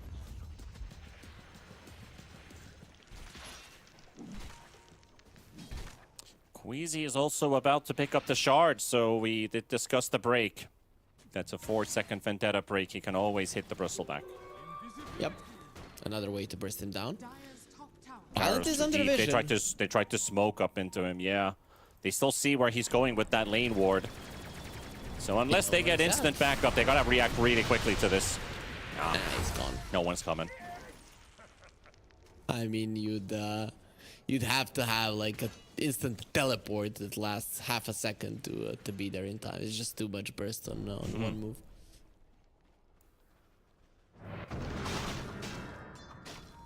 Gyro needs to be KB and he knows it. But if he gets initiated on, whoever on Liga gets initiated on, there's a good chance that you're just gonna get bursted down. There is quite a lot of that on one move, especially when there is a finger available. Sigma moment. Oh my god, win probability. Barely in favor of Liga. Dire's middle tower is under attack. Oh, Tiny. And there's no Sand King in the game, right? Which always would throw the odds Bottom tower is under in favor attack. of his team. I mean, one move's lineup is really cool, right? It just so many things to buff up the Tiny in so many ways, and then you have a lot of stuns, you have a lot of potential to have good fights, Roche taking potential, tower taking potential, they've got it all. Yeah, you can nicely itemize it, plus the alacrity from Warwick. One thing that Tiny lacks is the attack speed, and he'll get it. He'll use it on himself, though, this time around. Knowing that he is stronger than the Tiny is. But with the Snot Rocket, look at Roshan at minus 22 armor. Yep, you have to let this one go. Even when they scouted here with the clockwork, you're not in a good position. And even if you are, let's say that you are in a good position there, one move won't to fight with you. So you're better off just splitting it apart. You still have a clockwork and the Nyx Assassin. These heroes don't contribute much in a team fight, but when it comes to pickoffs, that is when they shine.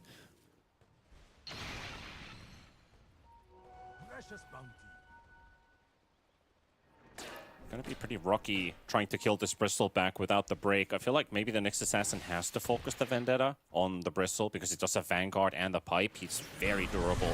And that 4-second timer when he has all of this tankiness, I think that might be enough to even kill the Bristleback because Gyro's built around on long sustained fights.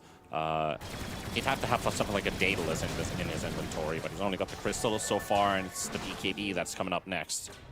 That's why you don't fight, right? That's why that kill on the Bristleback was so huge, because I didn't really see how that can happen. Just like right now, you don't see how they kill the Bristleback. The thing is that you don't try. If the enemies are together, if the Bristleback is not isolated, you don't go for it. But if the Bristleback is isolated, the break and the 4 seconds should be more than enough.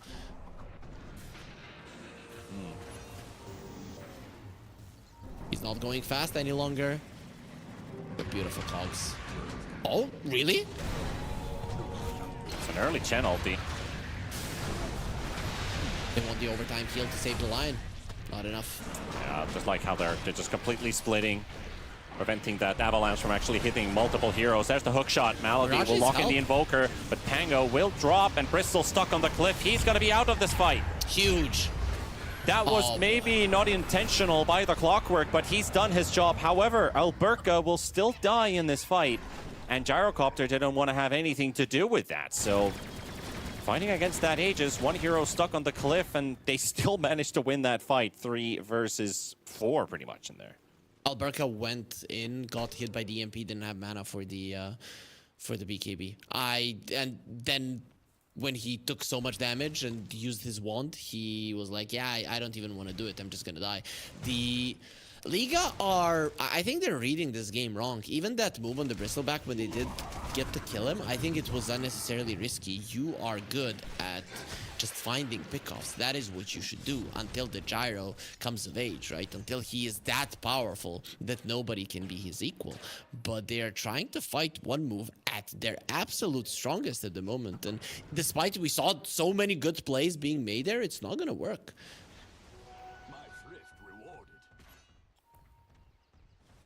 That gold lead is slowly moving towards one move. Ah, poor Janter. I think that now that you've gotten past the hard part, Radiant's bottom tower this is where things start to get a little bit easier for Dire. as mentioned, it's quite easy for them to itemize and play around their heroes. Janter, bit unfortunate there next to the Twin Gate. Yeah. The Nyx was waiting for the Pango to come close, but he had the damage himself. Look at the tower damage here. This is without the Alacrity. Imagine Solar Crest Alacrity. What's gonna be happening? No Solar Crest just yet, but it's I think it's being delivered to the Chen. Yeah. Also the Thunder Hide, which does do hero damage, so that also hurts towers quite a lot. This Tiny Wonder is huge. if, do you still miss the days when we had the catapult armies in Chen? Not necessarily, right? People, they removed that, but I don't think it was the biggest of deals. I think the biggest of deals for the catapults being taken was to stop the enemy's push rather than Radiant's top tower to is under to attack. make your own. I think it was a pretty cool thing back in the day. Yep. Not a lot of Chens were willing to do that. This Tiny doesn't really need a catapult though. He has a tree. Not with a in this shard. lineup, for sure. Radiant's top tower is Look at, I really want to see if the Invoker buffs him, just how fast he takes this tower down. There's the Solar They're Crest. just gonna leave Tiny to do his job, right? And everybody else is splitting the map. Oh, Gyro the trying to Tiny's find as brother much is farm there. as possible. He's got the butterfly queued up. He wants to be able to stand his ground. Oh, they're coming high ground. They've got Aegis for another 30 seconds. Trying to force the TPs back at least. And there's the cutting gank squad as well with Warwick and Lion. They're trying to find somebody alone, and then they could march high ground. Alperca's right next to him, and Woe's Queasy TP was stuns Woe. cancelled. So there's two separate moments there, but they are actually able to back away from the top lane, and Alperca's now jumped on. Janter's there. Nice BKB from Alperca, and he's out. Yep, the second he saw the tornado, the Lion had to stay behind to not show himself for the Primal Beast to maybe make a mistake of not popping the BKB, but before the Lion gets a blink, that play is very unlikely to happen. If they had found the Gyro, completely, different story, because he didn't have the, did he have the BKB then? Or did he just get it delivered? Not sure. On Alperca or who? On Violent. Violent. Yeah, that's the one that he finished quite, I think, a Yeah. couple minutes ago. Okay, then This is the latest finished item. That's why I was like, I see the butterfly. I was like, should we have a Daedalus rather in his inventory? But I guess the butterfly allows him to, like you said, stand his ground versus the Tiny. Warwick will get the catch on Malady, and this Clockwork is going to be the next casualty. Will take a moment's time. Yeah, that Ghost Scepter might make you feel a bit tanky, but you're against two spellcasters. There's I still just don't get extra it. damage. I still don't get it. Oh, Berka doesn't have the BKB. Mirage might, and also Mirage has to TP home away from SSS. He will live at least, but Alberca gets the charge into the high ground. He's still slowed, and I don't think he might be able to get out because Bristleback's. Oh, what a Duke actually doesn't even walk to the low ground and takes the other way away. He might be It's a safe. dinosaur. How can you miss him? Holy, that was an ankle breaker. Not the expected move, but I guess with the fight going on down in mid, they gave him a warning that Bristle's running straight to you, so he walks up instead of going down the low ground where the Bristle was going. This is such a good Snot Rocket lineup. Are you happy, Panda? Are you happy that they found a way to? I am to play actually this really well? happy because this is what I wanted to see, the Snot Rocket lineup paying off. Yep, and the thing is that he doesn't really need to do that much. His job in the early game was to survive, to get some hate towards him until his teammates were ready, and now they are ready. Dire Scan hits the mark. He also got the Watcher in front, so if somebody stands nearby to pop the smokes, this Watcher will show where they are. The Nyx, the Nyx actually gets to jump on the Tiny first instead of the other way around. And there's the roll in from Mirage. Lion in trouble. Nice charge in from the Primal Beast. The hook shot comes out as well, but they're all stuck inside the cogs. But no damage dealt to the Tiny nor the Bristleback. They'll focus down Janter. Here's the Tornado from Warwick. BKB still on the Gyro. He'll pop it right now. He'll try to fight the Tiny. He's not doing he has to damage. keep an eye open on those craggy exterior stacks that he cannot really take that fight. The tree toss misses from the Tiny, but Alberca will get right-clicked down by Woe. And that is 3 for 1 pretty much. All they got was Janter. And it took so long to get to him. They cannot kill these beefy heroes on the front line. The Bristle, the Tiny, they were just unfazed by that. Yeah, you know, we talked about the Bristleback and having to break him. You have to break this Tiny and kill him from 100 to 0. It just has to happen. And I don't know how. Even if you do it, he has... Look at his armor with the Divine Favor. It's 53, and then you have almost 4k HP. Yeah, this game is kind of gone one move. They found a draft with which it seems that they can't lose because they were getting smashed, Panda. Yeah, the four melees and one range hero draft that Liga got for themselves feel like it's running out of steam already, which sounds a bit crazy when you think about you have the best rapier carrier in the game on this gyrocopter, who's now, I need an S and Y. I probably still need to upgrade that Chrysalis to a Daedalus. I'm not even finished yet, but this Tiny, with just 3 items, seems to be working just fine. Yeah, I think though they played it on Liga, not gonna lie. It showed for the first time when they went for the Bristleback that their idea of how they need to play this lineup isn't the safest way. Like, their lineup is meant to pick off, and have we seen many pickoffs? Not really. A lot of the times they're just trying to kill these beefy heroes. The Line and the Chen should have died 20 times in this game. And Tiny with the maximized Snot Rocket stacks on Roshan, crits for 1500 damage. That's 2 hits and a Clockwork pretty much dies. That's 1 hit and the Nyx Assassin is dead. Yep, we saw how easily he killed the Nyx, and the Spike Carapace doesn't last on the Tiny as much. How much status resistance does he have? He has 40% status resistance on the Tiny. Once you get the Satanic, that's gonna be even more. Insurmountable indeed. The be-all, end-all. Warwick is right next to Queasy. He has an idea. He's got the gem. He sees the Nyx. They see each other's. Alberca right next to him. The Cold Snap connects onto him. Queasy in trouble. The hook shot hits 2 though. Malady, can they get the damage follow-up? Mirage coming in. They've got the Sunstrike on the back trying to kill the Nyx Assassin. Invoker is busy. Lion is about to drop. He's solo on HP. And now you still have to worry about the Tiny and the Aegis. Malady's like, I'm done. Gyro says, I'm done as well. We're leaving, well, but we're not leaving alive. Gyro dead.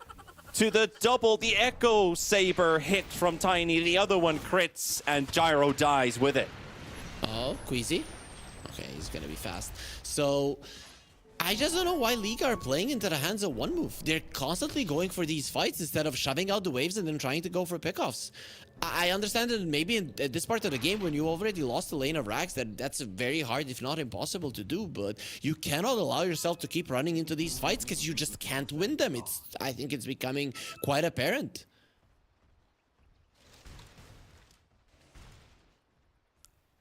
How do you stop this? Wait for the Aegis to run out and then fight? You're gonna play Mega Creeps at that point. If you wait for the Aegis, this Tiny is not gonna be nice to your base. They're trying to catch the backline. I think that's smart. The only thing you can do. But again, Tiny. An idea. Warwick still has the gem too. So Nyx Assassin will be the one spotted first, but he finds an isolated jet. Nice tornado, but it won't be enough. Alberca still gets his charge through. Malady. Now that Ghost Scepter, put it to work. Soaks up the Sunstrike and just dies, but they will get the Chen away. They weren't able to cut the creep wave though. WoW is gonna continue. There is no reason to stop. He's just gonna get Alacrity again and smash their axes. Yeah. If they got the creep wave, maybe things would change a little bit. But since it's still up, they're gonna try. He's trying to fight everybody else, but those craggy exterior stacks continue to increase. The more he hits the Tiny, and he knows about it. Warwick will die, though. And now Tiny is alone for a moment. Finger thrown on Alberca. That's 1 buyback on the clock. You could buy back on the Primal. Mirage is like, do we have anything left, guys? I'm dying here. Nice stun coming out from the Nyx Assassin. Prevents the toss combo coming through. And SSS will continue to push. Gonna get smacked by a rocket. No, he's too strong. It's just... Yeah, he's too strong. I mean, what can they do? Whoa, gonna get pushed around the tornado. Almost connects his Malady. Bristleback still continues to go. Spits more and more snot in their faces. Pango is just getting hammered by Woe, but there's Alberca with the buyback, and they're trying to take a clean cut here, but this Tiny is unstoppable. He's insurmountable. He is inevitable. Woe is keeping his ground. and continues to smack the gyro. There's the alacrity, there's the BKB, the tree toss is got gonna him. kill him. He is out of play, and that's pretty much game. He will still have to buy back, but Woe continues to go. Warwick did buy back for this one. The Invoker needs to live at least, but they will try to focus him down. Alberca there with the help, and there comes you with the buyback. They go onto the Warwick Invoker, and he will die back, so at least the Invoker's out of play. But SSS and Woe, the two tanky bros, the dynamic duo, they clean them up. The gyro diebacks as well.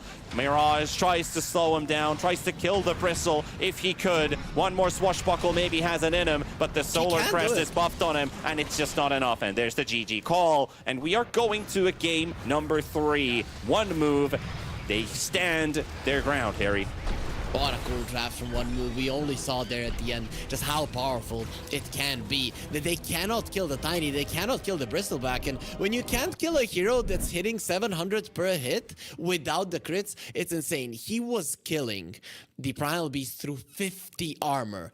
That is one strong hero if I've ever seen one. And one move, they get the victory. Liga now. We can see, I mean, we saw it yesterday that Liga does have some chinks in their armor, and they were exploited by Chimera. But I thought that the other teams here don't have it in them. But with a draft that is just better in terms of team fighting, in terms of timing, Liga do not utilize the strengths of their lineup. If I was Liga right now and I could objectively understand the my bad approach to this game and how they played it, I would go for stronger team fights, stronger timing heroes, just to make sure that I don't lose. Because this type of gameplay, when you need to run circles around your opponents, it seems that they're not the best at it. Yeah, what really bummed me about Liga team's gameplay at 15 minutes was when you have a Primal Beast on top of net worth, you should be constantly hunting for enemies and looking for kills. And I feel like they stuck to farming and waiting for the Gyrocopter to finish an item and then go. They lost, I think, 1 or 2, I wouldn't say really crucial fights, because when they hit the timing of having the BKB, the Pango had the blink, and Gyrocopter, I think he finished, that was his Ags, if I remember correct. When he had all those 3 ready, that should be go time and pretty much just look to clean out the game. But they pacified. They didn't find one move on the map. They didn't really try to even look for them around the map. I think that's a huge mistake on their end. Yeah, somebody had to be hunting with the Nyx. I think that is generally what they were missing in their draft, because they went for the Pango, so they put a little bit more emphasis on a team fight. But I still think Pango maybe could have done it with the Nyx Assassin. And sure, timings of the gyro weren't utilized, but I think they weren't utilized because they were constantly thinking that they cannot battle it out, that they cannot win a fight. And the way that you make sure that you can is by taking one of the heroes out of the map. That is what your Nyx Assassin is for. That is what your Clockwork is for. And then you posture aggressively on the map, and then you can fight. So definitely not utilizing every single strength of their lineup. While one move utilized every single one. They drafted in a way that you want to go 5-man. We saw a 5-man push on a mid lane tower around 10 minutes in, and just walking towards it. And at that point, you could see that if it is a 5 versus 5, that one move are gonna have a huge advantage. And they sure did, because now we got one more game still in stock for you folks. But before that, a quick break, and then return to see who of these two teams gets knocked out and who continues to the top 4. We'll see you guys in a bit. Dire's middle tower.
So off we go. The final game of the day is upon us with Liga Team and One Move going up against each other's in an elimination best of one in the FISSURE Playground 1 Dota tournament brought to you by FISSURE.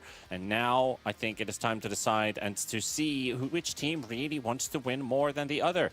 One Move, they were, you could almost say they were slightly desperate, but that desperation turned into momentum, and they never let go of that.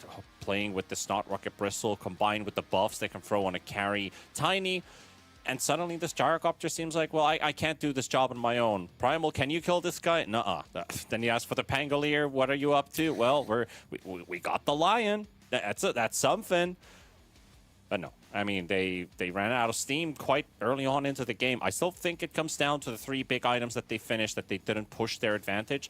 So many of these Primal Beast games that I've cast, Harry, and watched in the last few months, when I see a Primal having over 7,000 net worth, they're on the map, they're hunting players, they're not farming. They are looking for the next kill that opens up the Gyro and his other teammates to take an objective. And I didn't get to see more of that, because I feel like they had something else in their mind. They had a different plan. That plan did not work out. Yeah, and I think there were opportunities as well, right? Sometimes you look at the map, even as a caster, and you think, dude, it's not easy for them to find an opening here. But One Move's positioning was pretty spread around the map. You had Nyx have eyes on them. You had some solid vision from time to time. Not always. And you just didn't utilize it that well. You were just constantly trying to find a 5 versus 5 fight, and then you were afraid to go in, and when the time came for One Move to have their timings in those 5 versus 5 fights, you got demolished and you lost the game. It was pretty straightforward, but I don't want to take it much against them, because in tier 2 Dota, when you cannot win a fight, which is kind of the default that everybody just goes for when you're not sure what you're supposed to do, just go for a team fight from a good angle, find the right target, right? When you cannot win a team fight under any circumstances, which very early on in this game was the case, you start making mistakes. I've seen it a million times, and we're gonna be seeing it a million times more in our casting career. So it's nothing new. I'm still quite happy that One Move were able to draft in a way that Liga team really has no chance in hell to win a 5 versus 5 if the game is even close to even. There's still one question I have to ask, and I think it's a pretty serious one too, that kind of comes together with Liga team's mistakes.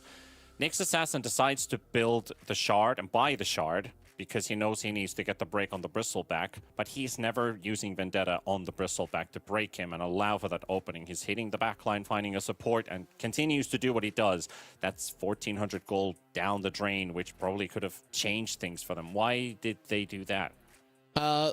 When he got the Axe shard, I think the first fight that they had, they were like, oh crap, when they're together we can't kill him, right? If we commit onto the Bristol or onto the Tiny, either or, breaking them is quite important, and killing them.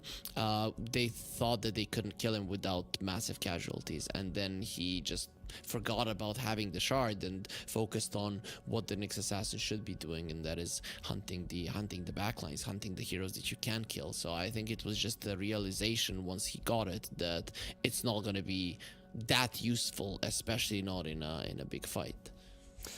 Well, I hope they have learned from their mistakes, at least during this short break, because Game 3's draft is now live, and Liga team, they'll return back to the plan of game number 1, which is banning out the Bristle and banning out the Doom, just like they did before. Yeah, screw your tanky heroes. You're gonna play fair and square, right? The One Move, they're banning out these mobile heroes, right? The Lina, the Puck, but Liga are not afraid of that. They're certain that in a fight, if it's somewhat equal, that they're going to be able to outmaneuver their opponents, and I think that's the case. So they don't really care much about the squishy big damage dealers. They're afraid of the big team fight ultis and of tanky heroes that might overwhelm them. But once again, we see a Gyro. No surprises in the opening. Every game so far. So playing the same carry over and over again. For One Move, they had some slightly different plans. They went from Terrorblade into Tiny, and now see what their idea is going to be. Yeah, the Morphling did go through. Neither team wanted to get rid of that. That was One Move's ban in game 1 and game 2. Yep. And of course, So- but that is of course because maybe they swapped over to the gyrocopter, that they're just not going to ban the Morphling and let him have his gyro and have an answer for it. Because game 2 they had an answer for it. Do they feel confident enough to go for a Morphling? We have seen it as a response to the gyro, and I like it as a response to the gyro, but this is a decent one as well. I still don't think this is a first phase pick though, even versus a gyro. I'd have to see what the numbers are with these two heroes. 10 seconds remaining. And now you have to ban out the Clockwork as well if you're one move. So your one ban is used to not secure your pick in the second phase, but rather to just protect this response pick to the gyro. Not a fan.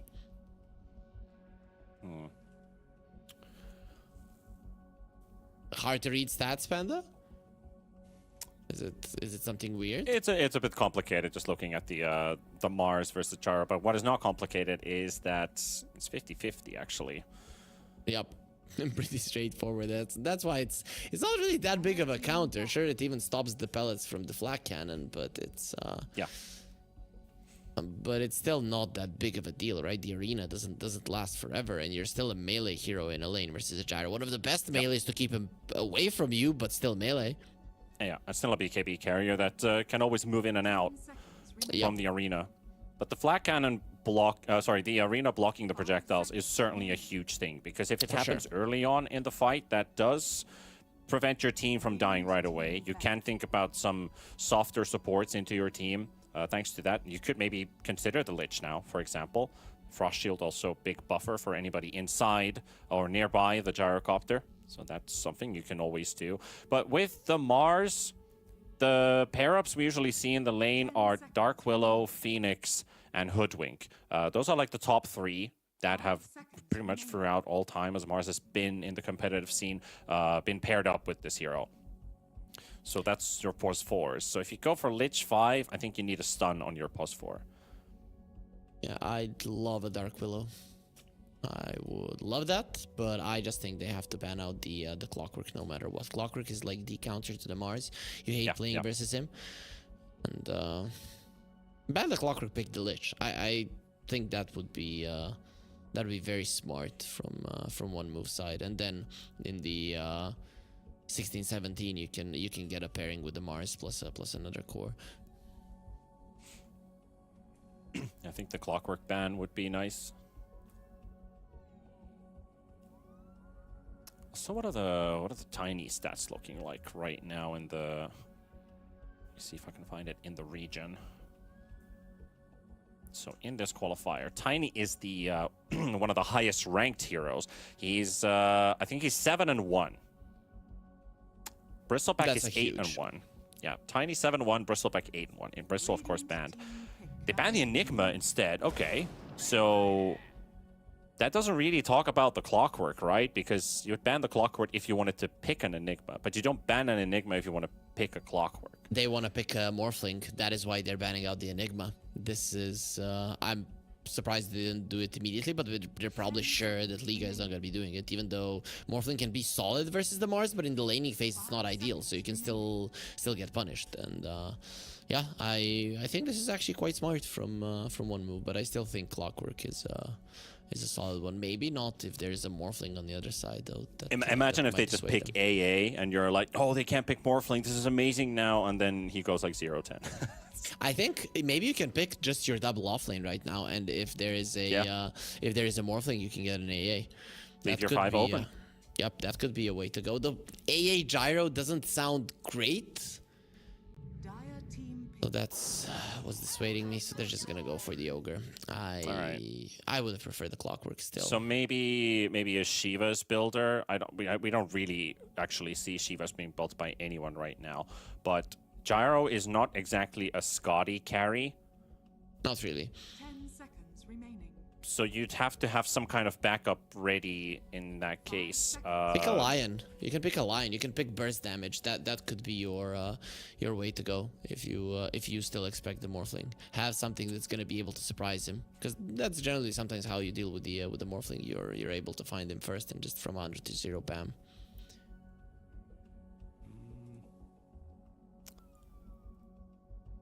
So what about their drafts in general?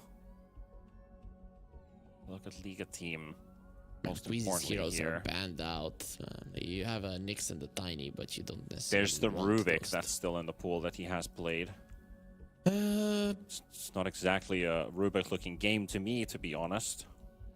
yeah, not the worst, but not the best either. There is the Lion. Okay, so yeah, preparing for the Morphling, and now the question is one move. Do you think you can do it? Are you afraid of the Lion? I guess they can go Morphling and they and the Clockwork, and then you have this Clockwork to keep the Lion at bay to give a vision of where he's at. 10 seconds remaining. You got Mars Batrider. What would you think about Woe picking up Bloodseeker? I'm thinking Bloodseeker and Clink, not Clinks, the Faces Void. They go Tiny instead. I know Warwick also plays it in the mid lane if they don't want to do the carry Tiny, but we just saw it work just fine. Maybe just lock in the Invoker, honestly, and just have all your cores on board. Last pick yourself a potential support, or maybe something that opens up where this Tiny is going. You could still play it Remaining. on Janter, right? I mean, he could play it as a 4. Yeah, you're better off picking Never a mind. support right now so that you keep the Tiny as a flex. Though I'm kind of leaning to a mid Tiny in this game because there's a Lion and an Ogre. These heroes can be bursted down. In the previous game, you could see that a mid lane Tiny wouldn't do well because he didn't have a target to burst from 100 to 0. This game, he does.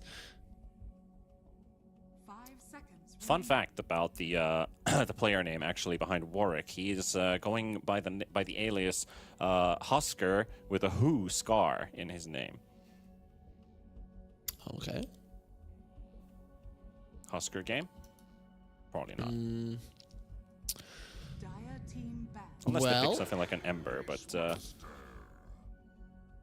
the Beastmaster. Beastmaster coming out, and they also have the pick before one move, so we could suspect that second ban from Liga to connect with their potential mid pick. Yeah, maybe they do go for a carry Tiny. I mean, the more I'm thinking about it, Gyro and the Beastmaster aren't really going to be able to do much versus you. Yep, banning out the mid laners, it seems. Yeah, and also if they want to keep the option open of Tiny mid, then that Monkey King has to go out.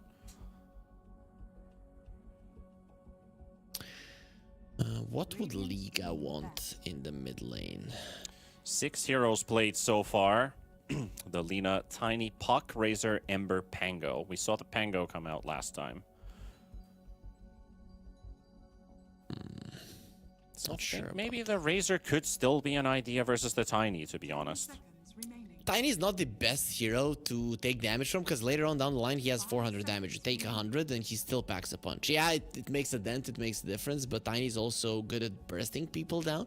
So at the start of the fight, the Razor could lose half of his HP before he gets a static link off. So I'm not 100% sold on it, and you'd probably eat like a Queen of Pain to the face or something along those lines. So. But I do like him going against Batrider and Phoenix and Mars, which I really like the Razor about. Even if he doesn't play the lane versus the Mars, you'd have to play carry, and then you don't really have a mid laner for Liga, at least not a designated one with the Beast and the Gyrocopter not suited for the role. 5 seconds remaining. But a mid Razor could maybe work, but I think we are maybe looking at the Pango once again. It's not a bad Pango game. The Puck is also banned this time around.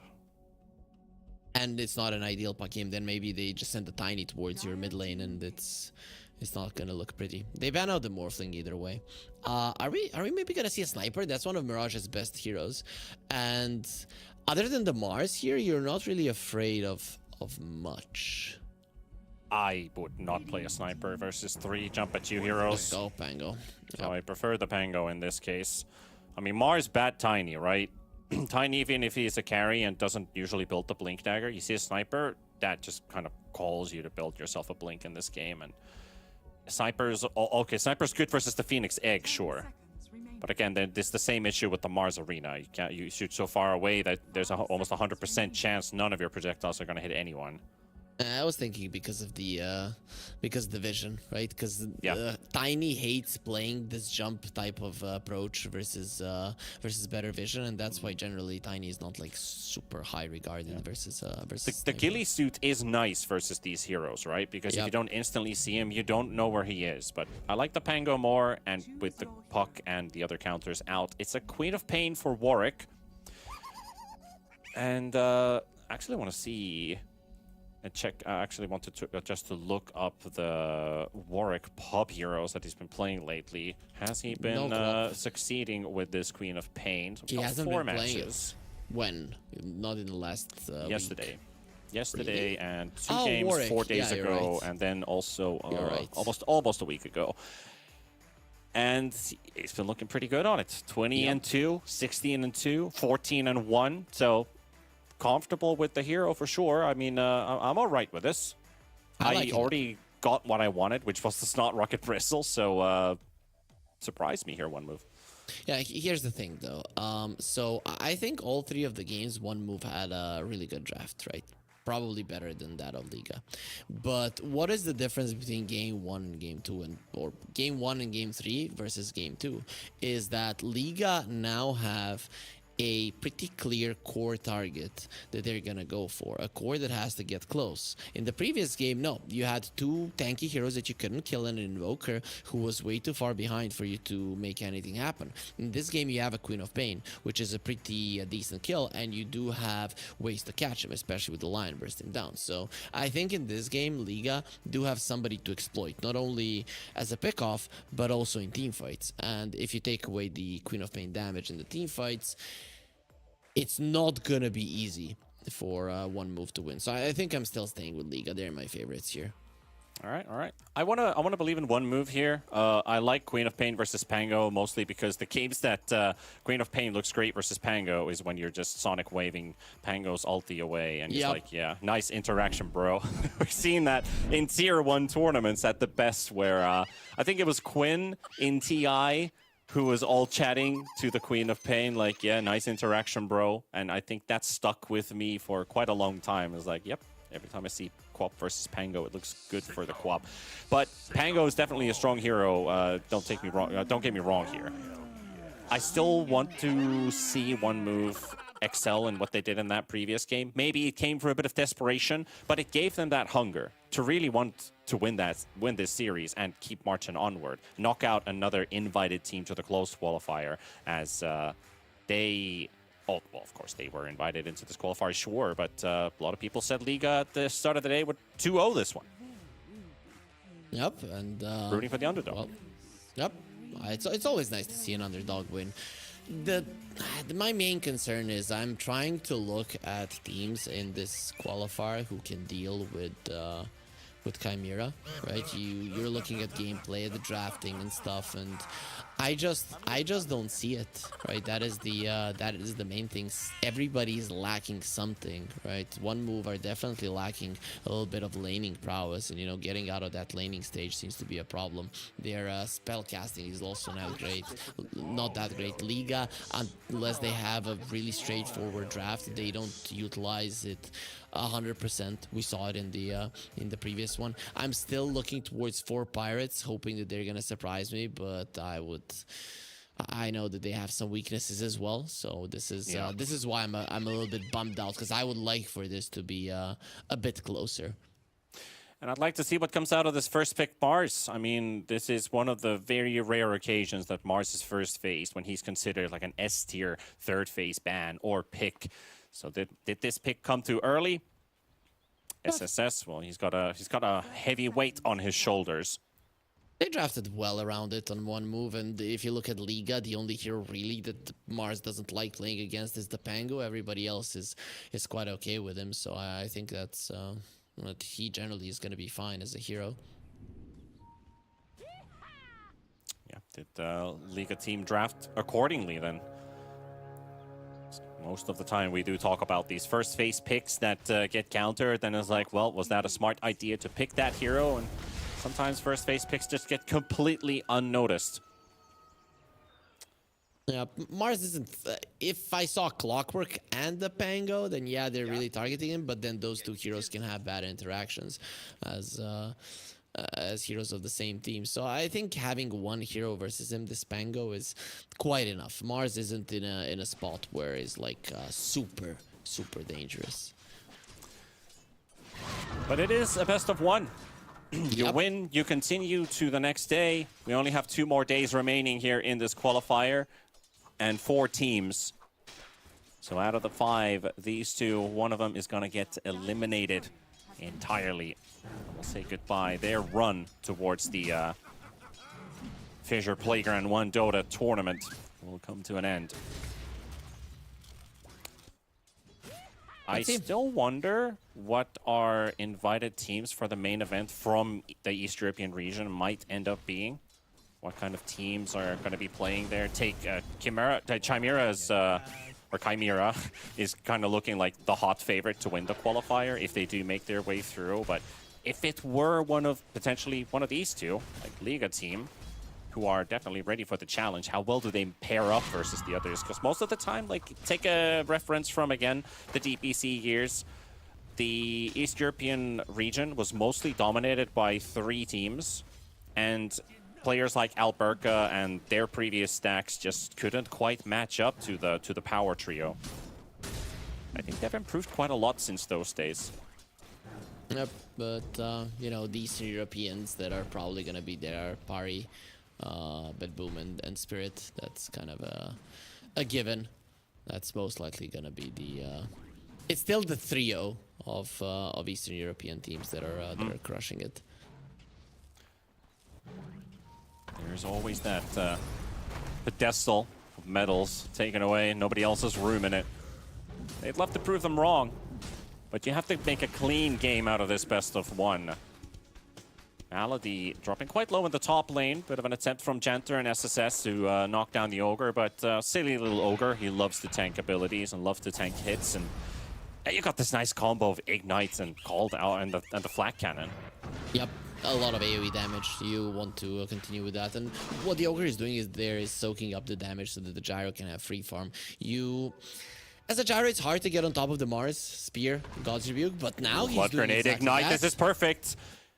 We just jumped to the bottom lane, but the action is here as the Mars might die, but the Ignite damage is not enough. And Malady, once they get a Fire Blast off here on the Phoenix, diving Black as well, Cannon. the Black Cannon, and maybe even another. Can they get the Mars? He's down to 50 HP and his stick's coming off cooldown, but that's still a first blood for the carry Gyrocopter. Now bottom lane also, the Lotus Steel comes through, Alberca will secure it, and Malady gets the other. So double Lotuses for Liga on top of that first blood. Again, laning stage going pretty well for Liga, right? The lanes that they should be losing, let's say this mid lane, or going even, they're going even at least. The Tiny is not crushing the Beastmaster, and you are crushing the Mars even more now. That's dangerous for Triple S. Gyro would love to get his Falcon Blade early this time around. Yep, don't kill your career. Twice. He didn't get his... He only got his Falcon Blade and the... I think it was the Crystallis, right? Crystallis, yep. Yeah, that 12 minutes. Yeah, he looked like the most underfarmed carry, who was like the 2nd highest net worth on the map. Oh man, this lane is so annoying to play as the Phoenix and the Mars. Like, every time they get close enough to feel comfortable farming, they get hit by ignites and slows. Woe and Rhine, however, they'll punish the Beastmaster for the first time in the lane. Lion hasn't been able to do too much. Queasy, he's only level 2 and not even in the lane. So leaving a Beastmaster alone, it's a bit of a risk. Had to help his mid out because Quap had to walk home. Yeah, you're gonna be needing some stacks for this Beastmaster for sure. But despite all of that, he's still doing better than the Mars, and I would say that Mars was expected to do slightly better than this for a Beastmaster versus a Tiny. It's kind of expected for him not to do super well. What did you think a value point in Bulwark would be good for Mars because he's just taking so many Flak Cannon hits? I wouldn't say so. You have to get the gyro away from you as fast as possible. But yeah, I don't know, man. The value point in Bulwark is often good. And I guess that 2 points in the spear, he might get it on level 4. Though. Please do. He's not doing it just yet. Janter, scary low, ignite blood grenade, that's another kill. Yep. It's the overtime damage. Kicks Also in. bottom. Bit of a fight here, pushing Alberca out of position. However, Woe is not really interested in brawling that much. Radiant's top tower. So surprised that they were actually able to get 1 kill. But that's what Batrider's best at, right? When you get a 2 versus 1 flame break to reposition your opponent or misposition your opponent. Yeah, Mirage was also rotating to the bottom lane, so you saw him there, and then it's much better to disperse. None of the mid laners will get the rune. They're better rune movements from Liga, but unlucky. So the Pango is not gonna have his first rune. Mm-hmm.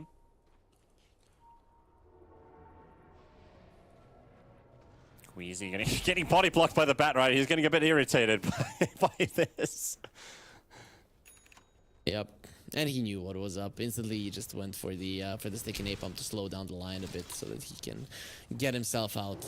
Pango is always thinking about rotating, but not doing it. And Janter, he did use the Icarus dive. I don't know if that was spotted. If it was, his movement here on the top lane could get punished.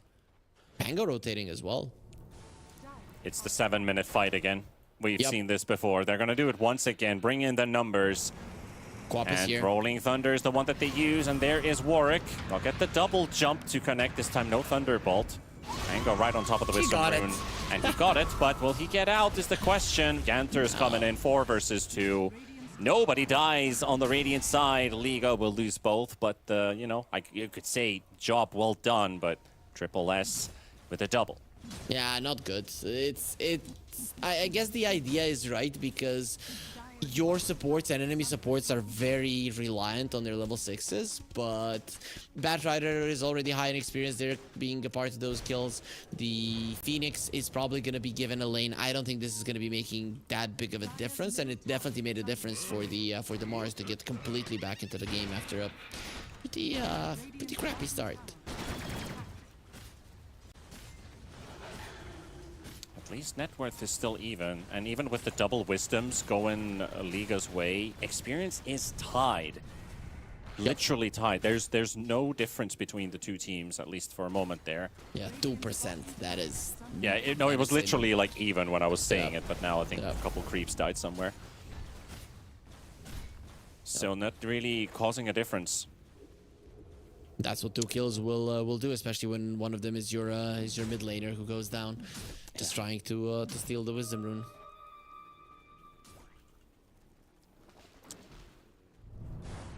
It does hurt maybe Janter a little bit here. We're gonna wait quite some time until Phoenix Egg is up. So in these early fights that we see happening, maybe if a Queen of Pain wants to take a fight with the Mars, for example, you have to deal with the egg. Sorry, you have to deal with the Pango roll and all. You won't be able to prevent that from happening.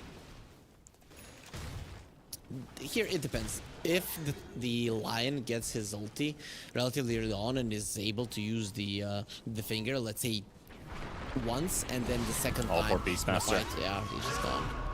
Does get the roar out, pushes Tiny under the tower, and has to actually try to back away. The bird comes in, gets a root in, and there's the Lion, and he would need this kill to get his level 6. Woe has been perma-controlled. He's trying to deal with the bird above the heroes, and he will go down. The Rolling Thunder, more of a zoning ability there from the Pangolier, trying to hunt for a second kill. So that works out for Liga. 3 versus 1 and quick rotations. They brought the gyro, but the Mars is here with the arena. Oh, he got spotted. No Sonic Ogre's got no mana. He's got 15 mana. It's like, what are you gonna do here, Malady? Well, he's gonna posture aggressively. He's a big ogre, man. He could have given could have gotten a Lotus from the Beastmaster, but I think Alberca is a bit greedy. He wants to hold on to them himself.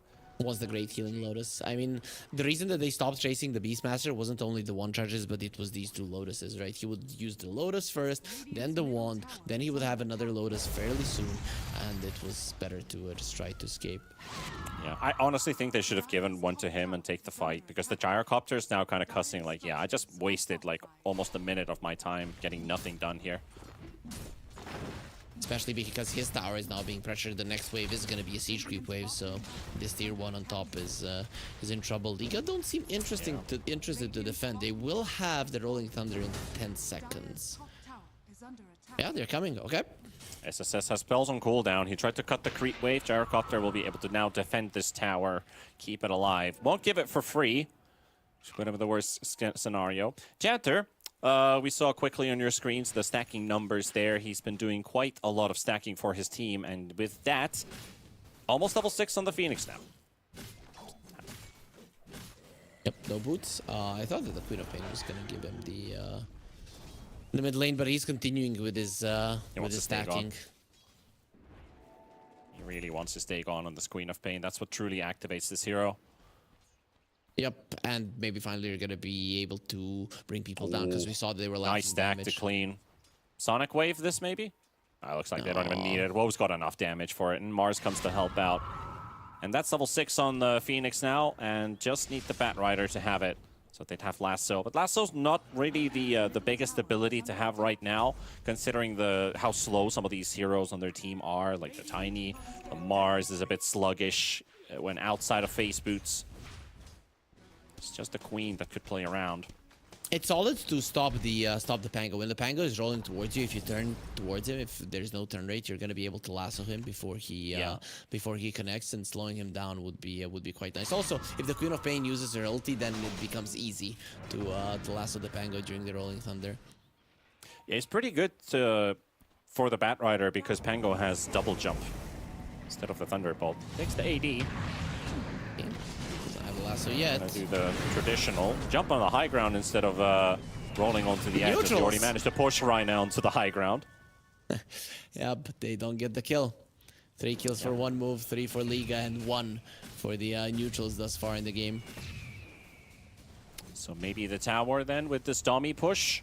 SSS is ready. If somebody just gets close enough, he'll just insta arena. Pango's got no defensive tools. SSS, he's so patient. He needs them a little bit closer. If that hoof stomp connects, maybe the line gets close. And okay, they got tossed in. That's the play. The toss. Oh, the hex from the Lion. Beautiful from Queasy. Nice quick fingers there. That was really down to 0.1 seconds. If he got the arena out, but nothing else, 2 heroes would have been stuck inside, and that would have allowed 1 move to make that fight happen. So very, very good play from Queasy there. Yep, remembering that can happen. I mean, a toss target is still stunned up, so he cannot use his spells while he's flying, so it wasn't that hard for Queasy to react. But if you lose your focus there for a second and forget about it, just thinking, oh, the Mars can never close the gap, then you can very easily get caught and die. But still, nicely done. Yeah. It still required the Lion to turn around and get the spell off, so it's not like he was staring and just clicking down on the ground. That saves a couple lives, just with a simple press of a button. Gyrocopter, though, he's still been free farming all of this time, and I think they've taken a more casual approach where Violent gets to play his game, doesn't have to play with the team anymore. I feel like he was maybe forced into those early engagements, still remembering that bottom rotation, which cost him like almost a minute of his time, that he's still topping net worth. And that Bloodlust also giving him the extra farming speed. A very slow game compared to what we have seen in games 1 and 2, where both of the teams were consistently trying to do something, be it push a tower, be it fight. It was always there. Right now, we're looking at both of the teams just not wanting to do anything, and I think this is fine for 1 move, because they're the team with a better team fight, and the Beastmaster didn't manage to take that mid lane tower down, right? What you want to do with the Beast? Be deep in enemy jungle, and then just have a short path towards the mid lane to open up the map even more. Hasn't happened in this game.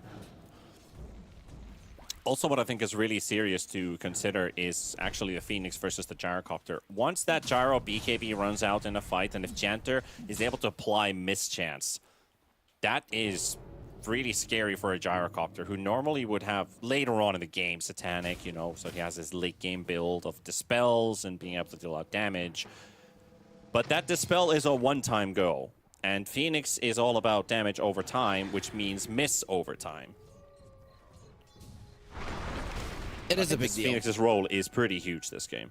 Yep, but also it's not going to be easy for him to get close to the gyro. You get close to the gyro, you're going to get hexed up. And aggressively positioned deck, sure, right? And then the arena will... Yeah, okay, that can He's help. got the hotspot facet above the Dying Light, which I think is the big difference maker. Interesting, right? Just goes to show that he doesn't intend to get super close, does he? And also works great with tiny carry, right? Because you have a carry with a ton of HP. Something like a DK, for example, you get to 3.5k in a matter of no time. Like, you can have over 3,000 HP already at 20 minutes if you want to. Dying Light is easier to use, but Hotspot, man, sometimes you just get surprised by how much it heals. Quap. Yep. Help is coming. They have that Overlord Thunderhide really willing to push down the mid lane. That gets revealed now. There we go. He catches Alberca. Onto the Beast they go. The hotspot burns right on top of him. They finish him off. And there's the lasso. Bringing in the Ogre. Egg is placed nicely down, so they cannot even focus it. Gyro, he's late for the party here. His teammates are already dead. He came over to defend the tower. With the three of them, I think they can do it. When there is no arena, there is no egg. I don't know if this is enough for one move. They won that fight, but they will lose the tower. Yeah, it does look like it. Everybody moved away. Lion wants to catch the Queen of Pain, and Pango is burning the mana away from the Queen of Pain, and they just sack her. Oh my god. Make it look so damn easy. SSS with a bit of a short blink there. Doesn't get the spear into his team's direction. And that's why they cannot kill Mirage, and he's out of this one. Regen rune popped as well. He'll be out for a moment, but he'll return shortly. And he's coming to chase them down. SSS slowed. Agenter shoveling for a salve. And now he's just going to shovel his own grave 6 feet down. Oh boy, that was so perfect for Liga. The Lion did everything right. He was waiting for the Tiny to start getting closer to the Pango for the toss, and then he got the stun, right? That allowed the Pango to get the wands out, get the shield crash, and with a double jump, the shield was just enough for him to survive and get himself out. Sure, even if you kill the Pango, you still lose a lot of the heroes there on the side of one move, but it is also the emotional damage that is going to be done to them as they won the fight, Panda, and it's just not the way that it should happen. Yeah, and it also looked like SSS got a blink penalty, so he didn't get himself far enough to get in front of the Pango, spear him to the team, which was, I think, the original plan. But he blinked right behind him, and it's like, well, I'm going to have to spear him somewhere. There's a place I can hit him, but that means an extra 1-2 seconds of damage missing. Have their and spells 50 back. HP. 50 HP. Into a regen rune out of all things. You have to be cautious here in Liga. As he said, spells are up. My god, Liga, they read this one quite nicely. They get themselves away. They're even thinking about letting the Roche go, right? Because that is the one objective that if you lose the fight there, you're gonna lose it. But anywhere else, you lose a fight, lose a hero or two, you are still gonna be able to defend your So used on the Pango. And here comes SSS this time in the right position. And the Arena Spear, Sonic Wave used, and that will take Mirage down. The backup is here, but the Arena's blocking them out. Ignites are thrown in, multicast on the Mars, rockets flying in, but already under the tier 2 tower. Do they still try him? 7 seconds for the finger. If Lion had the ulti ready, they would have done it. But since he was needing a couple more seconds, they see Woe instead. Hex is available. Nalodi needs to get close enough for the stun, but the Avalanche comes out first. Janter has Egg. This is a very deep attempt again. They couldn't dive the mid tier 2. It doesn't look like they can dive the bottom tier 2 tower either. Yeah, Gyro was waiting there on the high ground. If anybody gets close, this Gyro is gonna rip them a new one. But one move, they make a really good decision not to go forward. Lion had to go for the Tiny there earlier because he was finishing the camp, and it just, and they used 3 of their ults, right? They're not gonna chase from the area of their comfort zone if they don't have their ults. This Pango needs a shard ASAP. You can see that he put it in his quick buy instantly. He's gonna get it, I think, before the blink, because inside of that arena, without the roll up, you're just not gonna live. The one thing that protects him. Tiny almost has an S and Y, so all that roar duration is reduced. The Lion CC is reduced by quite a lot. The status resistance is nice to have on top of the stat resistance you already get from Insurmountable. So Woe is going to be very hard to control this game if he starts to build up more and more strength.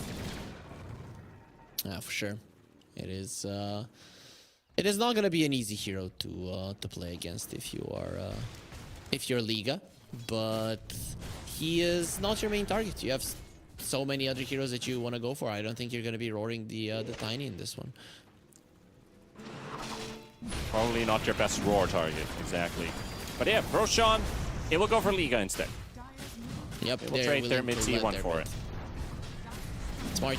Finally, you allowed that to drop, and they even popped the glyph to make sure that this Rosh is uncontested, because they're aware in the Rosh pit the fight isn't really in their favor. Yeah, should be happy to walk away with this Aegis, yeah. Gave it to the Pango. Maybe he is the one that's gonna soak up all the attention, right? Mirage has been quite the target to focus on. If they burst in from 100 to 0 on the Pangolier, you might just lose the fight on Liga, like a big fight. But if the Pango gets his ulti off in a team fight, it will ultimately be in favor of Liga, or at least you cannot get wiped. He's going to be creating so much space, and poor Janter. Just like That's the second kill for the AI this game. Yep. Teams don't have much more. Yeah, you're trying 12 kills in 21 minutes. It's not a lot of kills in this this series as a whole, right? Game 2 was also somewhat slow, dependent on the first minutes of action, and then a very calm stalemate phase. 18 to 19 in the end, so barely 1 kill per minute. It still felt like heroes were close. Is Malady gonna be the third one of the AI kills? No, he survives. But the thing is that in the previous game, at least there was constant tension with heroes being close to each other. Right now, it feels like one move and Liga have drawn invisible lines. Like, this is our part of the map, that is your part of the map, and nobody's gonna be crossing the line until a point comes. Yeah, there's always a point of no return. But what is that point of no return for either team? We've already seen how good this late game Tiny can be, but do you think this Tiny is on a timer this game? I don't think so. I think you can win the late game on both sides. One move maybe have a little bit better in terms of team fight, but Liga are gonna have better map control and better chances to get engagement and burst somebody from 100 to 0. So I don't think either of the teams are on a time. It comes down to engagement, it comes down to itemization, the positioning. Those things are something that's going to be deciding the later portions of the game, not really the draft. Looks like I want to take advantage of this Aegis and really press their advantage. The bottom tier 2 is out of the way. They don't have a mid wave just quite yet to push towards that tier 2. And top lane is completely pushed in on the dire side of the map, so looks like Woe's gonna walk into them. Queasy gets the initial stun, the follow-up comes in. He's already run out of all the crowd control, and they drop Tiny down to half, but look at that hotspot heal. Is it enough to save Woe's life? They're still keeping him alive, but it's not gonna be enough, and now the BKBs come to action. They just charge through the Mars Arena, take down SSS, take down another, and they are all dying. One move doesn't get to make a single move here, as Liga will team wipe them. An ultra kill for Violence, and they've got the bottom wave next to the base, so they instantly recognize we can get a lane of racks almost here, at least a tier 3.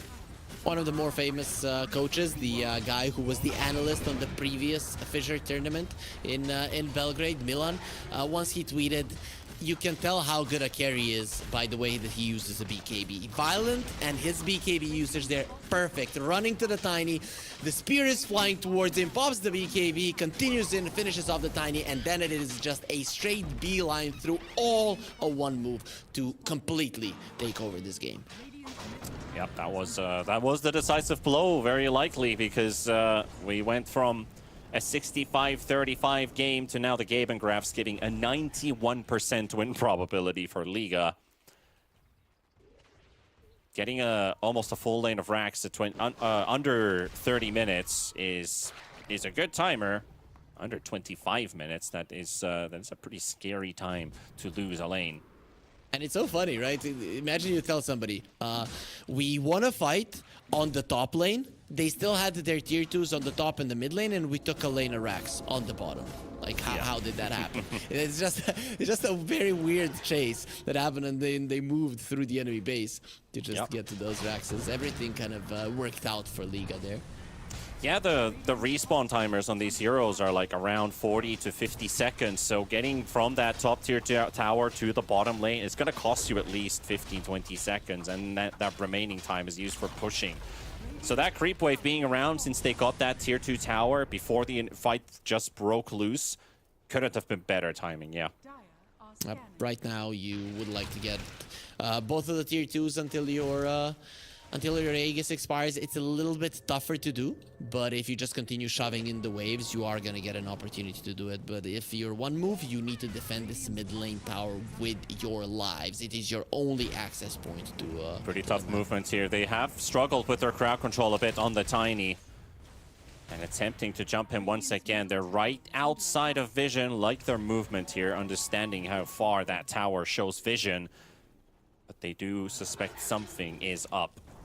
Wop is farming her BKB on the other side of the map and needs 50 gold, so that's when one move are going to be ready to battle. There is no Aegis on the other side. You might just be preparing for the last hurrah move from one move. You need to win the fight, and your lineup still has a good team fight, but you need to do it while you still have some other towers. So this one that is remaining. I still think a go at them type of arena egg versus the BKBs, and then use Sonic Wave to try and push them away to protect the egg and try to force them to stay in that fight could be the way to do it. But you're burning 3 ultis in one go, and you have to make that one count. But we'll see how they decide to approach the fight. Are we using one ulti after the other, or do they just pile everything up together for that big wombo combo? I think you cannot use the egg with the arena in this game right now, especially while he's still level 11, because the gyro is just going to be KB and run towards it. There's not enough physical damage to stop him, right? That's why the Sonic Wave to push him away, even if he's BKB, but I still think it might be suicide. Yep. You're better off. Arena, kill one, try to get a last onto the other one, and then just chase forward. If you see that you're losing a fight, a zoning egg that can be protected by the Arena or the Sonic Wave once Liga are running forward. It's pretty bad that you are jumping in, you're using the egg, and then Liga can choose to either move away or finish off the egg, deciding on the situation. So I'd rather layer the initiation from one move rather than like, guys, use your ultis, right? That would be you mentioned suicide. They see triple S. See what they can make happen here. Lion is quite alone for the time being, and he might actually die himself. Yeah, that was... Nobody was there in time, so yeah, we're gonna give the man a bit of a tip. Where are my teammates? But really, I was looking at the minimap and I was thinking, what the hell is this guy doing? There's nobody close. I think he was just afraid that he was going to be losing the opportunity to catch the Mars. Yeah, exactly. He's kind of like, I found the enemy, but what am I going to do with this enemy that I've just found? Yeah. I have to do something, obviously. Guys, I caught a lion. The lion's in my house. I can't go in anymore. That would be a nice thing to catch. And one move, there is their smoke. Just before the Roche will be spawning, even if it doesn't spawn right now, you want to get out on the map to place good vision. Didn't have enough night vision on Woe to actually see him because he doesn't have the vampire fangs anymore. If he did, he would have seen that ogre running down the river and someone would have been able to jump him. Oh, they didn't stay close to the ward. If they just stayed close to that ward, they would have caught the Pango, and that is a perfect hero to start the fight on. Yeah, no patience. Yep. Feel like they are very pressed and very rushed. You know they only have an X amount of time because that bottom lane is open. And it's gonna be a Roche on the bottom lane, so that's nice that they got vision there. Bad thing is they didn't ward that ward that is already there from the other side, so their position is gonna be revealed. Yeah, they have been compromised. So maybe Liga decides to stack up. They're all going together towards each other's 5-man smoke. They've just seen where one move are. And Harry, I think this might be the last fight. They are under vision of one move. They have to win with that vision now. Tango's already loading up and rolling in. He's got the blink and he sees his first target is the Mars. Mars gets his BKB, the roar comes out. The egg is placed down. They use them in unison. And the gyrocopter, there's the sonic wave. It is a very nice usage of spells from one move. And they might be able to win this one as they got violent out. Raine gonna drop low on HP. Squeezy will get this one.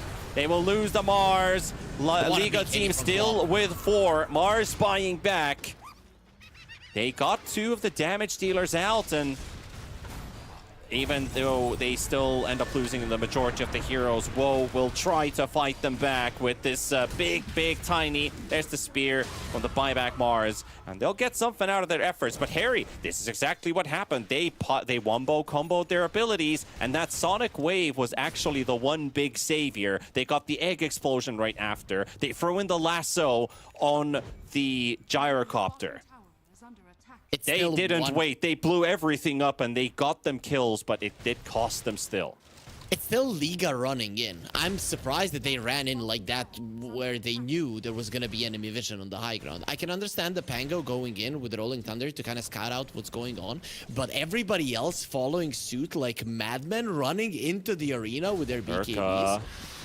Oh, you can't die. Another roar used up here. 5 seconds for the gyrocopter. They know they're respawning. They cannot chase. When is the arena gonna be up? It's gonna be up in 9 seconds. Egg in 35. One move. They would probably like to delay until that, because the Rosh is gonna be there in 10 seconds and you are not killing him that fast. Radiant scan right on point. This Roshan's gonna get contested. The thing is, they've moved out. Woe is in an aggressive position in front. They want to go in first. They want to surprise them. Gyro on this, the lasso, it's onto the Pangolier. Gyro getting speared up. Sonic Wave is out. Got him. But this Gyrocopter might be able to blow them up still. He's still holding on to that BKB and the Satanic Heal. He's back to full. There's the egg, and that egg's gonna disappear. They are just dying one after the other, and now they can focus down the Tiny, who will get himself a double kill. But whoa, he can only tank so much. Even with that craggy exterior, he's still soft from the inside. And that, well, Lion does die to Warwick, so still got something out of it. 2 heroes remain, and the Gyrocopter, who died first in the last fight, doesn't die in this one. He just bought the Satanic, right, in that fight, and that allowed him to just hold the BKB forever. They, I think they overlapped their spells a little bit on the side of one move. The lasso was perfect onto the Pango to finish him off, but then they went for the arena immediately after. A little bit of a more layered approach needs to be done if it's not just Liga running into you like madmen like in the previous fight. But Queen of Pain got her Aghanim Scepter, so you do have a really strong way to defend your high ground. Sure, Liga have a huge timing, but this Axe is no joke. If one move can slow down the fights, they're long, and that you don't have to use your arena and deck early on, this could kick in. Definitely could. Still, the egg placement was really not to my liking here. Nope. Especially when the Gyrocopter did use that Satanic early on, meaning he still had BKB. Even if you throw a Fire Spirit at him, like, what good's that gonna do? This guy attacks so fast, and he just BKB to purge it away and focused it down.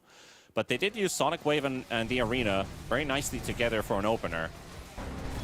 This wasn't enough, unfortunately. Malady might die for this Tormentor. Actually lives, so Queasy will be given a pretty big shard for him, considering all the spells on your opposing side has.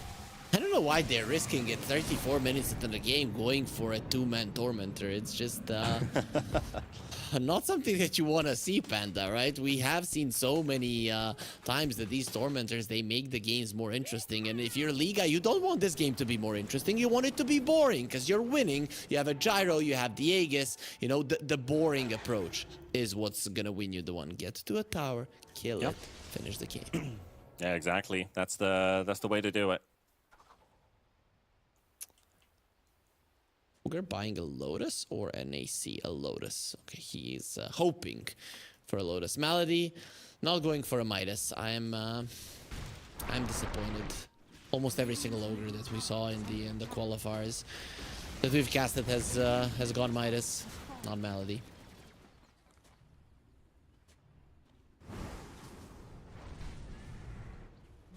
Is there anything big coming up for the Tiny? I mean, he's got the Satanic Daedalus lined up. And they want to fight this, actually, before any other big item comes out. See if it's enough this time around. They saw the Beastmaster. Wisdom Rune is taken by Alberca.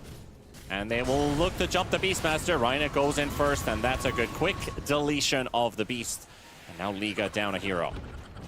Buying a minute and a half. Going for the chase. Gyrocopter pushed to the high ground position. Has a good position to be in. The Golem gets killed, so Beastmaster also losing his Overlord creep. Yep.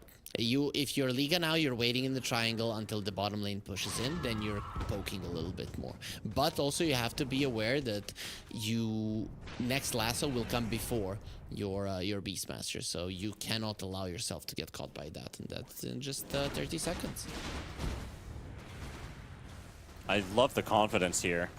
Even if you have Aegis, but you're missing one of your primary initiators, as they might just lose the gyro deep inside the base. As they do, Aegis is down. Egg's placed down early. He's gonna have to BKB and try to run away. He's gonna do exactly that. Mirage coming in for the rescue. They're just moving away. Egg explodes so far out that nobody's affected by it, but the gyro keeps on running. Queasy zoning them out nicely, giving him some extra mana. Big damage from Mirage with that Pango. They'll take down Warwick and Rhine down to Queasy just a moments before. And now, Beast is coming back online. That was a 4 versus 5 fight. And now they're going to get their full team back. They've got the outpost. Beast can instantly join in on the action. Not only that, but they use the glyph so that the tier 4s are going to be doing the majority of the damage there to the gyro, right? So now you do not have that base glyph. Is open. The base is open for the taking, yeah. They've even taken the melee racks down the bottom lane before, so even if you kill these buildings, there will be no refreshing glyph. Gyro should wait for the BKB, though. He's going to get speared to this Rax, and then he can get tossed back as well. There's the attempt. Rhina goes in. Warwick coming with the buyback. The roar comes out onto the Tiny. The gyro will live for now, but does he get out of enough? Satanic? The Satanic, he uses it, but he gets not enough healing out. But Woe is low, and SSS will drop. The Mars dies in the front. That's going to be him gone. Woe getting taken down by Mirage. Might lose your gyro carry, but Mirage fights it all the way through against 2, and he burns to a crisp. But that's the creep still doing the job with the banner up. They're healing in the fountain. The range Rax is about to die, but unfortunately another creep wave spawned, so those Rax will stay up a bit longer. But 2 more buybacks used on the Radiant side. Harry, Liga are so close to doing it.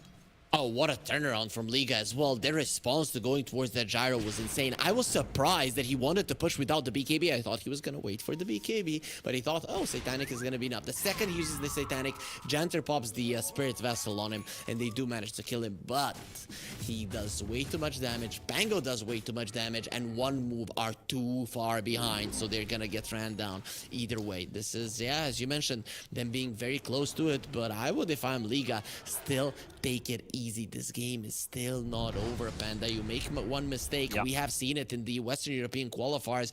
Zero tenacity, just turning around some games. This game, you have a Tiny. The one fight goes badly. There's no buyback. Tiny runs down the mid lane, and he destroys everything. So take it easy. There's no reason to allow yourself to get pulled back into the tier 4s over and over again. One Move has upgraded themselves since game 1. That was a game where they were too far behind. That was one where they had no hope of turning things around. They would have had Liga make so many mistakes that they could get themselves back in. This one is still, like you said, it's still not over. It's totally doable with this lineup. They've already shown the strength of late game Tiny. But there are weaknesses. However, they're not as bad as at the start of the series. Yep. The smokes are coming. They seem to be wanting to end the game before the next Aegis comes. Risky, ballsy and fun as well. Gyro has a butterfly as well. Okay, so this guy, very hard to kill, but I think they might want to ignore him, toss him back, disarm him with the halberd, and then ignore him, force him to use the BKB that way. Fun fact, Harry. Liga have bought out. There are no buybacks on them.